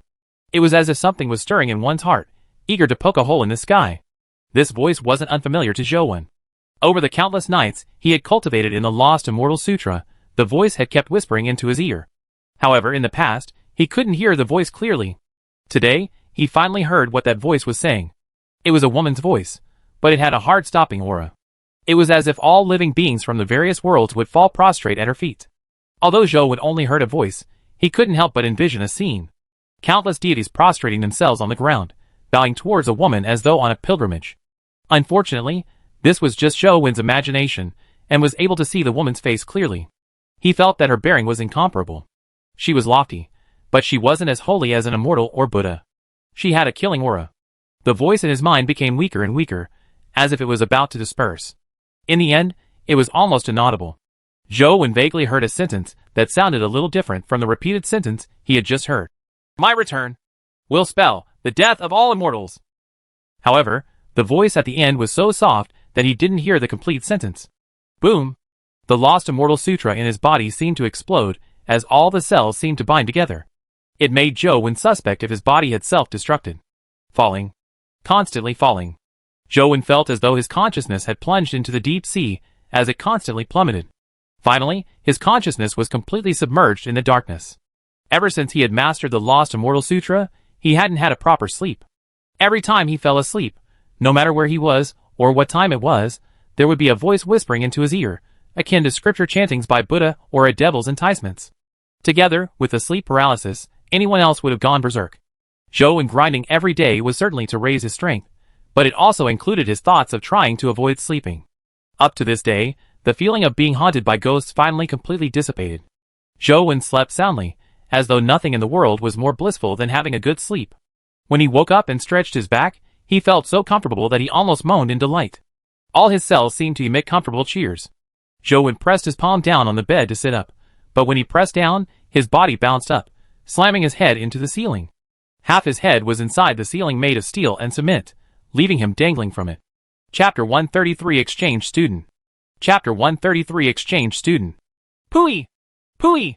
Zhou spat out the cement in his mouth and looked at his hands in surprise. What's going on? After some thought, he recalled what had happened yesterday and seemed to realize something. He quickly took out his mysterious phone and pricked his finger with a needle, dripping a drop of fresh blood onto the screen. The blood quickly coagulated into the blood-colored avatar. Zhou looked at its stats and was overjoyed. He had indeed advanced to the legendary stage. He eagerly checked the blood-colored avatar's attributes only to be left somewhat puzzled. Zhou. Age, 16 years. Level, legendary. Legendary life providence, Sai of the King. Strength, 12. Speed, 12. Constitution, 12. Primordial energy, 12. Primordial energy art, Lost Immortal Sutra. Primordial energy skill, Astral Suction Palm, Astral/Blade, Astral Suction Palm. Companion beast, Truth Listener, Banana Fairy, Mutated Lotus Flower Ant, Silver Winged Flying Ant. His stats and primordial energy art were considered normal, but his legendary life providence was a little strange. Typically, ordinary people weren't able to see their attributes in the game like Zhou, but after advancing to legendary, they were able to sense the basic abilities of their legendary life providence and know how it could be used. However, Zhou couldn't sense what his life providence could be used for. All he could sense was that his life providence's powers needed certain conditions to be triggered. As for the triggering conditions, Zhou only had a vague sense which wasn't too clear. When he looked at the additional note regarding Sai of the King in game, there was only one sentence. Sai of the King, it is endless sinking. Zhou didn't understand the meaning of the annotation, so he was momentarily unsure whether his life providence was good or bad. However, being able to advance to the legendary stage was ultimately a boon. It meant that Zhou could finally incubate a legendary companion egg without any reservations. He could also absorb high-value dimensional crystals to raise his stats. As for killing epic creatures, Zhou didn't have a blind sense of self-importance. The difference between the epic and legendary stages was far greater than the difference between the legendary and mortal stages. The weakest epic could easily kill the strongest legendary. It wasn't only because an epic's attributes were higher, but also because an epic's life possessed a form of soul protection. They were completely different from legendaries, making it an extremely difficult task to defeat an epic at the legendary stage. Whatever. I'll increase my stats first. Zhou picked up the mysterious phone. He wanted to enter the game, and use some high-value dimensional crystals to raise his stats. Otherwise, even if he had advanced to the legendary stage, he would still be one of the weakest. Li Xian and Jing had their family's support, so it was very simple for them to raise their stats. They just needed to use the dimensional crystals prepared by their families, but Zhou needed to rely on himself. Before he could launch a dungeon on his phone, the doorbell rang. Old Zhou, what treasure did you choose from Providence Palace? It can't be that your luck was so bad to choose a urinal or something, right? Li Xian didn't dare enter the room as he looked straight in. When he saw the antelope sleeping on the couch, he immediately retracted his head. See for yourself. Zhou invited Li Xian into the house. No, no, no. I'm not going in. I'm not here to see the treasure you chose. Counselor Wang Fei got me to tell you that she wants you to see her. Li Xian quickly shrank back again. Why is the counselor looking for me? Zhou was puzzled. She didn't say, but I'm guessing it has something to do with the exchange students from Covenant College. Li Xian said. What do you mean? Zhou didn't understand. Covenant College was a famous school in the West District, and was worlds apart from Sunset College. Even if there was an exchange student, it shouldn't have anything to do with him. Li Xian smiled and said, There's an exchange student from Covenant College here in Sunset College to study for a period of time. I heard that the exchange student is quite extraordinary. He's from one of the 6 League Heroes families. He's famous at Covenant College, and is considered as the heir to the 6 heroes. He's the most likely person to reach the level of the 6 heroes. What has this got to do with me? Zhou frowned. Since it's an exchange student, they will interact with students from our college after arriving. In order to not lose face, the school will definitely let the best students interact with that fellow. Having entered the top 10 at the comprehensive test, it's normal for the school to give you such an important mission. However, I don't think it's any of your business. After all, your ranking in the top 10 is too low. As long as you stand out, it will definitely be Huang Ji, Wei Ge, and Jing who will deal with that exchange student. Just watch the show, Li Xian said. Zhou Wen thought that it made sense, and went to Wang Fei's office. It was just as Li Xian guessed. Wang Fei informed him that an exchange student from Covenant College was coming to study at Sunset College. Zhou Wen, do you know who the exchange student is? Wang Fei asked. Is this related to me? Zhou Wen said indifferently. Of course, it has something to do with you. Otherwise, why would I especially summon you here? If it was just an ordinary exchange student, you wouldn't be needed. Wang Fei paused. The student's name is John. Like Liz, he comes from a family with the last name Cape. Liz? Zhou Wen frowned slightly. Wang Fei continued. John is Liz's younger brother, but he's different from the poorly talented Liz. His talent is almost comparable to the hero from the Cape family. Not only did he inherit the physique of the hero, but he also obtained an extremely powerful life providence when he advanced to the legendary stage. In the West, he has the title of a saint. So what? Zhou Wen said indifferently. Do you need me to go into the details between Liz and you? Given John's status, even if he came to Sunset College, he wouldn't purposely challenge a mortal. However, you happen to be ranked in the top 10 at the comprehensive test as a mortal stage. This gave John an excuse to challenge you. When the time comes, even if he doesn't dare to do anything to you in Sunset College, it will be a disgrace to both you and Sunset College if you were to suffer a terrible defeat. Wang Fei paused for a moment before saying, That's why the school hopes that you can go home for a few days and not give John a chance to challenge you. If he's really out to get me, won't he come knocking on my door even if I were to hide in my dorm? Zhou Wen said. It's all right. You can return to the in-family home to rest for a few days. The school will approve your leave, Wang Fei said. There's no need. Zhou Wen directly rejected it. He definitely wasn't going to seek protection from the in-family. Zhou Wen, if you really had the strength to be in the top 10, the school doesn't mind you fighting with John. It doesn't matter even if you lose. However, I think you should know better than me how you ended up in the top 10. The school didn't hold it against you for the sake of the in-family. However, you should know that your current strength isn't enough to represent Sunset College's top standards. It'd be meaningless to accept such a challenge, Wang Fei said. Chapter 134 Mutated Demonized General. Chapter 134 Mutated Demonized General. Counselor, although my strength isn't enough to represent the college, there's no need for me to be afraid of John, much less escape. Zhou Wen bowed slightly to Wang Fei before turning to leave the office. Ignoring the fact that Zhou Wen had already advanced to the legendary stage, even if he wasn't John's match, he still wouldn't choose to flee to the in-family residence. This fellow's surname isn't in, but why is he as stubborn as the in-siblings? Wang Fei watched Zhou Wen leave the office, and couldn't help but worry. After Zhou Wen returned to his dorm, he launched an instant dungeon and began grinding crazily. He wanted to spawn some high-level dimensional crystals and quickly raise his attributes. Ding! After killing a silver-winged flying ant, a 14-valued speed crystal dropped. The blood-colored avatar absorbed the speed crystal, and his speed increased to 14. Ding! After killing a mutated Buddha heart lotus, a 13-valued primordial energy crystal dropped. The blood-colored avatar absorbed it, and his primordial energy increased to 13. Ding! After killing a skeleton general companion egg dropped. Zhou Wen unhesitatingly incubated it, and obtained a skeleton general companion beast. However, the companion beast's stats and skills were relatively average. While grinding the Lotus Flower Cave, Zhou Wen was once again lucky enough to spawn a fairy monkey companion egg. When he incubated it, the stats weren't too bad, but they weren't considered excellent grade stats. Since it wasn't an excellent grade companion beast, and its skills weren't anything special, Zhou Wen decided to attempt a fusion when he saw that the skeleton general and the fairy monkey had a compatibility score of 57%, which was a rather high success rate. However, Zhou Wen was extremely disappointed. The fusion failed, as the two companion beasts disintegrated simultaneously. Zhou Wen knew how lucky his mutated lotus flower ant had been at succeeding from the recent fusion failures. The chances were about the same as winning the lottery. Thankfully, Zhou Wen was able to keep grinding dungeons. His chances of dropping a companion egg were much higher than the average person.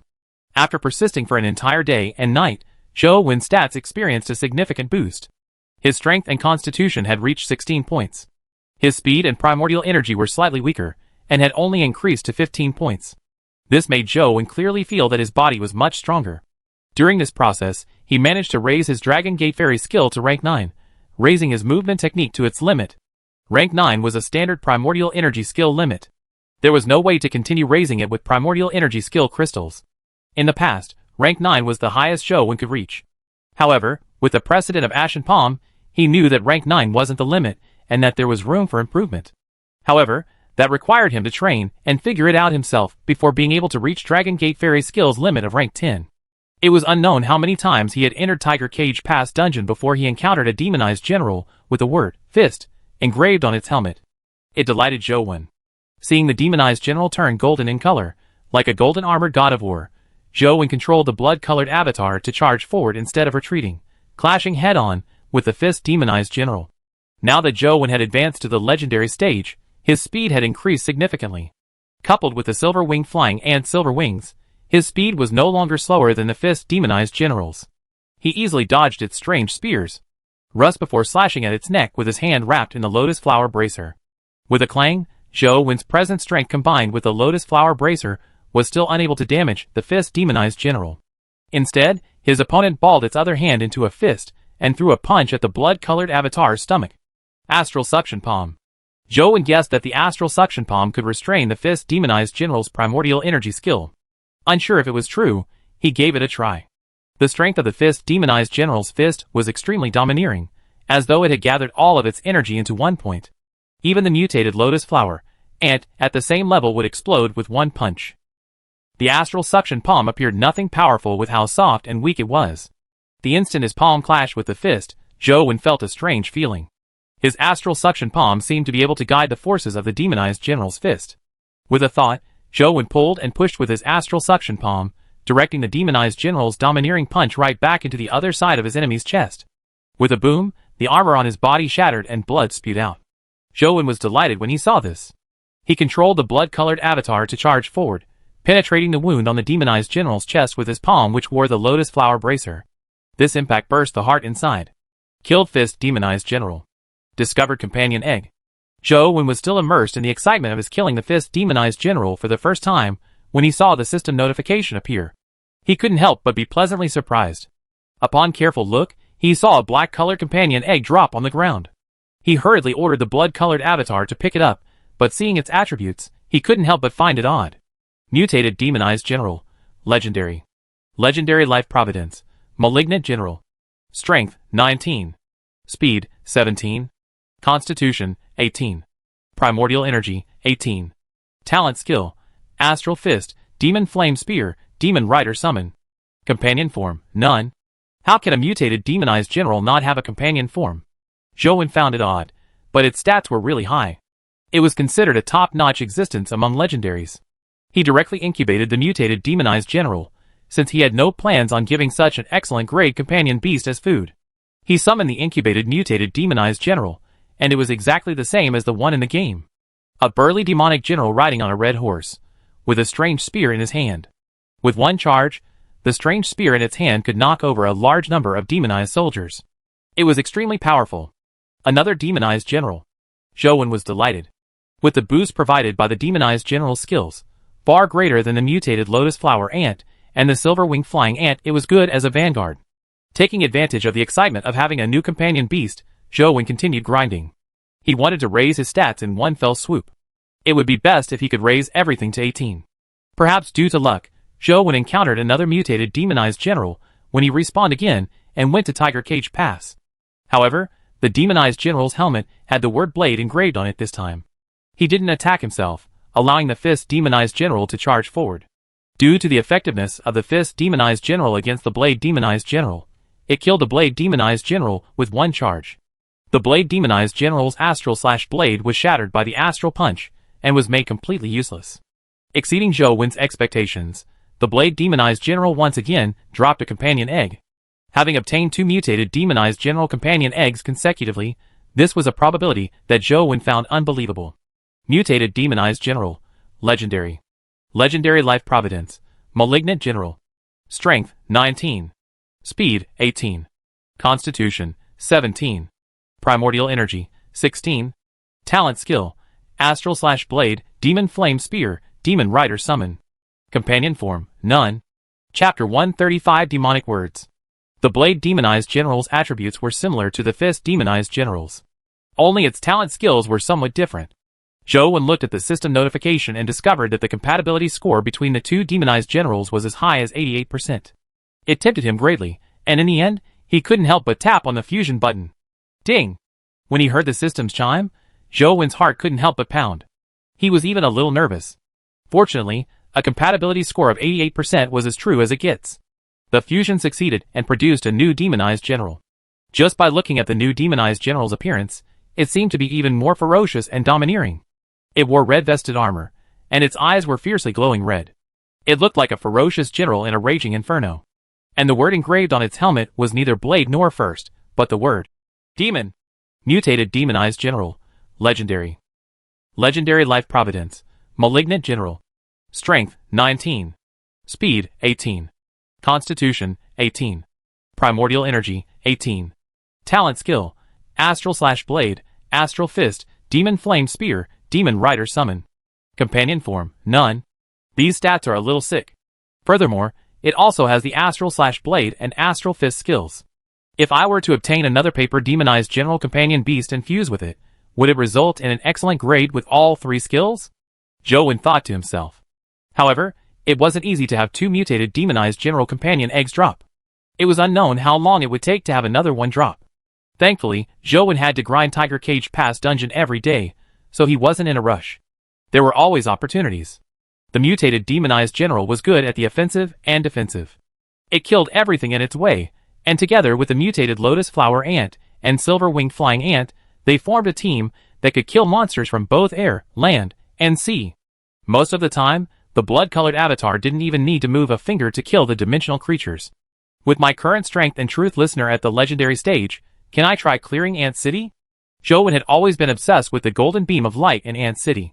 However, previously he had been lacking in strength and couldn't make much progress. Now that he had advanced to the legendary stage and had 4 top-notch legendary companion beasts, it seemed like he could make an attempt. Old Zhou, we can finally register our own club. What do you think it should be called? Do you think it's better to call it the God of Combat Alliance or Invincible Club? Li Xian walked into the living room excitedly. Up to you. Zhou was grinding ant nest, so he didn't have the capacity to care. Furthermore, he wasn't obsessive-compulsive. He would accept any name. Don't mind. This is our club. There's meaning only if we think of names together. Those two aren't good. What do you think about Xianwen? Our names are both in it. Others can tell that it's our club, Li Xian said. Sure. Zhou nodded, while gaming the blood-colored avatar had already rushed to the periphery of Ant City. Then that's it. Let's register for the Xianwen Club. Li Xian pulled Zhou out excitedly. Zhou had no choice but to follow him out. But when they arrived, they realized that setting up a club didn't just require filling in an application form. They had to gather at least 5 people to submit the application to establish a club. Why do we need so many people? The 2 of us are good enough to beat everyone in the world. Li Xian's heart stirred as he looked at Zhou and asked. It won't be easy to find people now. Almost all the senior students have already joined clubs. After more than a month, most of the freshmen have been roped in. It will be very difficult to find suitable people. Your 2 high school classmates seem to be interested in our club. Why don't you rope them in to make up the numbers? I'm not sure if they have joined other clubs or not, Zhou said. Then let's make a call and ask. Do you have the phone number of that beautiful woman named Fang something? Li Xian urged. Zhou had no choice but to take out his ordinary phone and call Fang Ruoshi while gaming with one hand. F***CK, you even have a game-only phone and a phone for calls. Bro, you sure are extravagant, Li Xian teased. Zhou ignored him and called Fang Ruoshi. He heard her voice and asked, Hello, is this Fang Ruoshi? It's me. Li Xian and I established a club. If you and Tian Xiaodong haven't joined other clubs, why don't you consider it? Zhou said. We haven't joined anything yet. I heard that you were setting up a club, so we have been waiting for your invitation. Fang Ruoshi replied with a smile. Alright, we are still short of 1 person. I'll contact you after we find everyone. Zhou hung up after making an agreement with Fang Ruoshi. Quite swell of this old classmate of yours. She's pretty and pure, and she has some feelings for you. You have to act as early as possible. Otherwise, she'll be contaminated by this mixing bowl known as university, Li Xian said with a smile. Don't spout nonsense. She's just an old classmate, Zhou Wen said. Now we have 4 people. We are still short of 1. Who do you think we should get? Li Xian tugged at his hair in frustration. Is it that difficult for young Master Li to find someone? Zhou Wen looked at Li Xian in confusion. It's really not difficult to find someone. Just a simple call, and I can get a dozen or 2. However, I'm afraid that there might be my brother's people among them. I'm more at ease with people you recruit, Li Xian said. I don't know anyone. Zhou Wen suddenly thought of something as he asked Li Xian.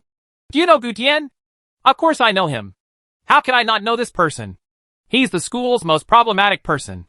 He beat up a senior when he had just started school. He's a person who only recognizes money.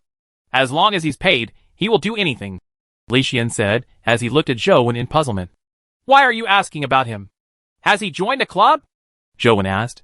Let's not even talk about him having thoughts of joining a club. Even if he does, no one will want him. Who knows when he might beat up the people in his club? That would be such a joke.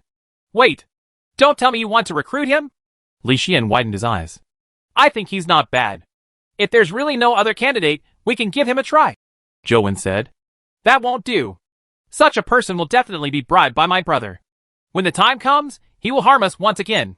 Li Xian shook his head repeatedly. Do you think the others won't be bribed by your brother? Zhou Wen asked. Li Xian was slightly taken aback before he smiled bitterly. You are right. As long as my brother wants it done, it's useless who I find. At least Gu Dian has a clear price. Let's be wary of him. It's better than people that put on different facades, right? Zhou Wen said. You're right. However, there were people who invited Gu Dian in the past. He didn't join either. It won't be easy inviting him to join our club, Li Xian said with a sigh. Can you find him? Let's give it a try, Zhou Wen said. Chapter 136 Myriad Buddha Cave. Chapter 136 Myriad Buddha Cave. Are you sure Gu Dian is here? Zhou Wen looked at the Myriad Buddha Cave in front of him, and looked at Li Xian in disbelief. There's no mistake about it. According to what I learned, Gu Dian is a weirdo. Ever since he entered school, he hasn't slept in his dorm. As long as he's not in class, he will definitely come to Dragon Gate Grotto. It's normal for him to spend half a month here. I received accurate news that he entered Myriad Buddha Cave 3 days ago, and hasn't come out yet. There's no mistake about him being inside, Li Xian said. Do you honestly think someone can live inside here? Zhou Wen said, as he pointed at the golden warriors wandering around the Myriad Buddha Cave. There were relatively rare dimensional creatures in Dragon Gate Grotto. Typically, they were at the mortal stage. As long as their numbers were few, ordinary students could handle them. However, the golden warriors in the Myriad Buddha Cave were different. Not only were they at the legendary stage, but they also had powerful defensive strength. Legendary students needed a great deal of effort to kill them. It was very difficult. Unless there was a special requirement, the average legendary wouldn't be willing to come here to kill a golden warrior. At that moment in the Myriad Buddha Cave, he could see 2 or 3 golden warriors wandering around. Zhou Wen didn't believe that students could live here for 2 to 3 days. Even if he had the ability to fight with a golden warrior, it was impossible for him to fight for 3 days and 3 nights. He would probably die from exhaustion in 1 day, much less 3 days and 3 nights. The news shouldn't be wrong. Gu Dian is a weirdo. He often does this kind of thing. No one knows how he survives in the dimensional zones, but he manages to. It's likely that he's inside the Myriad Buddha Cave, Li Xian said with certainty. Since that's the case, let's go in and take a look. Zhou Wen had entered the Myriad Buddha Cave in game, and knew that it was difficult to kill a golden warrior. However, their speed wasn't very fast. He just needed to avoid them, since he was only spending a short amount of time to find Gu Dian. Upon seeing Zhou Wen enter, Li Xian followed him into the Myriad Buddha Cave. Seeing that someone had stepped into the Myriad Buddha Cave, golden warriors immediately rushed over. Their bodies were dark, as if they were carved from some kind of jade. Every step they took left a deep footprint on the ground, indicating their extreme weight. Li Xian drew his saber, and slashed down at the golden warrior that was charging right in front of him. His saber was fast and ruthless, and was transformed from a legendary companion beast. If an ordinary legendary creature were to be struck by him, they would have their bones cleave through even if they didn't die.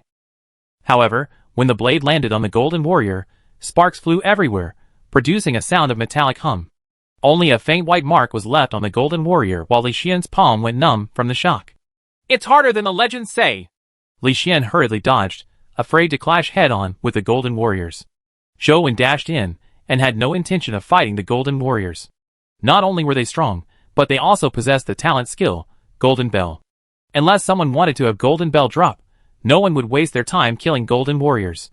Unfortunately, the drop rate of Golden Bell was very low, making the warriors unpopular among students. Thankfully, the golden warriors were naturally slow, so it was impossible for them to catch up to Zhou Wen and Li Xian.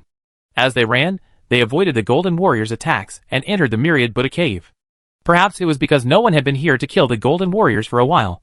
There were plenty of them in the cave. After covering a few hundred meters, Zhou Wen and Li Xian had about 30 to 40 golden warriors chasing behind them. Is Gu Dian really here? At that moment, even Li Xian himself doubted the authenticity of the information he had received. No matter how he looked at it, there didn't seem to be anyone here. Just as Li Xian was about to suggest returning, he suddenly saw a golden warrior rushing out of the cavern in front of him. However, it was different from the typical black golden warrior. It was covered in golden light, and there was a single golden vertical eye on its forehead. Three-eyed golden warrior, Li Xian exclaimed when he saw the warrior. However, it was a more pleasant surprise than horror. What's that? Zhou Wen had never seen a three-eyed golden warrior. Back when he entered the myriad Buddha cave in game, he hadn't ventured too deep. This was because it was too difficult to kill the golden warriors. He wasn't interested. In the time it took to kill a golden warrior, he could kill at least more than 10 legendary creatures. Three-eyed golden warriors are an extremely rare legendary creature. It should be a mutated version of golden warriors. However, their skills are different from that of other golden warriors. Typically, most golden warriors only drop 2 primordial energy skills, Golden Palm and Golden Bell. As for the three-eyed golden warrior's primordial energy skill, it's called Invulnerable Golden Power, one that's far higher than Golden Bell. Not only is the primordial energy expenditure low, but the defensive strength is even higher. Since we encountered it today, let's just kill it first. It will be great if the invulnerable golden body drops. As Li Xian spoke, he rushed towards the three-eyed golden warrior. He used all his strength to slash at it, but the speed of the three-eyed golden warrior was much faster than the typical golden warrior. It didn't show any signs of clumsiness. As Li Xian slashed down, the three-eyed golden warrior actually raised its hand and grabbed Li Xian's saber in midair before forcefully twisting it. The legendary saber in Li Xian's hand was twisted around. In the end, it couldn't withstand the terrifying force and broke into several pieces. My Frost Cicada saber! Li Xian felt his heart ache so much that he nearly vomited blood. He had recently been unlucky and had already sacrificed several companion beasts. Zhou Wen swept past the three-eyed golden warrior's head and struck out with his palm, hitting the top of its head. With a clang, the rank 10 ashen palm failed to injure it. The three-eyed golden warrior turned its head and struck out with golden palm, striking at Zhou Wen's back like a bolt of lightning. Its palm move was like lightning fast and ruthless. With Zhou Wen's body in midair, it was as though he had no way of dodging. Li Xian was alarmed as he kicked at the three-eyed golden warrior and shouted, "Old Zhou, dodge!" Bang! Li Xian's kick was rather heavy. It was enough to snap a tree that was as thick as a person. However, the three-eyed golden warrior seemed oblivious to the attack as it ignored him. Without moving, the golden palm continued its trajectory towards Zhou Wen's back. In midair, Zhou Wen suddenly drew out a trajectory like a strange bird, dodging the three-eyed golden warrior's strike. Zhou Wen, who was like an eagle, was hovering above the three-eyed golden warrior. At the same time, he repeatedly struck with his palms, clashing with the three-eyed golden warrior. Li Xian, who was standing by the side, had no means to join in. Furthermore, large groups of golden warriors had gathered around them, instantly cutting off all paths of retreat. Chapter 137 Three-Eyed Golden Warrior. Old Zhou, there are too many golden warriors. I can't hold on any longer, quickly retreat. Li Xian shouted as he dodged the power golden warriors. Hold on. Give me 3 minutes, Zhou Wen said. 3 minutes? Even 30 seconds would be too difficult. Three-eyed golden warriors are too difficult to kill. We definitely won't be able to kill it in a short period of time. Let's go back and get more people to come over. We can clean up this group of golden warrior hindrances before slowly killing it. Besides, I really can't last 3 minutes, Li Xian shouted while fighting. 2 minutes, Zhou Wen said again. F***CK, if you can't kill it, my blood will be on your hands. Li Xian gritted his teeth and summoned a companion beast armor to protect his body as he charged into the golden warrior's ferocious attacks, slamming one of them back several steps. If the tiger doesn't show its might, do you really think I'm Hello Kitty? Li Xian was like a god of combat that had descended to the mortal world. His body slammed forward, his fists unleashed a barrage of attacks, and he managed to charge out of the crowd of golden warriors. Zhou Wen didn't have the time or mood to appreciate Li Xian's ferocious appearance. He circled above the three-eyed golden warrior like a hawk, dodging its golden palm. At the same time, he struck out repeatedly with his palm, striking the three-eyed golden warrior's head. Even with the augmentation of the Lotus Bracer, Zhou Wen's might made it very difficult for him to injure the three-eyed golden warrior. Every collision was like a clash of metal as sparks flew. Although it seemed to be filled with zest, Zhou Wen's palm strikes couldn't hurt the three-eyed golden warrior at all. At most, it only made it uncomfortable. The three-eyed golden warrior didn't feel good either. It waved its palm again and again, but it failed to even touch the corner of Zhou Wen's clothes. Zhou Wen was like a giant fly flying above it. Roar! Even the most mild-tempered Buddha would be enraged, much less an irascible warrior. With Zhou Wen enraging it, the three-eyed golden warrior's palm glowed with golden light as it used all its might to strike at the airborne Zhou Wen in an indomitable manner. It's now! Zhou Wen's eyes focused as he no longer relied on his movement technique or silver wings to dodge in the air. He flattened his left hand as he sucked at the three-eyed golden warrior's bloodthirsty golden palm. Zhou Wen's palm was blood-red, as though it possessed an invisible force that deviated the three-eyed golden warrior's palm to the side. With a boom, the three-eyed golden warrior delivered its full might with golden palm to its forehead, shattering the forehead with the vertical eye, as well as the golden eye. The three-eyed golden warrior collapsed to the ground with a loud thud. Within its own shattered skull, there was a strange dazzling golden glow. Zhou Wen landed in front of the three-eyed golden warrior's corpse and reached into its head. He pulled out a golden crystal bead the size of a goose egg. Inside it, there was a three-eyed golden warrior figure shimmering. It was a companion egg. My luck with companion eggs seems pretty good at the moment. Zhou Wen reeled with joy. Old Zhou, stop staring blankly. I can't hold it any longer. Quickly come and help! Li Xian shouted. Zhou Wen turned his head and saw that he was surrounded by a group of golden warriors. They were pummeling Li Xian until he was dizzy. His armor had cracked from the beating and was about to explode. However, Li Xian's immortal god of combat life providence and invincible Kane divine art were really good at tanking. After being struck countless times, to the point of almost being beaten to a pulp, he still remained conscious. However, the situation looked extremely bad. Zhou Wen threw the companion egg into his backpack as the silver wings on his back vibrated. Instantly, it transformed into a silver beam of light that flew above Li Xian. He reached out and pulled Li Xian into the air and landed on the Buddha statue on the mountain cliff. Don't touch those Buddha statues! Li Xian immediately shouted when he saw this. His face was filled with horror. However, he had shouted too late. Zhou Wen raised him with both hands as he stepped on the Buddha statue's shoulder and used the momentum to once again leap into the sky. It's over! It's over! Old Zhou! You're really trying to kill me! In the future, you should just stay at home and play games. No number of lives is enough coming out with you. Li Xian nearly cried. There were countless Buddha statues in Myriad Buddha Cave. Before becoming a dimensional zone, there were more than 10,000 of them, but the number was inestimable after the area became a dimensional zone. In Myriad Buddha Cave, everything could be touched, but not the Buddha statues. Once touched, the Buddha statue would awaken. Although it wouldn't really stand up, with the awakening of the Buddha statue, all the dimensional creatures in Myriad Buddha Cave would go berserk. Their strength would greatly increase, and in addition, their bodies would also become even harder. Even their originally low speed would turn extremely fast. Just the thought of a group of accelerated golden warriors was terrifying. It was almost impossible for the two of them to escape Myriad Buddha Cave alive with their legendary stages. However, Zhou Wen ignored Li Xian.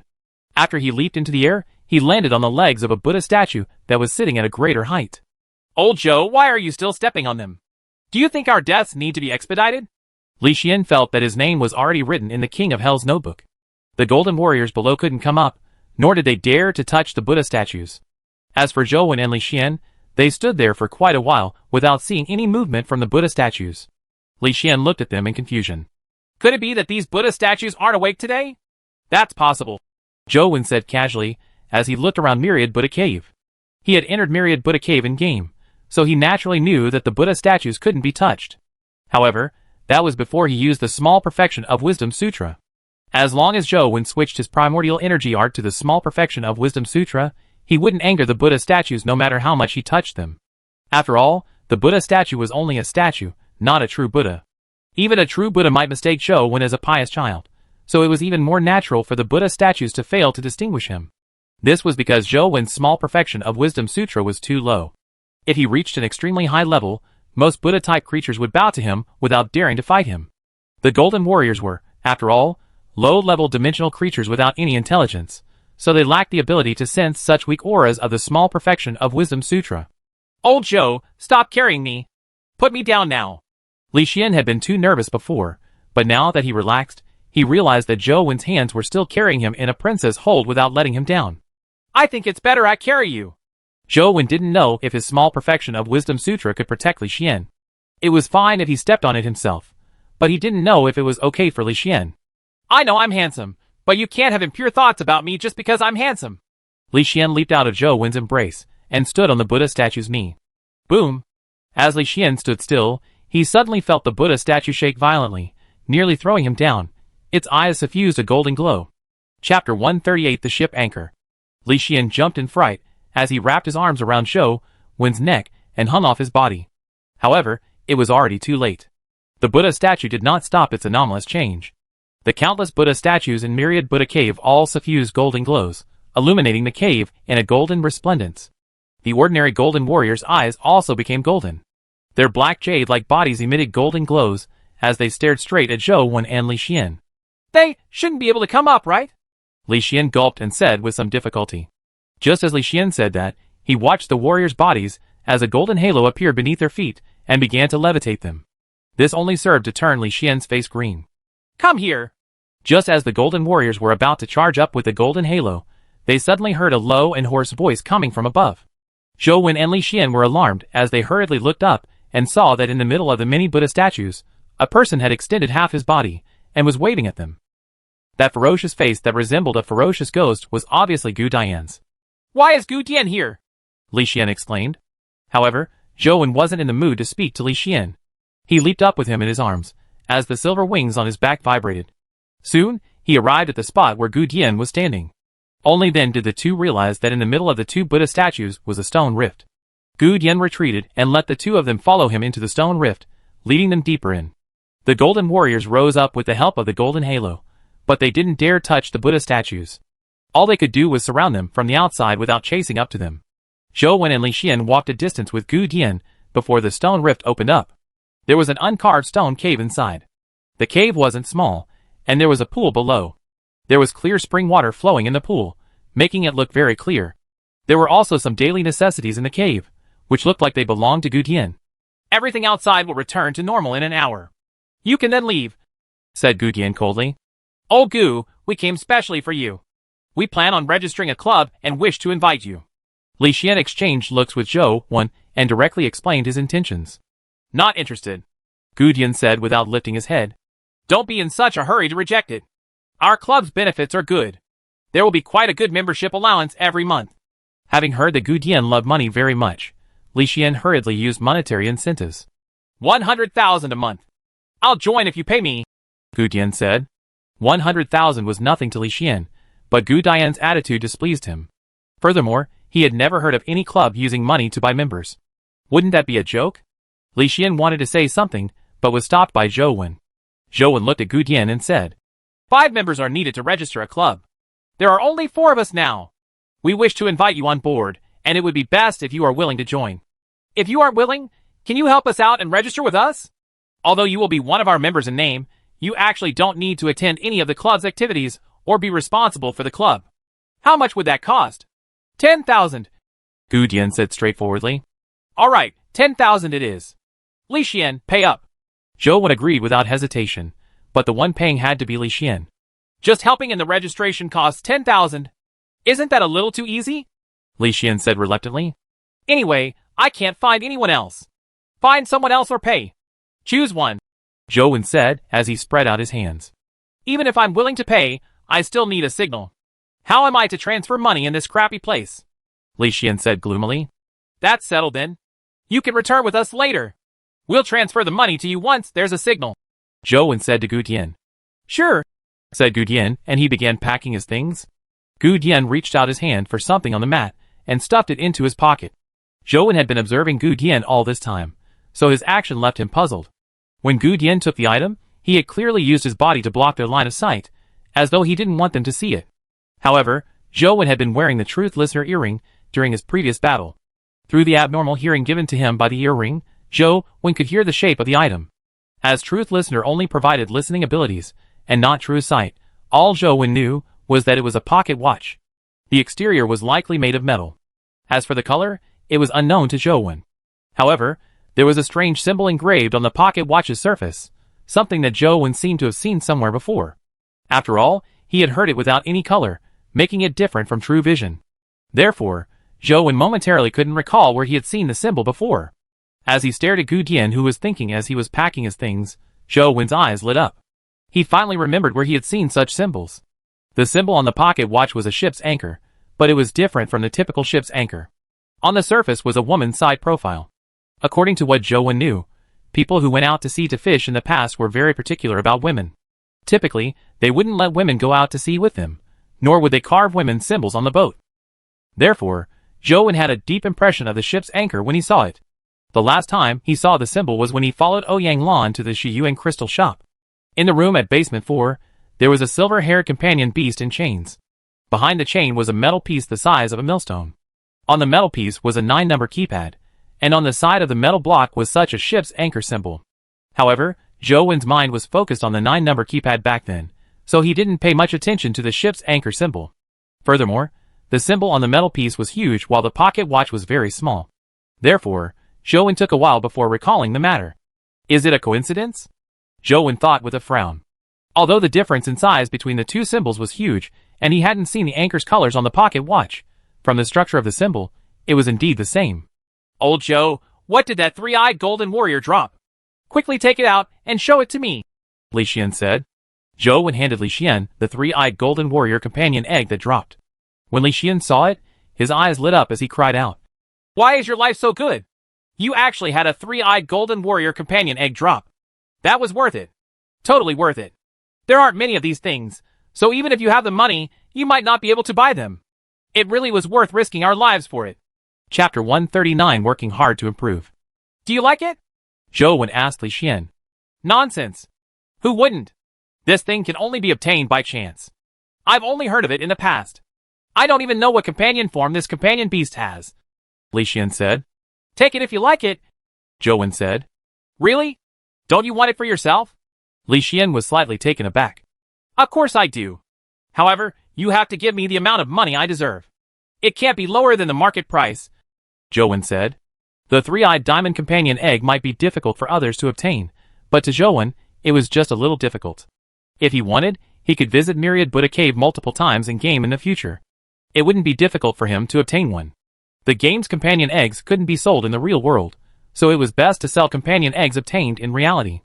Money isn't a problem, but are you sure you don't want to keep it for yourself? This item is truly rare, and even if its companion form isn't something you wish for, the companion beast is strong enough. It can be used as a meat shield, and as a vanguard while charging ahead. Very few people can hurt it. It's a rare excellent grade beast, Li Xian said. I don't need it now. If I need one in the future, I'll just get one more from the Myriad Buddha Cave, Zhou Wen said with a smile. Get one more. You make it sound easy. Ignoring the fact that three-eyed golden warriors are extremely rare, just the time it takes to spawn one takes months. And even if you manage to wait for its spawn, the chances of a companion egg dropping after killing it is less than 20%. Li Xian looked at Zhou Wen as though he was looking at an idiot. Why are you saying so much? If you don't want it, just give it to me, Zhou Wen said as he reached out his hand. Yes, but don't regret it. Li Xian hurriedly clenched the companion egg in his hand. Gu Dian said that the Myriad Buddha Cave would return to normal an hour later. There was still plenty of time, so Li Xian couldn't help but incubate the three-eyed golden warrior. Wow! Invulnerable golden power. Golden palm. Double skills. Wow! Its companion form is actually a golden silk soft armor. It looks so cool! When Li Xian summoned the three-eyed golden warrior's golden silk soft armor companion form, he deliberately walked in front of Zhou Wen and occasionally let out an exaggerated cry. Clearly, he was showing off on purpose. Zhou Wen ignored him without giving him a second look. All he did was lower his head and game. Seeing that Zhou Wen was ignoring him, Li Xian felt a little bored. He ignored Zhou Wen and went to Gu Dian to show off. He summoned the three-eyed golden warrior and sked in amazement. Look at its body. Look at how domineering it is. It's a rare excellent grade beast. Old Gu, have you seen anyone else with such a companion beast after living in the Myriad Buddha Cave for so long? Pay me and I'll say no. Gu Dian looked up at Li Xian with a serious expression. How boring. The two of you are really boring. Li Xian felt that being with the two of them was like playing a zither to a cow. He felt depressed that no one was available to appreciate his splendor. After waiting for an hour, the myriad Buddha cave was indeed restored to normal. The Golden Warriors also returned to their original states. The three of them rushed out together, and did not waste time with the Golden Warriors. After getting Feng Ruoshi and Tian Xiaonong together, the five of them filled out an application form, and returned to wait for the news after the submission. The school said that the club would be approved within a week. Li Xian told them to leave the matter to him, and that Zhou Wen didn't need to worry about it. Their Xianwen club would get the approval tomorrow. Zhou Wen had no plans on bothering with it anyway.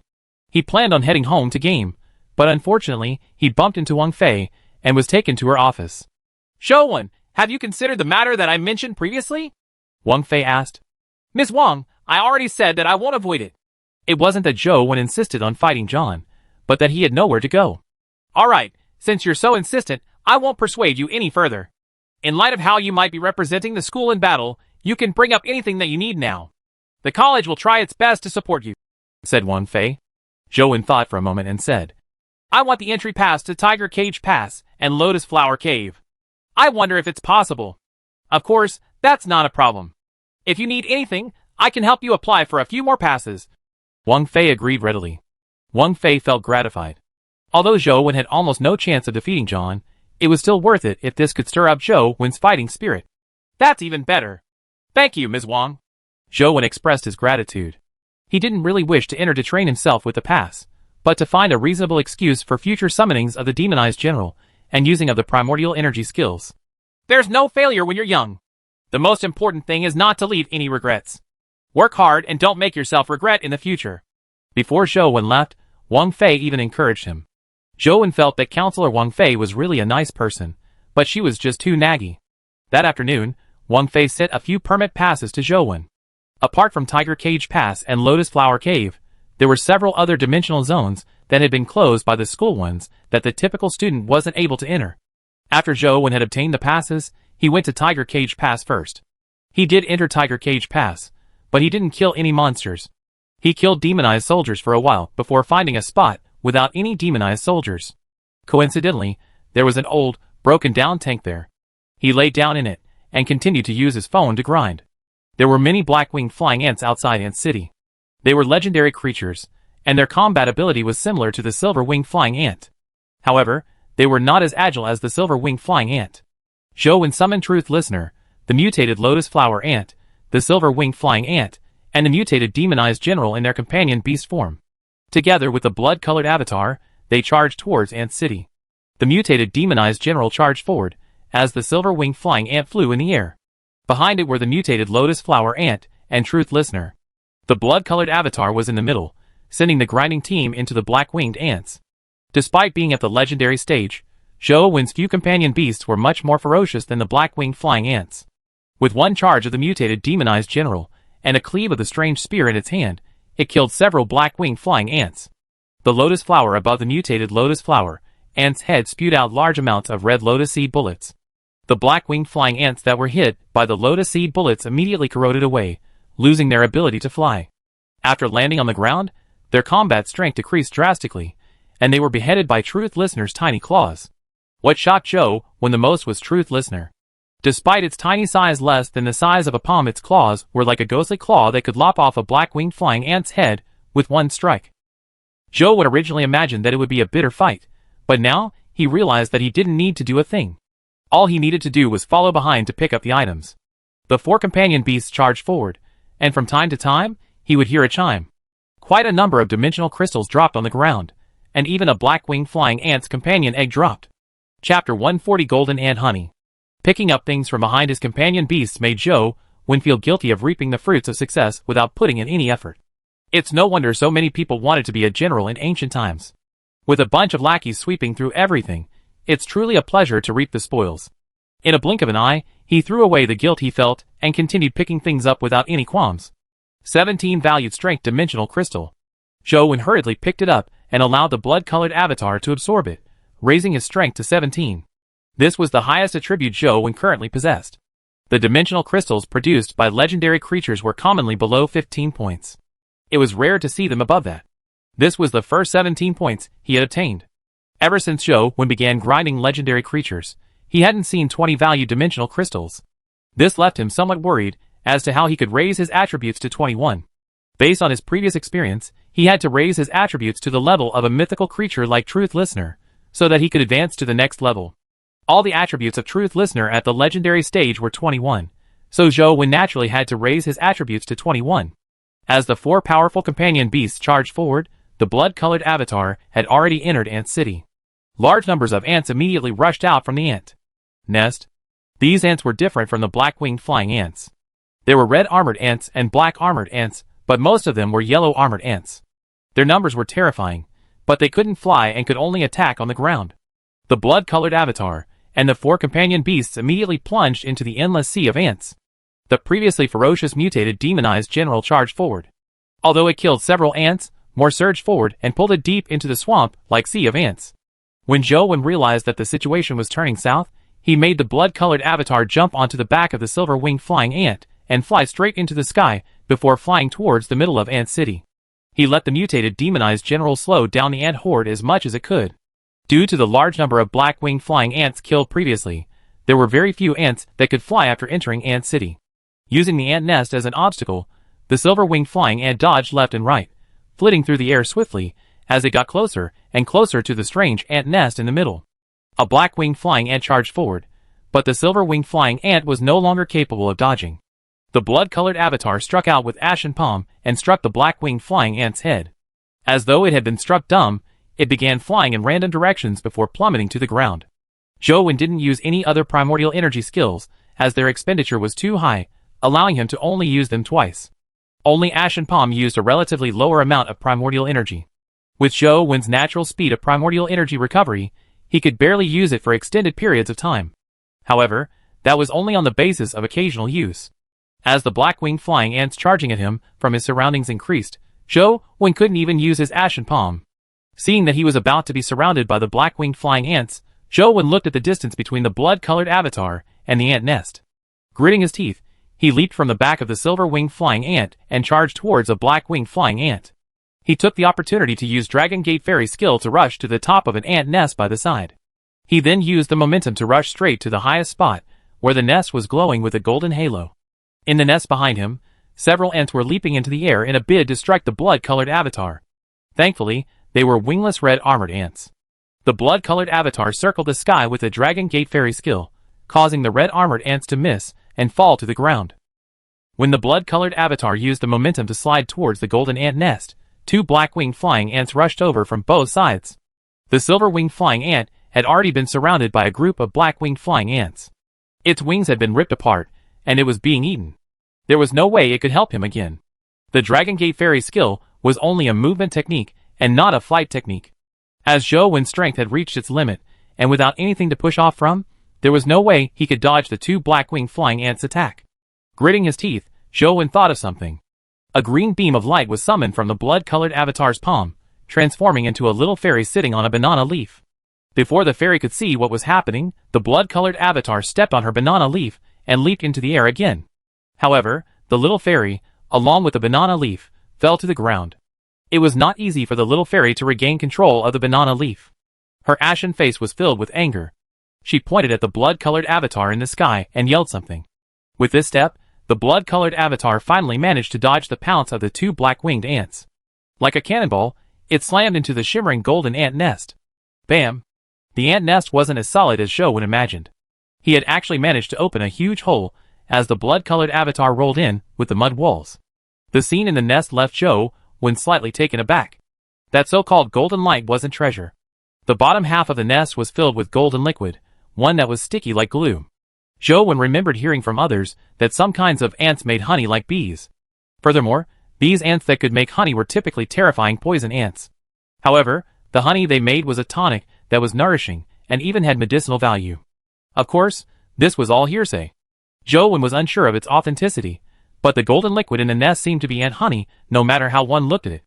After the blood-colored avatar entered the nest, it fell into a golden liquid. Immediately, it felt like it had fallen into a quagmire, so the more it struggled, the deeper it sank. However, after the blood-colored avatar's mouth was stained with the golden liquid, he felt a sweet fragrance entering his mouth. It made Zhou Wen even more certain that it was the legendary ant honey. Consumed golden ant honey, primordial energy +1. A notification popped up on his phone screen. It left Zhou Wen slightly taken aback before he became ecstatic. Just as he was about to control the blood-colored avatar to drink a few mouthfuls, he suddenly heard an ear-piercing scream. When he looked up, he saw a flying ant that looked like it was cast from gold. It angrily flew down from the top of the nest, and was as fast as a golden phantom. Zhou Wen was only able to see the golden flying ant's appearance, when the blood-colored avatar was slain by a golden beam of light. Its head and body were separated. However, the last thing he saw was something like a cocoon floating in thin air in the upper half of the nest. It was snow white and crystalline, and he had no idea what it was. Without even having the time to look at it, the phone screen went black. Ants seemed to be born from eggs, right? That thing was clearly a cocoon formed from thin silk. Could it be that ants in a dimensional dimension can reproduce? Zhou Wen found it odd. The aura from the cocoon seemed somewhat different from the golden flying ant. Chapter 141 Strange Siblings. Chapter 141 Strange Siblings. Just as Zhou Wen was about to drip his blood to revive and continue fighting, he suddenly heard a voice coming from afar. The sound became clearer as though someone was walking over. "Brother, is that thing really inside Tiger Cage Pass?" A woman's voice sounded. Although it wasn't loud and was rather far away, Zhou Wen could still hear it clearly with Truth Listener's ability.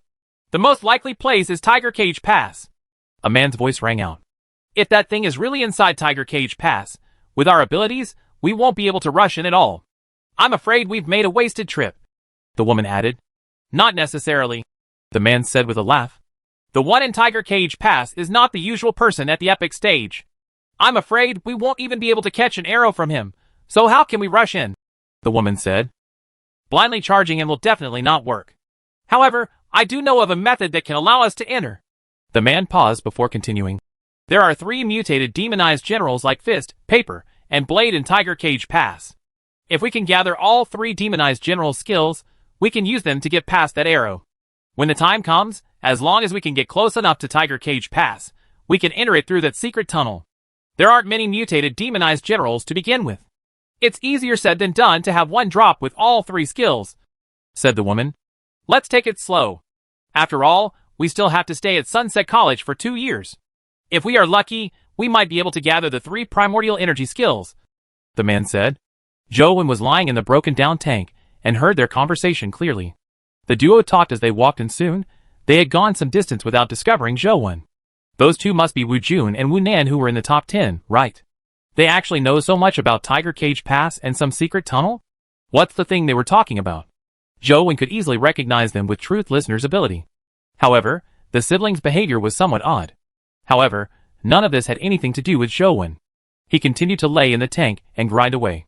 He still wanted to enter the golden flying ant's nest to drink a few mouthfuls of the ant honey. He had only taken a sip due to his lack of preparation the last time. Next time, he felt that he would be able to fill his stomach. However, through a great ordeal, when Zhou Wen finally arrived in front of the nest at the highest point, he saw a golden beam flash before he could enter. The golden flying ant charged out of the nest and killed the blood-colored avatar outside without giving him a chance to enter. Zhou Wen refused to give up and tried again, but the result was the same. Without even having the chance to enter the nest, he was killed by the golden flying ant. How can this be? Logically speaking, the game's program should be fixed. The first time I went there, the golden flying ant was in the nest. It only took action after I rushed in. Why did it come out before the blood-colored avatar entered the nest during the second and third time? Zhou Wen felt depressed.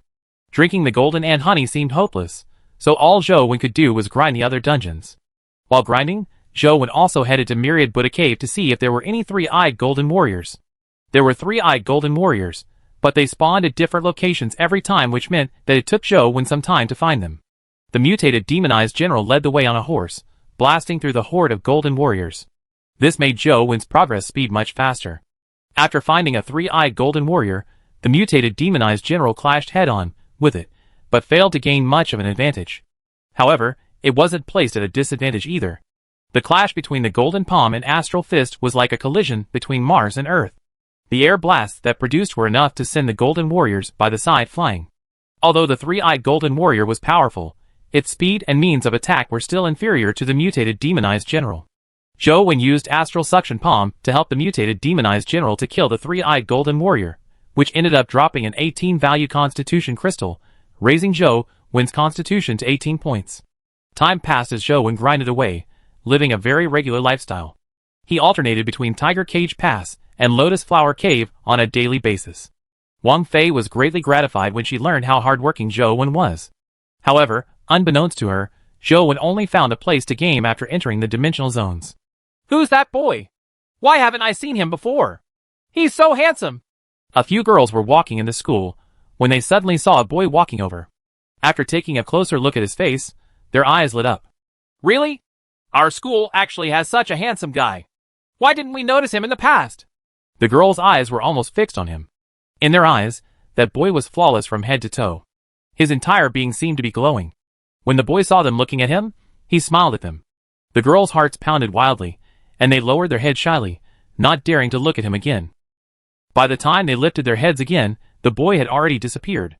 Damn it, I should have asked for his number just now. A girl stamped her feet in regret. The door isn't locked. Come in. Wei Gu was clearing some student council work when he suddenly heard a knock on the door. The door was pushed open, but Wei Gu felt that something was amiss. It was as if the person was not a member of the student council, so he looked up.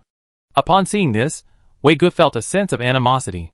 The boy in front of him was his idea of the perfect man. He was elegant, mature, reliable, and had the aura of a nobleman.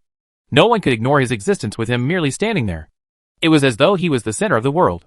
With just a glance, Wei Gu had already added the boy to the list of his opponents. The boy reached out his hand and, in a friendly manner, said, Hello, I'm John. So it's John. I'm the student council president of Sunset College, Wei Gu. I've already received notice from the school that I'll be responsible for your daily life while you're studying here. Wei Gu stood up and reached out to shake John's hand as their gaze met.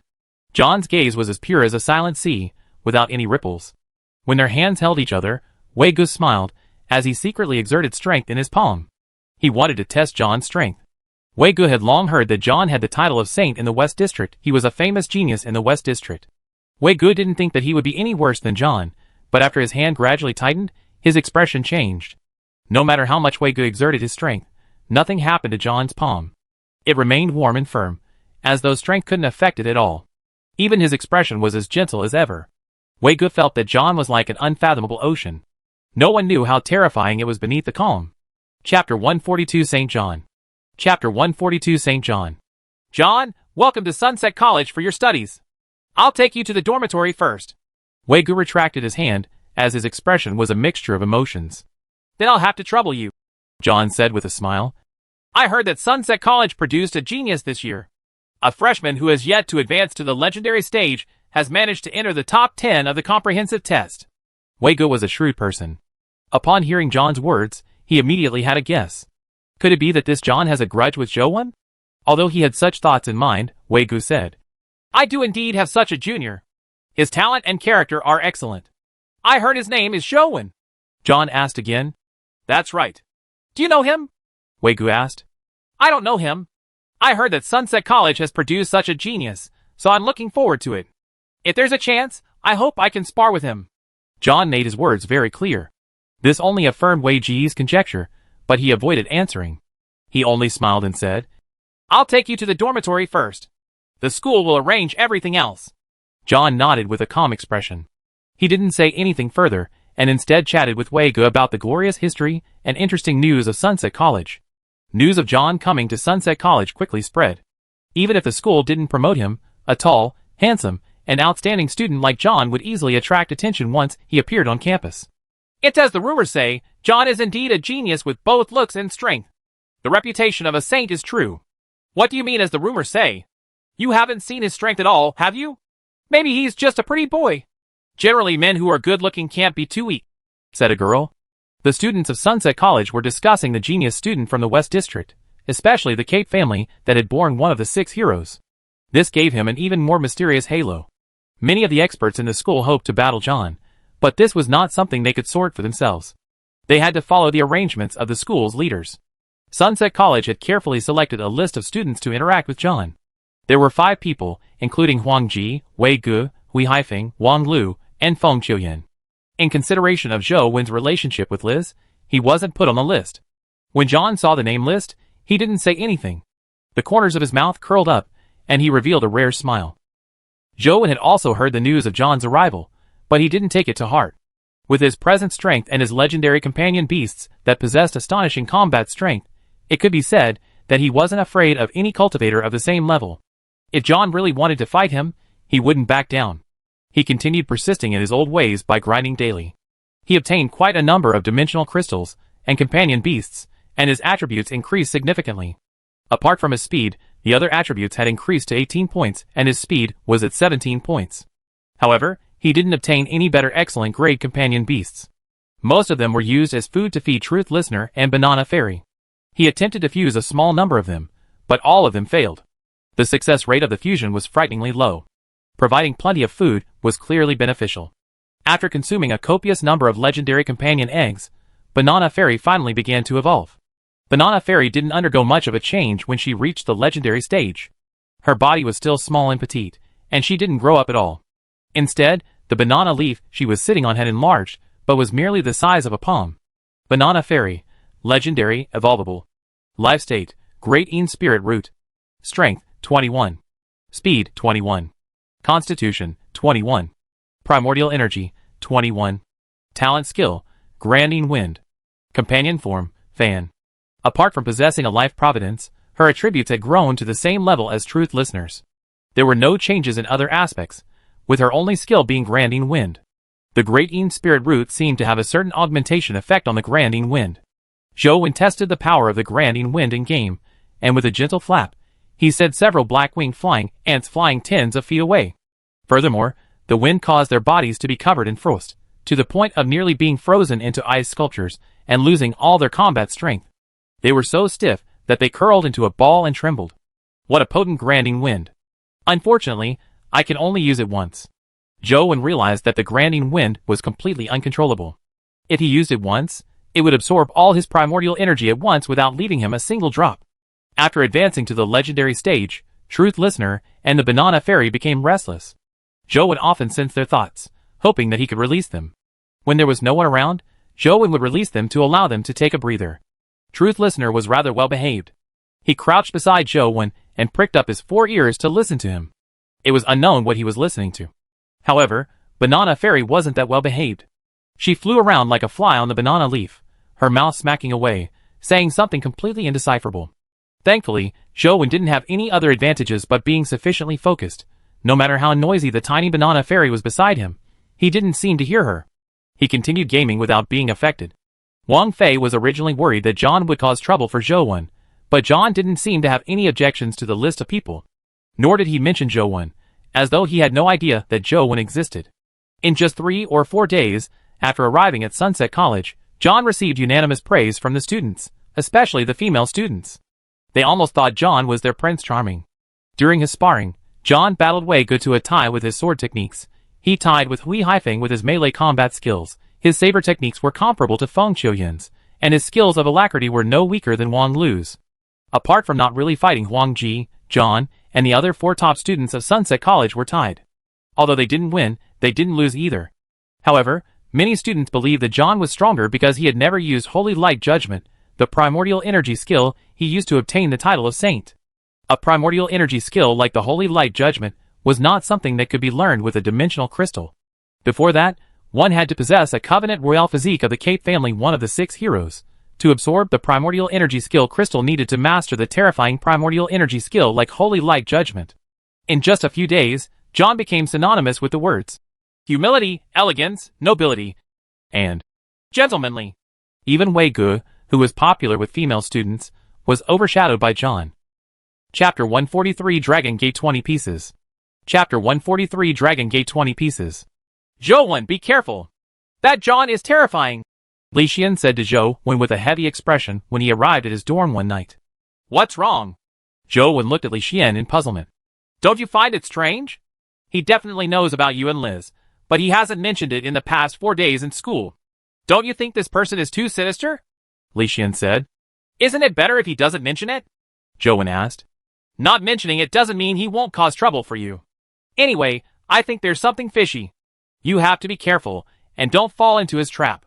By the way, it's best you don't agree to spar with him. Do you know what Wei Ge said about him? Li Xian said. I don't, Zhou said with a shake of his head. Unfathomable, Li Xian said before continuing. Although Wei Ge's character isn't great, he's still quite powerful. If even someone like him views John as unfathomable, does it mean that John's strength is really terrifying? Unless necessary, It's best not to fight him.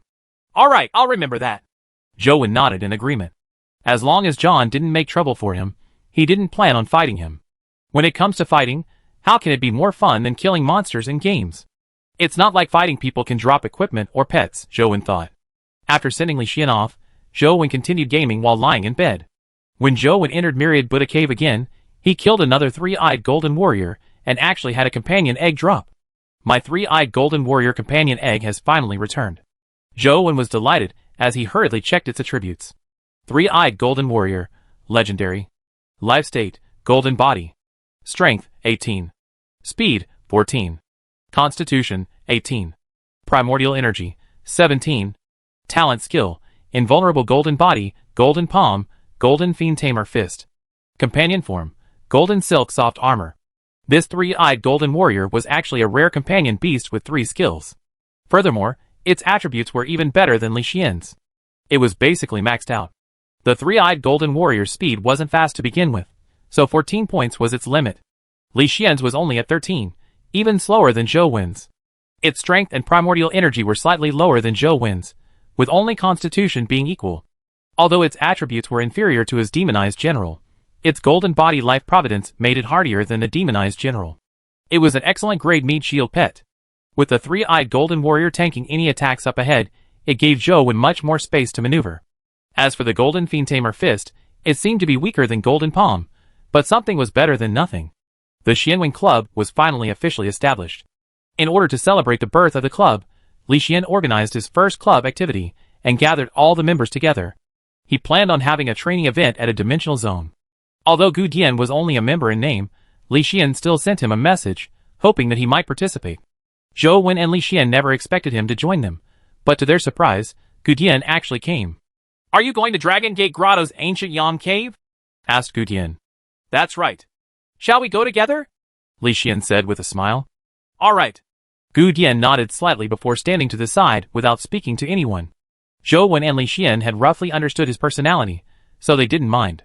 After getting Fang Ruoxi and Tian Xiangdong, the 5 of them set off towards Ancient Yang Cave at Dragon Gate Grotto. Ancient Yang Cave was considered one of the more famous caves in Dragon Gate Grotto.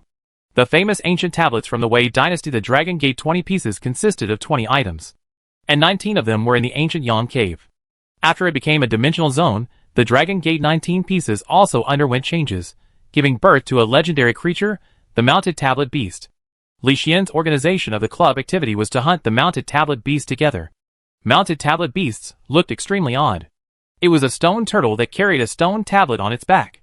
It moved very slowly, but its body was extremely hard. It was like a golden warrior, a legendary creature that was extremely difficult to kill. The only difference was that no one liked to kill golden warriors. However, Mounted Tablet Beasts were popular for hunting because although it was difficult to kill, they dropped excellent primordial energy skills. Furthermore, the drop rate was rather high. According to the differences in the words written on the tablet, there were a total of 19 types. Every Mounted Tablet Beast had a special primordial energy skill. There were 19 types that could drop, and each one had their own uses, and was deeply loved by the students. As too many students hunted Mounted Tablet Beasts, the school had no choice but to limit entry into the Ancient Yang Cave. They had to have a permit to enter freely. After Li Xian used some connections, he obtained the pass to Ancient Yang Cave and organized this event. There were too many small dungeons in Dragon Gate Grotto. Although Zhou Wen knew of the existence of Ancient Yang Cave, he had never been to it in-game. Originally, he was not interested in the cave, but he still had to participate in the club's events.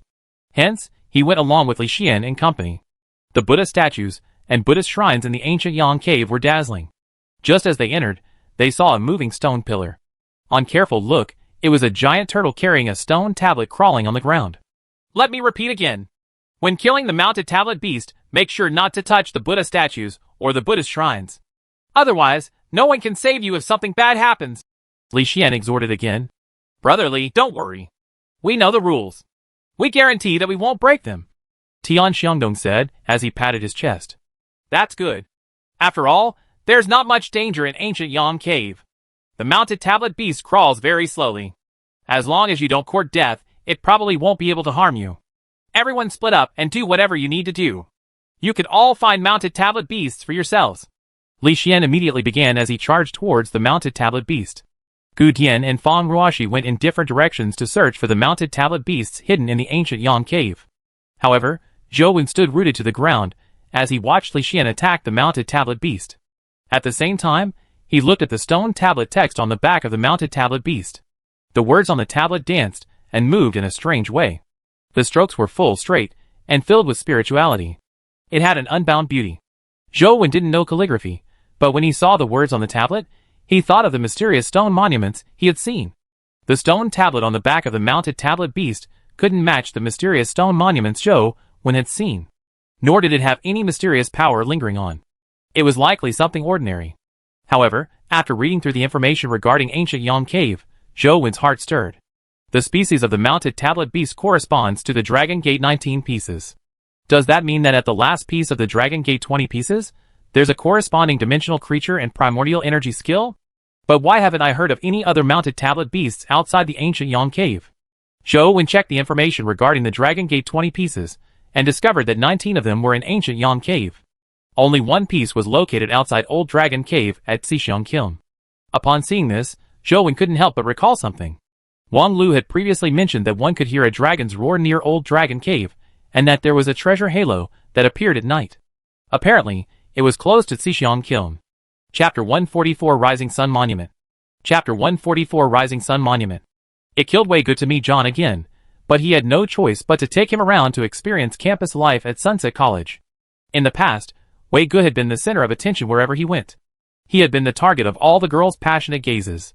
But with John by his side, Wei Gu felt as if his brilliance had been completely overshadowed. He felt it now, as they were touring the campus. There was a large group of girls following them, however. The girls who used to only have eyes for him were now staring unblinkingly at John. Their eyes were almost in the shapes of hearts. Is this Sunset College's Rising Sun Monument? John stood in front of a monument made of white jade and stared at the rows of names on it. That's right. This is the Rising Sun Monument. The names of the top 10 students of each year's comprehensive test are engraved on it as a way to inspire future students. If they make it onto the rankings several times, there will be a star-shaped mark beside their names. The number of stars tells you how many times the student has had their name appear on the Rising Sun Monument while schooling, said Wei Gu proudly. He had been on the rankings ever since he was in his sophomore year. Together with the current year, he had already been on the rankings twice. He was bound to appear on the rankings next year, in his final year. Only a small group of elites in Sunset College attained such rankings for 3 consecutive years. This was an illustrious result that one could be proud of. President Wei's cultivation is superb and his sword skills are peerless. I guess you definitely make it onto the rankings? John asked with a smile. I was lucky enough to get on the rankings twice. Wei Gu pointed at his name on the monument. Hui Haifeng, Feng Qiuyan, and Wang Lu are both highly talented, so they should be on this list, right? John asked again. Indeed. They were in the top 10 in the comprehensive test this year. Wei Gu pointed them out one by one, but he could already feel that something was amiss. That's weird. John looked at the Sunrise Monument and suddenly exclaimed in surprise. Wei Gu had already realized something as he shot a look at John. However, he didn't follow up on the topic, as if he hadn't heard John's words of surprise. Although Wei Gu didn't respond, one of the girls following them asked, What's so strange, John? Wei Gu wanted nothing more than to give the girl a slap, thinking that this woman was truly stupid. John pointed at the name on the monument and said, President Wei, you and the others are all elite talents, being able to advance to the legendary stage before reaching 20. It's not surprising that you could make the rankings. However, on this entire Rising Sun Monument, other than one person, all of them are at the legendary stage. Why is this person's name on it despite being only at the mortal stage? The person you're talking about is Zhou Wen, right? Although he is only at the mortal stage, his strength is indeed astonishing. He obtained the stunning results of 3 perfect scores, and 1 short of perfect at 9 during the comprehensive test.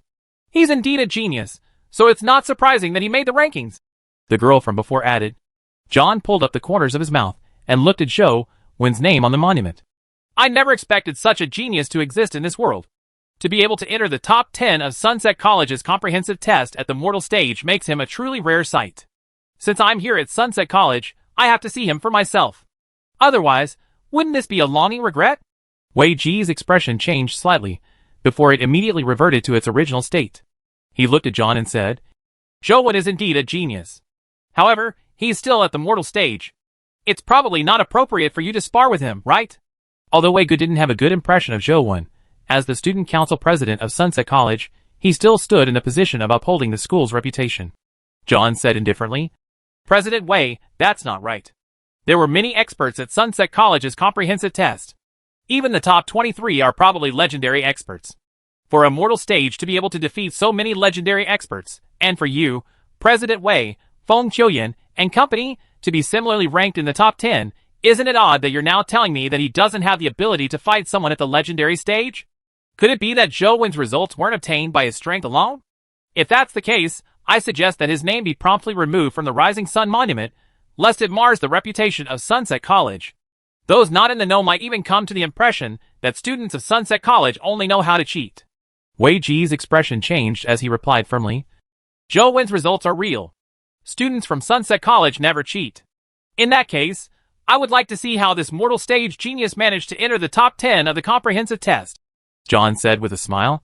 Zhou Wen was gaming on his bed when he suddenly heard his phone ring. When he saw that it was a call from Li Xian, he chose to answer. Old Zhou, bad news. That bastard John is too sinister. Li Xian's resentful voice sounded. Calm down. What happened? Tell me slowly.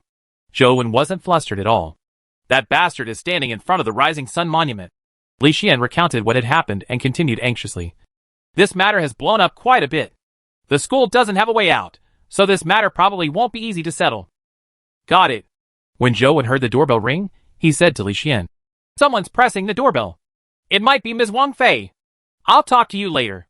What do you plan on doing? Li Xian asked again. What else can I do if others come knocking at my door? Zhou Wen hung up after saying that. Opening the door, it was indeed Wang Fei. She looked at Zhou Wen and sighed. Zhou Wen. Just as she said that, Zhou Wen cut her off. Ms. Wang, I can fight. Take me there. Wang Fei was stunned. Seeing Zhou Wen's indifferent expression, as though he had already made a decision, she still asked, Have you decided? Yes, don't worry. Even if I can't win, I definitely won't embarrass the school, Zhou Wen said. Just do your best. Wang Fei didn't believe that Zhou Wen could defeat John. If possible, she would rather Zhou Wen not fight. However, the matter had blown up so much that it might even affect the reputation of Sunset College. Regardless of whether it was victory or defeat, Zhou Wen needed to step forward to battle John. The school held no hopes of Zhou Wen defeating John.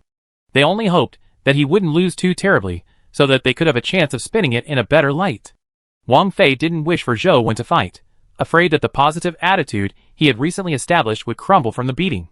John's family background was better than in Jing's. His achievements were not much worse than in Jing's, and might even be better. Back then, Zhou Wen didn't even manage to withstand a single blow from Jing. This time, the outcome wasn't optimistic either. Chapter 145 10 minutes. Since you are doubting the standards of our Sunset College students, I'll fight you. A cold voice was heard in front of the Rising Sun Monument. Everyone turned their heads and saw the deadpan Jing approach John. John said with a smile, Miss N, I believe you are mistaken. I'm not doubting Sunset College's teaching ability or strength of its students. I'm very respectful to students like President Wei, Hui Haifeng, Feng Qiuyan, Wang Lu, and you, Miss N. All of you are truly capable students. As for Zhou Wen, I was originally very respectful to him. I wanted to get to know this rare genius, but your attitude has left me somewhat puzzled. This matter had nothing to do with me to begin with, but since I'm an exchange student here at Sunset College, I'm considered part of it during this period of time. I don't wish for the college's reputation to be sullied. You don't dare to fight me? She stared at John quietly. John continued with a smile. Miss N, are you upholding Zhou Wen's honor or Sunset College's? Could it be that this Zhou Wen is truly lacking in strength and cheated to obtain a spot that should have belonged to another student? John's doubts caused the students of Sunset College, who were watching, to whisper amongst themselves. Clearly, everyone became suspicious. Previously, when Zhou Wen obtained the spot, there were already people who suspected him. However, there was no evidence back then, so no one mentioned it. Now that John mentioned it, the previous suspicions were magnified. There's absolutely no such thing. Our Sunset College categorically forbids cheating. Once they are discovered, they are immediately expelled. An official from the college hurriedly explained. However, no matter what he said, he was unable to dispel the suspicions of those students. Unless Zhou Wen comes out to fight me to prove to everyone that he isn't any worse than the other students in the top 10, it's hardly convincing, John said with a smile. How shall it be proven? By defeating you. And Jing was about to say something when she suddenly heard a voice. Everyone turned their heads and saw Zhou Wen walk over and stand in front of the Rising Sun Monument. It might be a little too harsh on you to talk about defeating me. weapons or empty-handed, strength, speed, and endurance, or even if it's a battle of companion beasts, you can choose any one type. As long as you can last 10 minutes without being defeated, it's your win. John was forcing Zhou Wen to have no way out. That bastard John is so sinister. Li Xian cursed under his breath. Now, he finally understood why John hadn't directly challenged Zhou Wen when he first came to the college. His intentions were extremely sinister. If Zhou Wen were to fight John as one of the students who interacted with him in the beginning, he could just admit defeat if he wasn't his match. But now that things had reached this stage, if Zhou Wen couldn't hold on for more than 10 minutes, not only would Zhou Wen lose face, but even Sunset College's reputation would be tarnished. Therefore, Zhou Wen had to persist for 10 minutes regardless. And in these 10 minutes, John could do whatever he wanted. John definitely wouldn't dare kill Zhou Wen at Sunset College, but he could teach him a lesson that he would never forget. And Jing naturally saw through John's intentions, and said to Zhou Wen, Zhou Wen, you don't need to prove anything to others. Since you are so lacking in confidence, how about this? I won't do a thing. As long as you can last 10 minutes without being defeated in front of one of my companion beasts, I'll count it as you winning. How can a top 10 student of Sunset College's comprehensive test not be able to complete such a simple matter? John looked at Zhou Wen mockingly. 10 minutes? Zhou Wen asked John. That's right. Just 10 minutes. John couldn't help but smile when he saw Zhou Wen about to agree. 10 minutes is too long. Zhou Wen shook his head. Oh, then how long do you think you can last? John looked at Zhou Wen with piqued interest. It was beyond his expectations that Zhou Wen was actually showing signs of weakness in front of so many people. 1 minute. Zhou Wen thought seriously before giving a number. With Zhou Wen's words, the surrounding Sunset College students felt ashamed. After all, Zhou Wen was in the top 10 of the comprehensive test, so for him to admit that he could only last a minute in front of John's companion beast was a disgrace to Sunset College. A minute is indeed short, but since you have spoken, let's do it, John said with a smile that had no mirth in it. John thought to himself, even if it's only a minute, I can still cripple you. How dare you treat my sister that way? I will definitely settle this score with you. There were special combat grounds in the school. Under the guidance of the college staff, the two of them arrived at the venue. This matter had long spread across Sunset College. Many students had come to watch, but there were very few counselors. Apart from Wang Fei and a few other counselors and staff who maintained order at the scene, there was basically no sight of the college's upper management. The college's upper management could roughly guess how Zhou Wen had entered the top 10. However, they didn't hold it against him because of the Yin family. From their point of view, Zhou Wen was bound to lose to John in combat, so no one wanted to embarrass themselves here. Will Zhou Wen be alright? Feng Ruoxi asked worriedly. Old Zhou will definitely be fine if it's just a minute, but... Li Xian said. But what? Feng Ruoxi asked. I have a nagging feeling that things aren't that simple. Old Zhou's personality seems mild and uncompetitive, but he's a very proud person deep down. He shouldn't... Li Xian didn't continue. When Li Xian saw Feng Qiuyan sitting by the side, he asked, Little Feng, you fought with John? What are your thoughts? John is very strong. A minute will be very difficult. Feng Qiuyan said. Li Xian, Feng Ruoxi, and Tian Xiangdong were alarmed.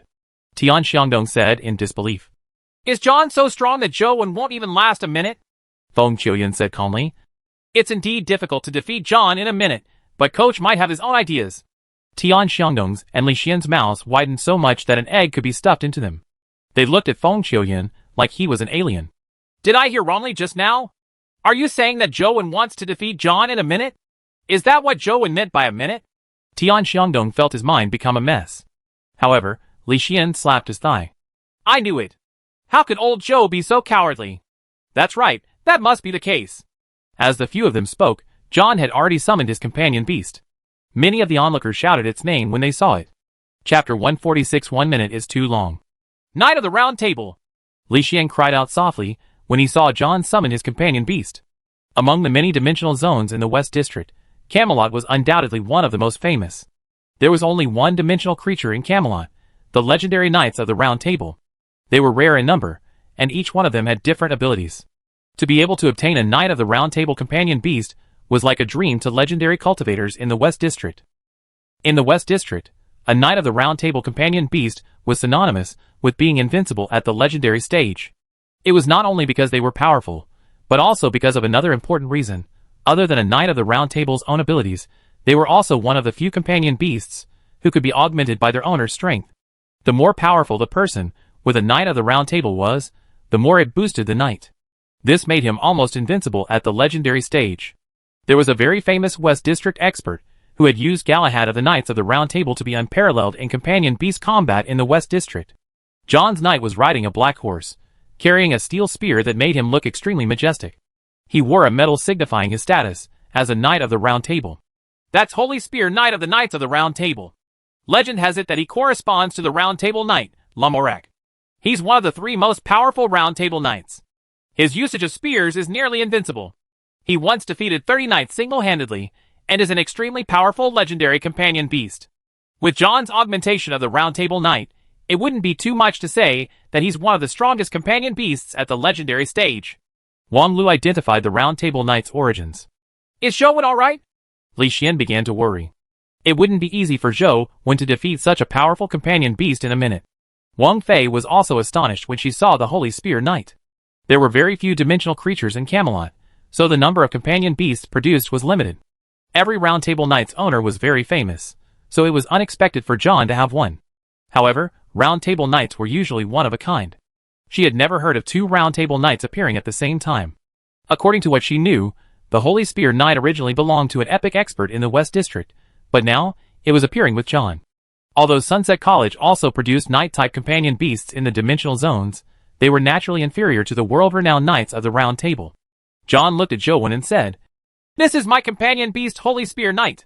He only has 1 active primordial energy skill, Spear of the Holy Steed, but the might of this spear is nearly invincible amongst its peers. However, since you are one of the top 10 students at Sunset College, it shouldn't be difficult for you to last a minute under his spear, right? Are you ready?" John narrowed his eyes and asked Zhou Wen. "I'll be done soon."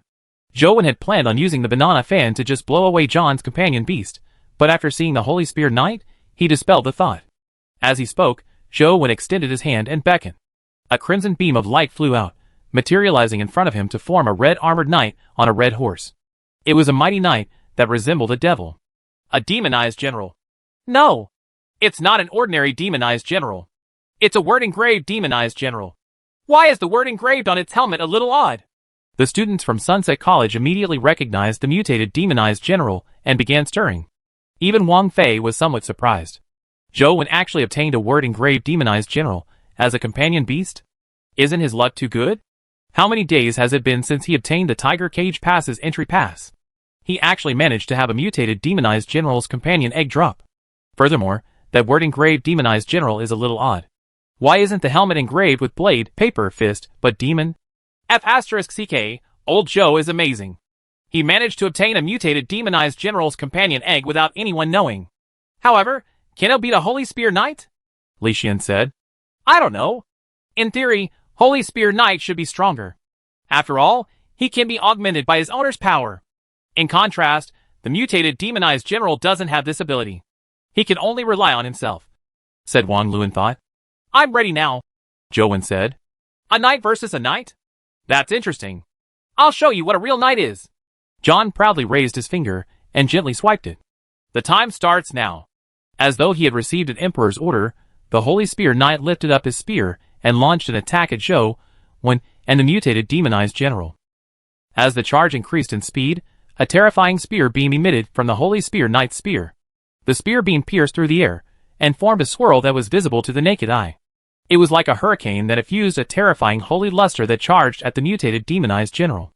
Zhou Wen didn't make any moves as the mutated demonized general charged out as well. The red armored spear was like a red flame. The white and red horses charged forward at the same time, like 2 hurricanes sweeping through the battlefield, hitting each other in an instant. Bam!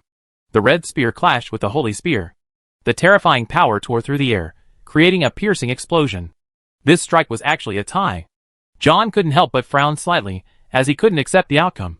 The Holy Spear Knight failed to gain the upper hand despite being augmented by his powers. It left him somewhat astonished by the power of the mutated demonized general. The spectating students were also excited. The mutated demonized general was actually on par with the famous Knight of the Round Table. It made them yearn for one and wish that they could head over to Tiger Cage Pass to have a mutated demonized general's companion egg drop. However, just as everyone thought that the clash had ended, the mutated demonized general's other hand clenched into a fist and bombarded the Holy Spear Knight. Bam! Under everyone's shocked gaze, the Holy Spear Knight's body was sent flying from the horse's back. He flew more than 10 meters before landing on the ground. The knight lost grip of his spear as it fell far away. The heavy armor on his chest also cracked, while his helmet rolled to the side. Before the Holy Spear Knight could stand up again, the mutated demonized general on the horse that resembled a devil struck out with another palm. A blood-red saber beam slashed through the air, chopping off the Holy Spear Knight's head. Everything happened in the blink of an eye, so fast that everyone stared in shock. Even John himself had yet to react. His Holy Spear Knight had been killed the moment the face-off began. 1 minute. From the looks of it, it's still too long. Jowen looked at the Holy Spear Knight's corpse and spoke without expression. Chapter 147 Rebellious Knight. What's that? Was I seeing things?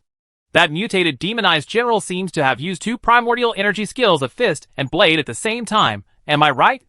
Is there such a demonized general? A student from Sunset College stared at the scene with widened eyes.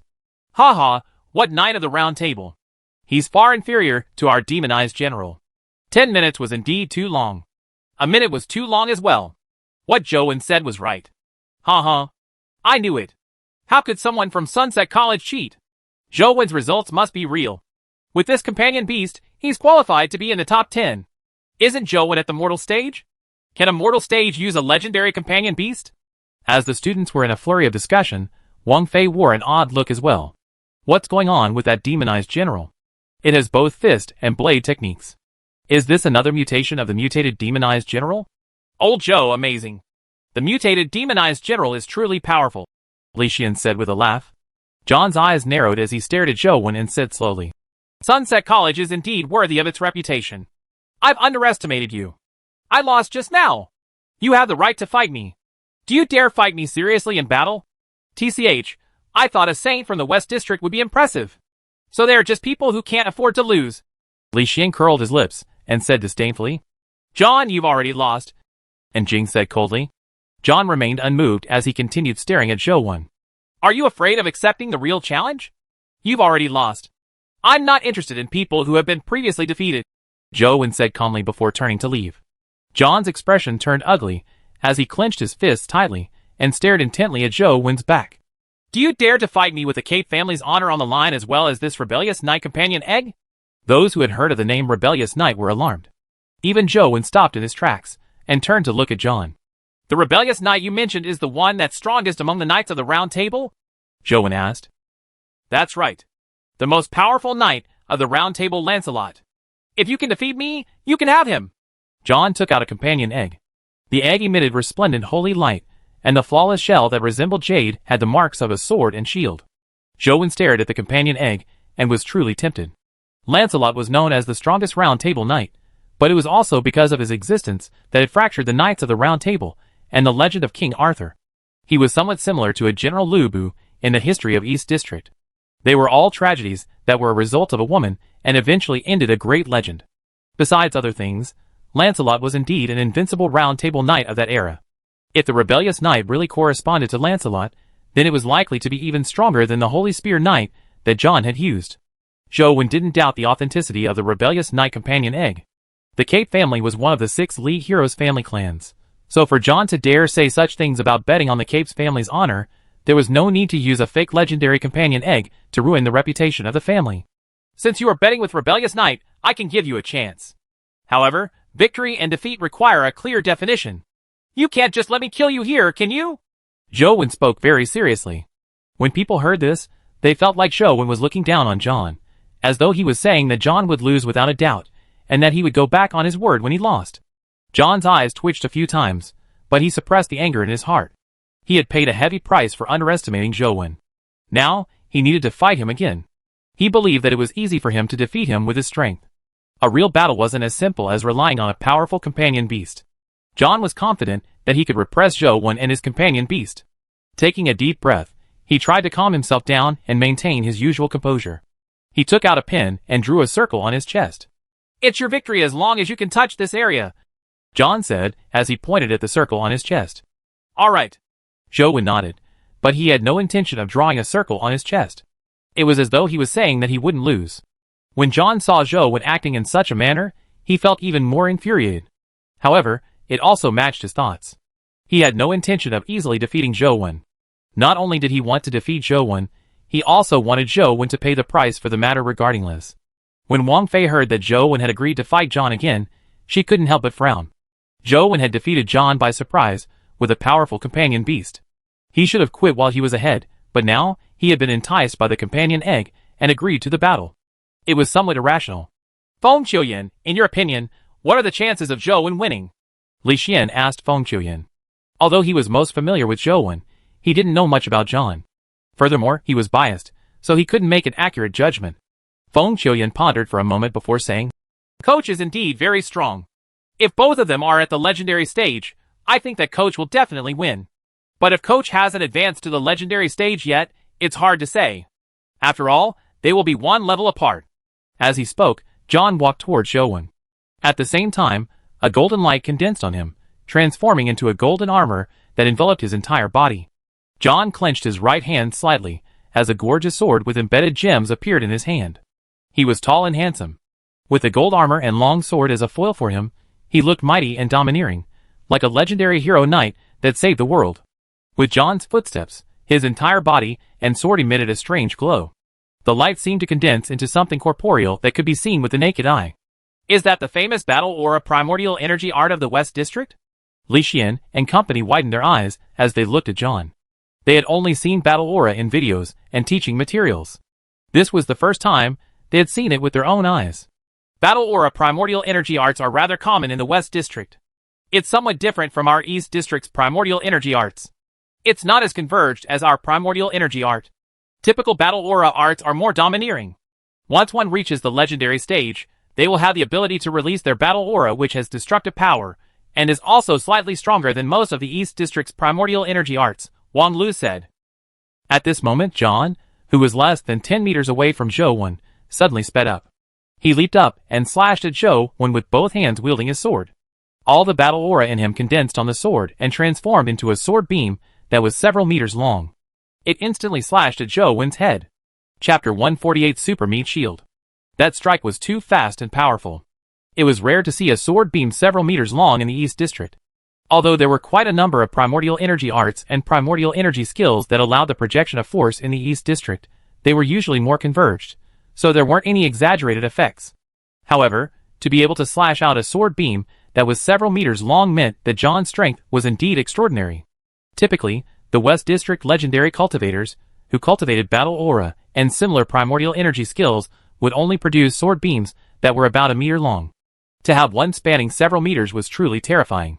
This John didn't reveal his true strength when he was sparring with us. That strike was much stronger than what he previously demonstrated, Feng Qiuyan said. Will old Zhou be alright? Li Xian was alarmed when he saw the might of the strike. It wasn't only Li Xian. Many of the spectating students were worried for Zhou when they saw such an exaggerated strike, afraid that he would be split into two by the sword. The two counselors, who were in charge of refereeing, were already prepared to save Zhou Wen at moment's notice. Zhou Wen looked at the cleave without any intention of fighting. With a casual wave of his hand, a golden beam of light flashed as a ferocious-looking golden warrior appeared in front of him. The mighty golden warrior completely shielded Zhou Wen's body as it raised its palm to meet John's terrifying battle aura's sword beam. Clang! An earth-shattering metallic clang sounded. The battle aura golden beam shattered like broken glass in the palm of the three-eyed warrior. The visual impact it dealt on the students made many of them crane their necks to see. John's sword cleaved onto the three-eyed golden warrior's palm, but it failed to proceed further, with a huge palm in the way. Holy sh*T, three-eyed golden warrior.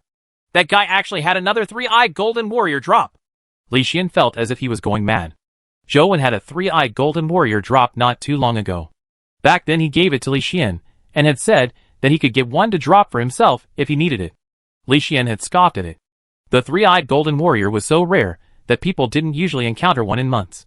Even if one did, the chances of a companion egg dropping was pathetic. However, how long had it been? Zhou Wen had actually managed to produce another three-eyed diamond. It made Li Xian suspect that Zhou Wen had reincarnated 10 times as a virgin. Otherwise, how could he have such good luck? The heavens had to be compensating him for the miseries in his past lives. Clang! Clang! Clang! John unleashed a flurry of slashes with his long sword, but they were all blocked by the three-eyed golden warrior.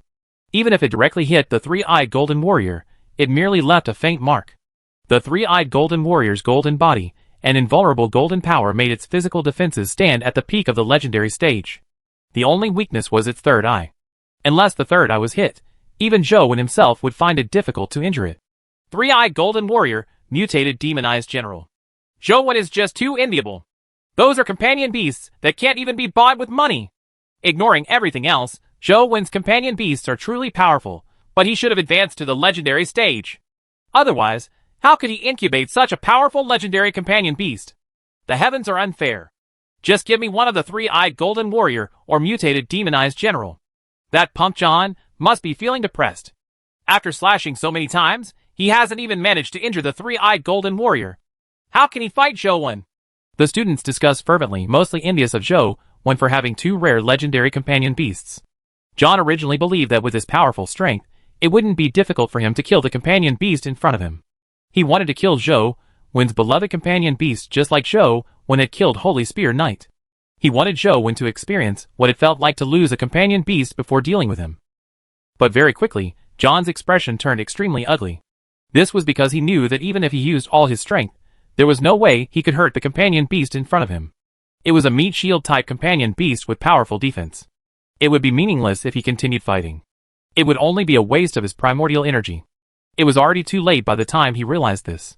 His primordial energy at the legendary stage was limited, and he had already expended most of it.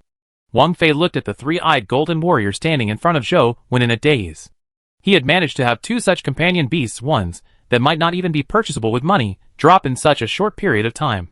With her relationship with Ouyang Lan, she naturally knew that Zhou Wen hadn't accepted the Yan family's help. For him to obtain such a companion beast, it was definitely something he had obtained on his own. This fellow actually managed to kill mutated demonized generals and three-eyed golden warriors. He's probably no longer at the mortal stage, right? Wang Fei looked at Zhou Wen and suddenly felt infuriated.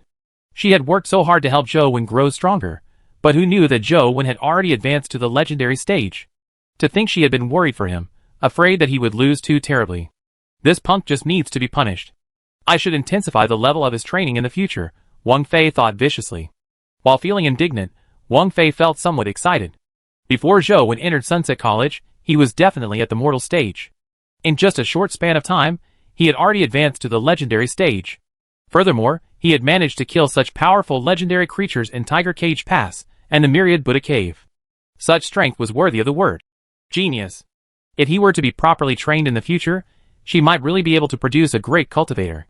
Cislan sure has sharp eyes. Zhou Wen's talent is indeed not bad and his luck isn't bad. If he can obtain a special physique in the Holy Land, he might really have the chance to step into the mythical stage in the future.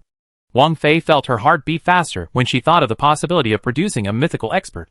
Her cheeks flushed a little red from the rapid circulation of her blood. John had already stopped attacking. He wanted to retreat and recover his expended primordial energy before circling around the three-eyed golden warrior to attack Zhou Wen. He knew very well that such super meat shield type companion beasts weren't fast at all. With his speed and movement techniques, it wasn't difficult for him to circle around the three-eyed golden warrior. If he hadn't wanted to kill Zhou Wen's companion beast, he wouldn't have been placed in such a passive position. However, the moment he retreated, Zhou Wen, who had been standing behind the three-eyed golden warrior, suddenly moved. Like a ghost, he chased up to the retreating John and extended his palm to strike at his chest. John was alarmed and furious. Zhou Wen had grasped the perfect opportunity when he was retreating. His strength was receding and his center of gravity was shifted backward, making it impossible for him to counterattack. Chapter 149, The Might of a Flap. Light patterns on John's chest emerged and turned into a warrior raising a shield in front of him. Zhou Wen struck the tower shield with his palm, but only managed to make the warrior retreat half a step. John's expression was cold as his primordial energy churned. His hair flared up, and he had a crown-shaped mark of light on his forehead. Zhou Wen was no stranger to this mark. It belonged to one of the 6 heroes, the Holy Emperor's hero mark, which also represented the Holy Emperor's special physique, the Holy Emperor body. John's current condition was a sign that the Holy Emperor body was being activated. Then, there was no need to guess what John would do next. Oh no, John is actually going to use Holy Light Judgment in a spar like this? And Jing's expression changed drastically, but it was too late to help. Others might not know how terrifying Holy Light Judgment was, but Jing had seen the terror of the Holy Light Judgment in the Yan family's database. Although John definitely couldn't reach the level of the Holy Emperor, a primordial energy skill like Holy Light Judgment was extremely terrifying. It was difficult for opponents of the same level to resist it. Indeed, John clasped his fingers together as he raised his arms and slashed at Zhou Wen. As he moved, A dazzling glow like the sun burst out from his tightly locked hands, transforming into a huge blade of light that slashed down. The blade of light was more than 20 meters long, and it was extremely fast. It cleaved down at Zhou Wen like it was a manifestation of lightning, reaching him almost instantaneously. At that moment John, who was emitting holy light, looked like a representative of God in the mortal world. He used the power of God to judge the guilty. Not good. The two counselors who were watching the scene phased away at the same time, hoping to save Zhou Wen before holy light judgment landed. The spectating students stood up. This attack was too terrifying, one that was far beyond the typical legendary stage. If Zhou Wen couldn't withstand it, he would probably be killed by this strike. A cold look flashed in Zhou Wen's eyes, but he didn't have any intention of dodging. Instead, he advanced and extended his hand and beckoned. A small palm-sized fan that resembled jadeite appeared in his hand as he flapped it towards the approaching John, who seemed to be delivering God's punishment. Bam! Under the shocked looks of the crowd, the terrifying blade of light, the manifestation of holy light judgment, was shattered like glass in a hurricane. John's glowing body was sent flying by the fan and slammed into the tempered glass that lined the borders of the arena and shattered it. Instantly, the entire venue fell silent. Everyone stared wide-eyed at John, who was struggling to get up from amidst the glass shards. He was unable to get up even after repeated struggles. His body was still curled up as he shivered, like a creature that was about to freeze to death in an ice cellar. Bam! Zhou Wen walked in front of John and stepped on his chest. He looked down at him and said coldly, "Do you want to do it again? I can give you another chance." John was furious and embarrassed. He had the reputation of being a saint in the West District, and was known to be invincible among peers of the same stage. He had never suffered such humiliation in Covenant College. In his anger, anxiety, and embarrassment, together with the injuries caused by the grinding wind, he spat out a mouthful of blood and passed out. The two counselors, who had rushed in to rescue Zhou Wen, were taken aback, momentarily unable to recover from their shock. They had rushed in for a situation completely different from the outcome. It left them at a loss. "Counselors, I'll have to trouble you with the rest." Zhou Wen didn't care if John was dead or alive, as he took out the Round Table Knight Companion egg from John's backpack and bowed slightly at the two counselors. "All right." One of the counselors finally snapped back to attention, and quickly went up to check on John's injuries. After all, John was a descendant of the Kate family, and he had inherited the physique of a hero. If he died at Sunset College, it would be a huge problem. Zhou Wen wasn't fazed by this, and left after taking the companion egg. "What just happened? Damn, I didn't see clearly what was going on just now. Why was John, who was like a god descending to the mortal world, sent flying? I saw it." Zhou Wen waved a green fan in his hand at John, sending his sword beam flying together with him. That John looks quite scary, but why is he so weak? He can't even withstand one strike. Zhou Wen sure is terrifying when it comes to strength. Although he relied on the powers of his companion beasts, they are still a part of his strength. This Zhou Wen's background is probably extraordinary. A typical family student wouldn't have so many powerful companion beasts even if they advanced to the legendary stage. After Zhou Wen left, the students snapped to their senses and began discussing excitedly. The main topic was Zhou Wen's companion beasts, and the most discussed topic was the companion beast which manifested as a green fan. Old Zhou, you finally made a name for yourself. You sent St. John flying with a fan. It's simply exhilarating. What kind of companion beast is that fan of yours? It's really too powerful. Li Xian said to Zhou Wen excitedly as they walked to the dorm. He's just too weak. Zhou Wen didn't answer Li Xian's question. It wasn't easy to explain the Banana Fairy's origins, and Zhou Wen didn't want to tax his brain to fabricate a story, much less deceive his friend. Li Xian didn't ask further either as the two returned to the dorm. John's defeat at Sunset College had not only caused a stir at Sunset College, but also caused a great stir in Covenant College.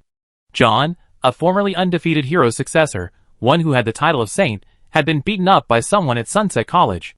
Furthermore, the person wasn't the strongest student at Sunset College. The fact that he barely entered the top 10 rankings made it clearly unacceptable to them. For a moment, the discussion forums of Covenant College seemed to explode. Some people claimed that John was not fit to have the title of a saint, nor was he worthy of being the successor of Holy Emperor. People also said that John should work harder at his cultivation before defeating Zhou Wen and reclaim his glory. Zhou Wen wasn't aware of this, nor was he in the mood to care. He had just hatched the Rebellious Knight and was admiring his attributes. Rebellious Knight, Legendary. Legendary Life Providence, Fate Knight. Strength, 19. Speed, 19. Constitution, 19. Primordial Energy, 19. Talent Skill, Cross Sword, Everlasting Shield, Holy Steed Summoning, Holy Steed Battle Aura. Companion Form, none. It was a companion beast with 4 skills, and all its stats reached overdrive at 19 points. It could be said to be an excellent grade existence among legendary companion beasts. Its attributes were even more impressive than the mutated demonized general. Chapter 150 Restriction City. Wang Fei hadn't been in a good mood recently. Apparently she hadn't been in a good mood ever since she had Zhou Wen as a student. Zhou Wen's defeat of John had cheered her up for a period of time, but soon, there was no more joy in her. She originally believed that Zhou Wen would establish his confidence, stop giving up on himself, and become a hard-working student after defeating John. However, the truth was completely opposite to what she had imagined. Since Zhou Wen had defeated John, he hadn't returned to the dimensional zones, and just cooped himself in his dorm all day. According to Wang Fei's investigations, although she didn't know what he was doing in the dorm, Zhou Wen sunbathing every morning while holding his phone didn't escape her notice. He was clearly playing a game. Damn you, Zhou Wen. You're like a donkey. Every time I whip you twice, you'll take 2 steps. If I don't whip you, you just stay there and roll around. Do you really think I can't do anything about you? The more Wang Fei thought about it, the angrier she became. She originally believed that Zhou Wen had finally snapped out of his doldrums, but to her surprise, he immediately returned to his original state after the crisis passed. It was like dousing Wang Fei's enthusiasm with cold water. Wang Fei was clearly not someone who could let matters pass. Therefore, she made it her mission to completely free Zhou Wen from the terrible habit of gaming. She wanted him to completely quit his online addiction. Of course, the reason Wang Fei was so adamant about it was that she didn't want Zhou Wen's talent to be wasted. He thinks he's impressive just because he defeated John? He's still far from invincible.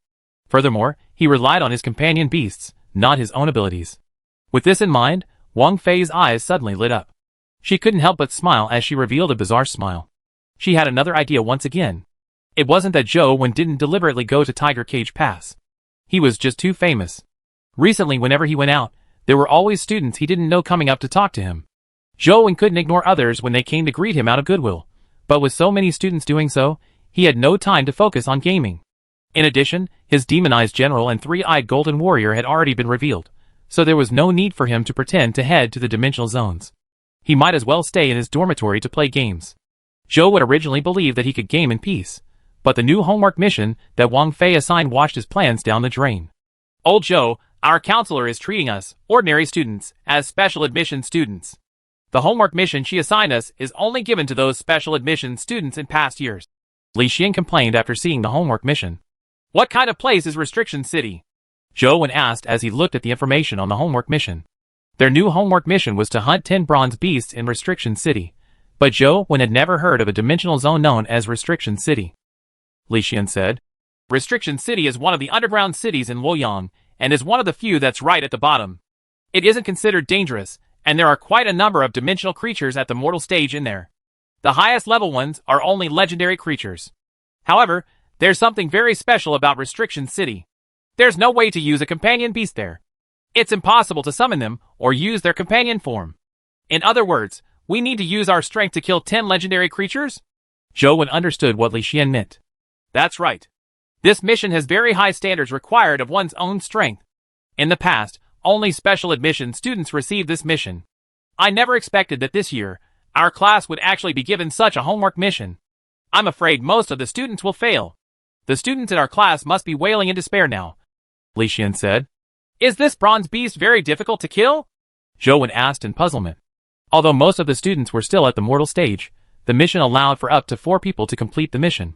With the collective strength of 4 students, killing a legendary creature wasn't too difficult unless they encountered a creature as powerful as a mutated demonized general. Most of the students had completed the previous mission of killing ordinary demonized generals. It's not easy to kill. According to the information, the various attributes of the bronze beasts are pretty good. They do not have any obvious weaknesses. Although they aren't considered strong among the legendary stage, they are extremely difficult to deal with. Under the circumstances of not being able to use a companion beast, it's still fine for us at the legendary stage, but it's probably very difficult for those mortal stage students to accomplish it. Li Xian said with a smile. Let's go! Let's head to Restriction City. Zhou Wen suddenly stood up and pulled Li Xian out. Why are you suddenly so pumped up? Aren't you gaming? Li Xian was puzzled. Zhou Wen had never been so enthusiastic before. Zhou Wen said, Since most of our students are unable to complete the homework mission, don't you think that they will spend money to buy my strategy if I can figure out a strategy? Zhou Wen said with lit eyes. Do you lack money? Li Xian was rendered speechless. Yes. Zhou Wen nodded seriously. Why do you need money? How much do you need? Li Xian asked again. I wish to invest in Huang Ji's game. I've previously chatted with him, and the first round of investment requires $1 million for him to first create a simplified version. Development will continue when I have more money, Zhou Wen said. Are you crazy? What era are we in now? You actually want to invest in developing a game? Are you going to develop it for old people? Young people these days have more and more invested in dimensional zones. Apart from those old people who have never cultivated before, who else would be in the mood to play games? Li Xian said. Me, Zhou Wen said with a smile. That's what depresses me. You game all day, so how are you this strong? Li Xian was indeed depressed. On the surface, he appeared to be enjoying himself, but he cultivated hard in private. However, compared to Zhou Wen, his progress was clearly much slower. I game to become stronger, Zhou Wen said seriously. *CK off. Stop pulling my leg. I won't fall for your trick. Li Xian didn't raise the issue of money again. If Zhou Wen really needed it, he wouldn't mind helping him. $1 million wasn't a huge sum to him. However, Zhou Wen had indulged in the fantasy of investing in a game. Li Xian felt that it was best if he wasn't an accomplice in this, so he didn't offer the money. Zhou Wen had no plans on borrowing money either. He wanted to earn money himself. Hence, Zhou Wen and Li Xian went to Restriction City that was deep underground. Restriction City was in an ancient style. Legend had it that it was the capital city of a certain dynasty in ancient times. It was said to be related to East Zhou, but Zhou Wen didn't know if it was real or fake. However, after entering Restriction City, he immediately felt as though the companion beasts on him had vanished. He no longer had any connection with them. However, Banana Fairy and Truth Listener were exceptions. Zhou Wen could still sense their existence, and could still use his will to communicate with them. A mythical pet is indeed extraordinary. Zhou Wen was somewhat delighted.